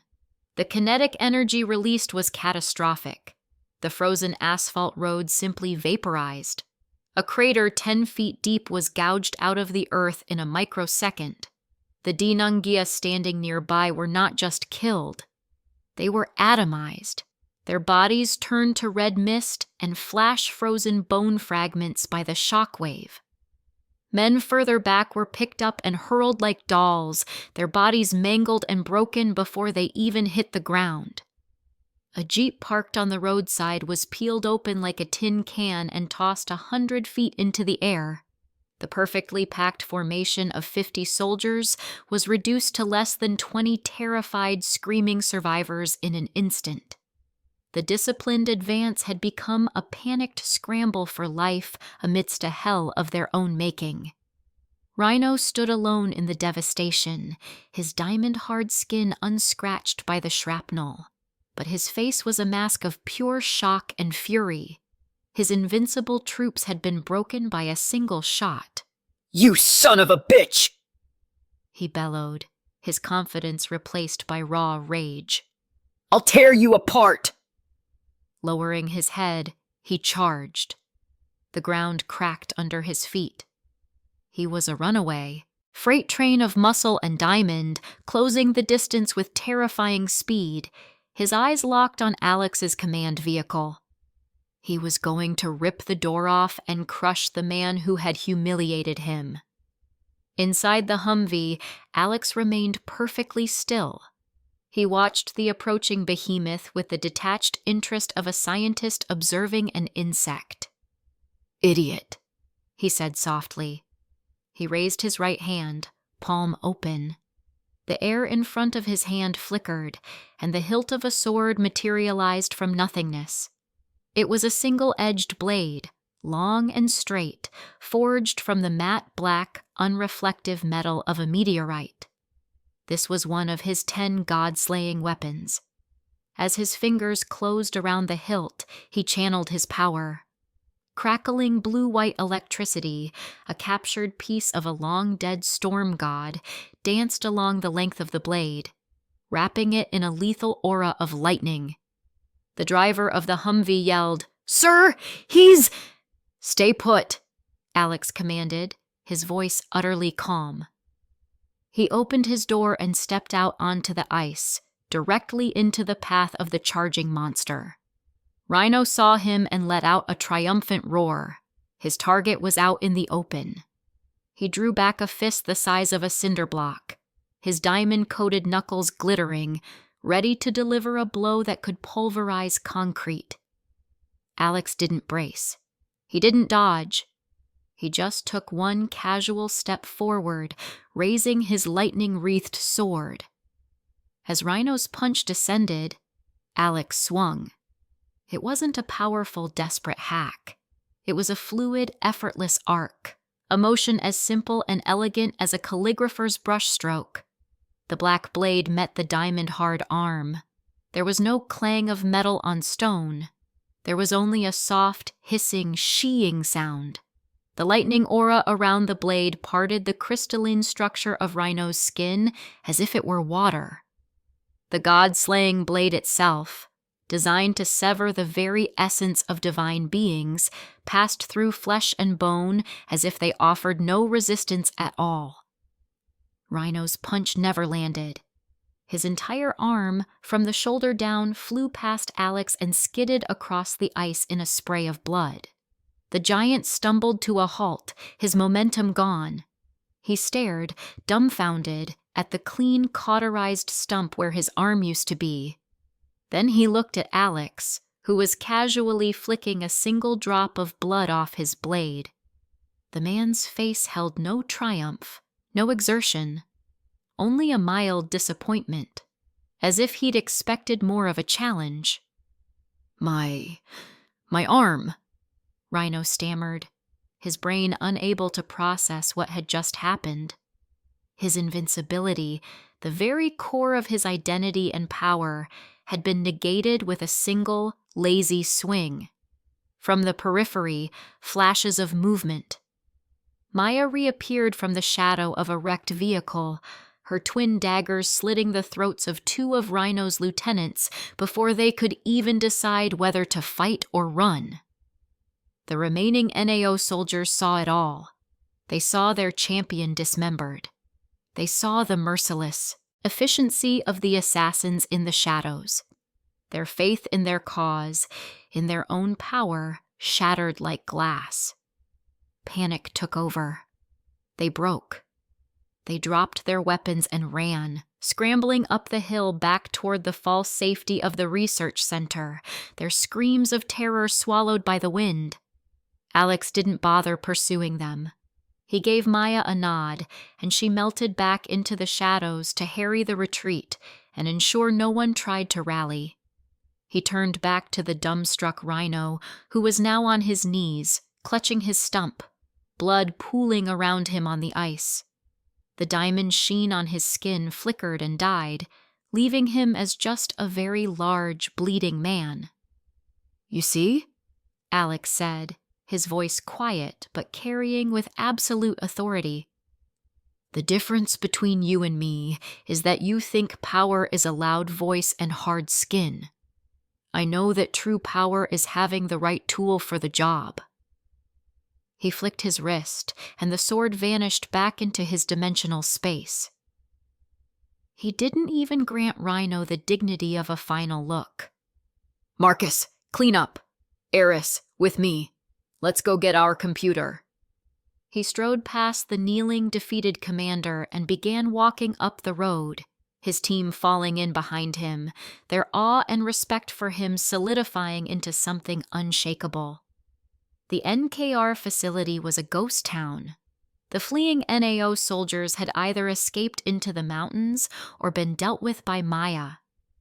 Inside, they found the heart of the complex, a vast, chilled room housing the Cheyenne supercomputer. It was a city of black and green server racks, silent and dark, but humming with latent potential. Alex walked to the master console. Eris was already there, her fingers flying over a diagnostic tablet, her face flushed with excitement. "The primary systems are offline, but the core databanks are intact, protected by their own power supply. Alex, the atmospheric and geological data from the years leading up to the fall, it's all here. We can build predictive models. We can—" "Later," Alex cut her off. He placed his hand on the master console, closing his eyes. He wasn't talking to the machine. He was talking to the system in his mind. Connect. Absorb. Analyze. A cool sensation flooded his mind as the Hithong Funtikting Ko Toitung formed a direct link with the supercomputer. Data flowed not through cables, but through a direct conceptual interface. Petabytes of information were being indexed and integrated in seconds. Then, a new notification chimed in his consciousness, clear and sharp. Threat neutralized. New American Order Advance Force. Combat data acquired from enemy Dinangjia. Analyzing. Diamond Skin, Rhino, Kinetic Push, Subcommander, Minor Pyrokinesis, Grunt. Analysis complete. New system function unlocked. Combat simulation. You can now expend system energy to create a hyper-realistic simulation of any analyzed Dinangjia. Threat levels can be adjusted. A perfect tool for training and tactical preparation. Alex allowed a small, cold smile to form. It was even better than he'd imagined. He hadn't just conquered a location and defeated an enemy. He had stolen their very nature, their power, and turned it into a tool for his own use. From now on, he wouldn't just be reacting to threats. He would be preparing for them, training against them, and developing perfect counters before the first punch was ever thrown. He now had a library of enemies to practice on, and Senator Kane had just unknowingly provided him with the first chapter. The air inside the NCAR facility was cold and sterile, a stark contrast to the brutal violence that had just unfolded on the road below. The building was a masterpiece of concrete and glass, a monument to a world that no longer existed. Now, it was just another prize to be taken, another piece of the old world to be repurposed for the new one. Marcus Kane, his face grim under a layer of grime, coordinated the cleanup. His men, moving with the quiet efficiency of seasoned veterans, stripped weapons, ammunition, and any useful gear from the corpses of the new American Order soldiers. Rhino's one-armed body was left where it fell, a gruesome warning frozen to the ice. Up here, inside the heart of the beast, there was no time for sentiment. Alex strode through the main hall as if he owned the place, which, in effect, he now did. Eris was practically skipping ahead of him, her usual composed demeanor replaced by the manic glee of a child on Christmas morning. Maya flickered in and out of the long shadows cast by the setting sun, a ghost ensuring they had no more surprises. "It's this way," Eris called out, her voice echoing in the vast, empty space. She led them to a set of heavy insulated doors. "The Cheyenne supercomputer. Alex, you don't understand. This isn't just a powerful calculator. In its day, it could model the entire planet's climate. The sheer processing power, if we can get it online." Alex pushed the doors open. The room beyond was a cathedral of technology. Ranks upon ranks of sleek black server racks stood in perfect rows, their indicator lights dark. The air was kept at a steady frigid temperature by a dedicated cooling system that was miraculously still running on emergency power. A massive, wall-sized screen dominated the far end of the room, currently as black and dead as the world outside. "Holy shit!" one of the accompanying technicians breathed out, a rare crack in his professional composure. "It's all here. It's perfect." "Talk is cheap. Get it running," Alex commanded, his tone flat. He didn't care for the aesthetics. He cared for the function. "Interface it with the Aegis main network. I want its full processing capability slaved to my system." Eris didn't need to be told twice. She and the tech team swarmed the main console like ants on a sugar cube, their fingers flying across keyboards and plugging in ruggedized military-grade data cables that linked their portable systems to the supercomputer's core. "Powering up the primary arrays, rerouting Aegis auxiliary power," Eris narrated, her voice a rapid-fire staccato of jargon. "The core is stable. The databanks are completely uncorrupted. My God, Alex, the amount of information." For 20 minutes, the only sounds were the furious clicking of keys and the slowly rising hum of the server racks coming to life. One by one, rows of green and blue lights flickered on, breathing life back into the machine. The low hum grew into a steady, powerful thrum, the sound of a sleeping giant waking from a long nap. Then, something strange happened. The thrumming sound deepened, and a faint, ethereal blue light began to pulse from within the server racks, a light that had nothing to do with LEDs. "What the hell is that?" the technician asked, backing away from a console. "The energy readings are going crazy. This isn't electrical feedback." Eris stared, her eyes wide behind her glasses. It's the ambient energy, the Lin Qi. We're in a high-altitude, low-population area. The concentration is higher here. The supercomputer, its processors, the silicon and gold and copper, they're acting like a massive mana conduit. It's not just a machine anymore, Alex. It's evolving. As she spoke, the giant screen on the wall flickered, but it didn't boot to a command prompt or an operating system logo. It shimmered, and an image resolved itself out of the darkness. It was a 3-dimensional map of the North American continent, rendered in breathtaking detail. But it wasn't a satellite image. This map was alive. Rivers of golden energy, the clean and potent Lin Qi of the planet, flowed across the landscape. Sickly green patches of festering chaotic energy pulsed over the ruins of major cities, the psychic residue of billions of despairing souls. And there were great swirling vortexes of power, blue, white, crimson, the domains of the gods who had arrived.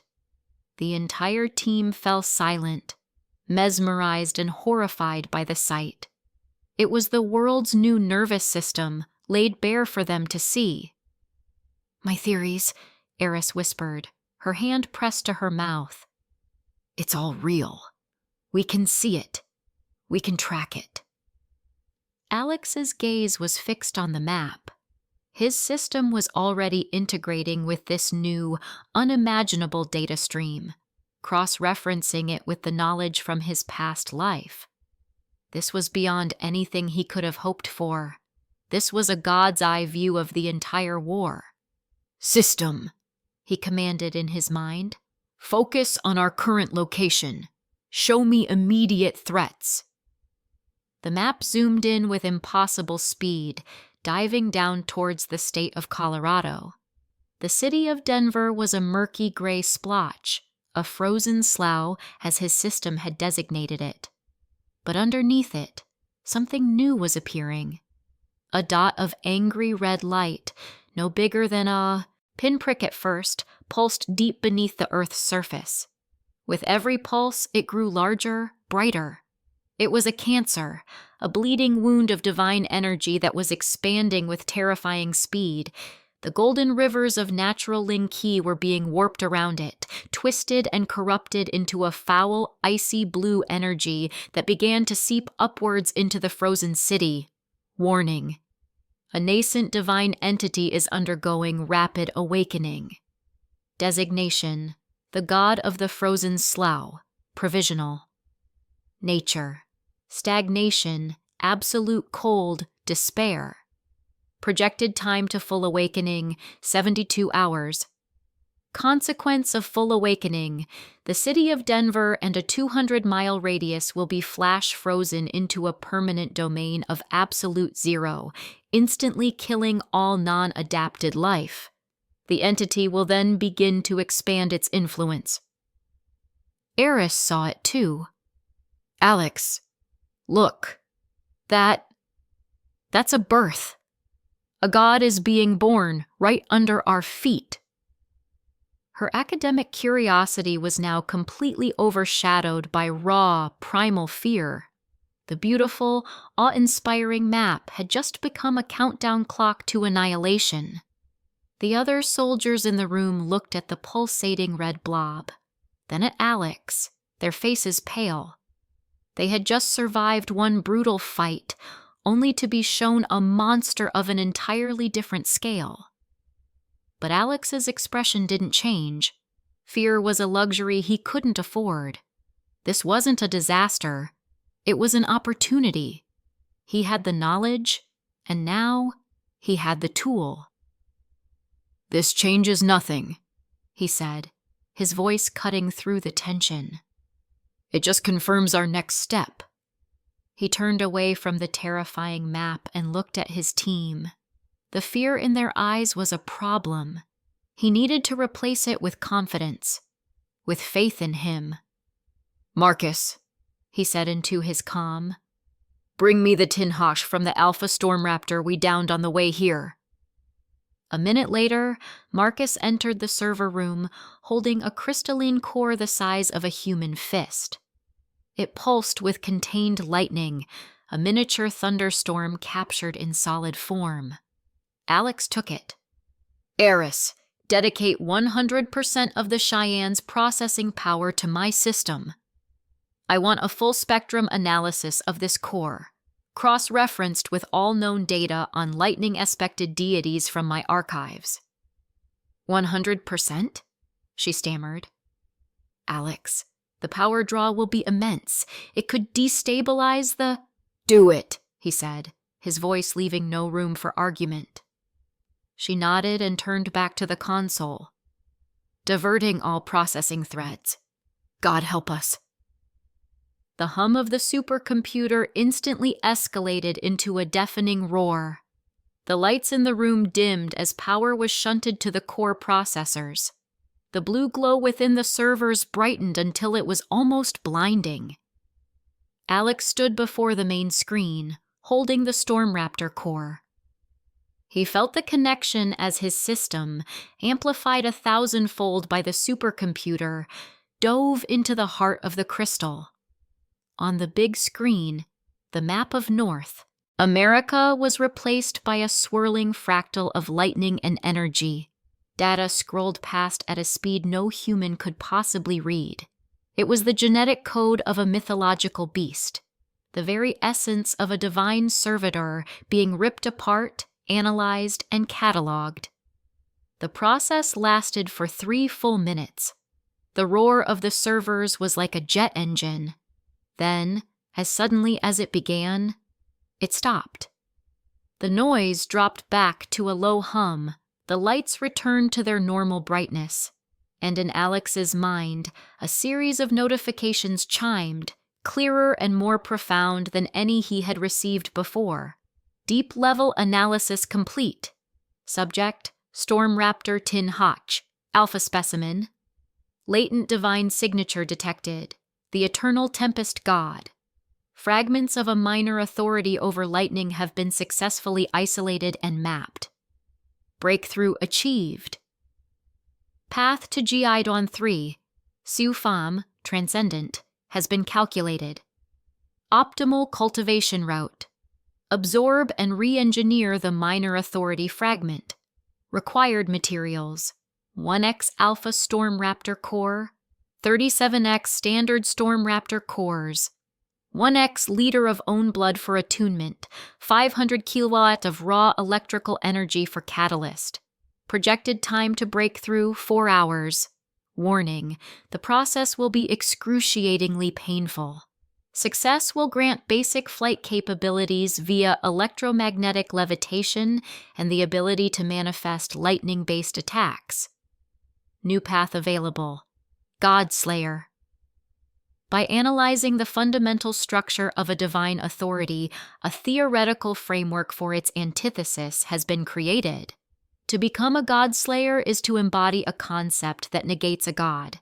Continue to analyze and deconstruct divine authorities to refine this path. Alex closed his hand, and the Storm Raptor core vanished into his dimensional space. A cold, predatory smile touched his lips. It was more than he could have ever dreamed. The supercomputer hadn't just given him a map. It had given him a shortcut. A direct, custom-tailored blueprint to power. While others were fumbling in the dark, trying to figure out how their powers worked, he was charting a course straight to the top of the food chain. He looked at the faces of his team. He could see their awe, their confusion, their hope. "The monster beneath this city is waking up," he announced, his voice ringing with newfound power and absolute confidence. "In 72 hours, it will turn this entire region into a frozen tomb. But for us, it's not a god. It's a resource. It is the Tin Hash and Thantui we need to grow stronger." He pointed at the pulsating red light on the screen. "That isn't our doom. That is our next objective." A new notification appeared, a formality from the system confirming what he already knew. New main quest issued, the slumbering god. Objective: prevent the full awakening of the god of the frozen slough. Subdue or eliminate it.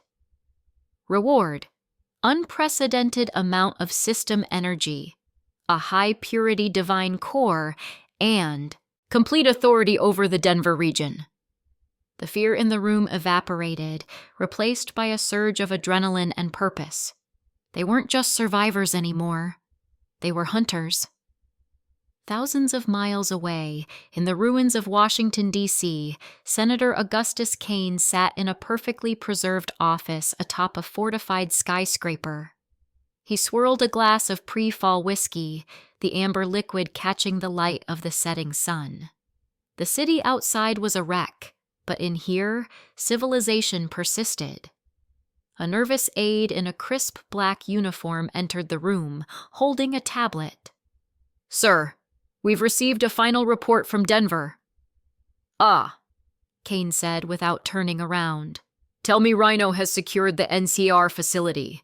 I want that supercomputer's predictive modeling for our next move against the Chicago anomaly." The aide hesitated, swallowing hard. "Sir, the Denver Reclamation Force has been neutralized. Commander Rhino is confirmed KIA. The target, an unknown group, took control of the facility with 0 casualties." The silence in the room was heavy. The aide braced himself for an explosion of rage. He had seen the senator have men executed for lesser failures. But Augustus Kane didn't yell. He didn't even raise his voice. He slowly turned in his high-backed leather chair, a slow, cold smile spreading across his handsome face. It was a smile far more terrifying than any scream. "Neutralized? With 0 casualties?" he mused, taking a slow sip of his whiskey. "Our Rhino, with his diamond skin, was taken out so cleanly? How utterly fascinating." He looked out the window at his broken kingdom, his eyes gleaming with ambition, not anger. "So, it seems a new king has crowned himself in the mountains of Montana," Kane said softly to himself. He placed the glass down with a decisive click. "The game has become more interesting. Perhaps it's time I paid this upstart a personal visit and reminded him who the real power in this new America is." The aide shuddered. A personal visit from the senator only ever ended one way. The war for the scraps of the old world was over. The war between the new kings had just begun.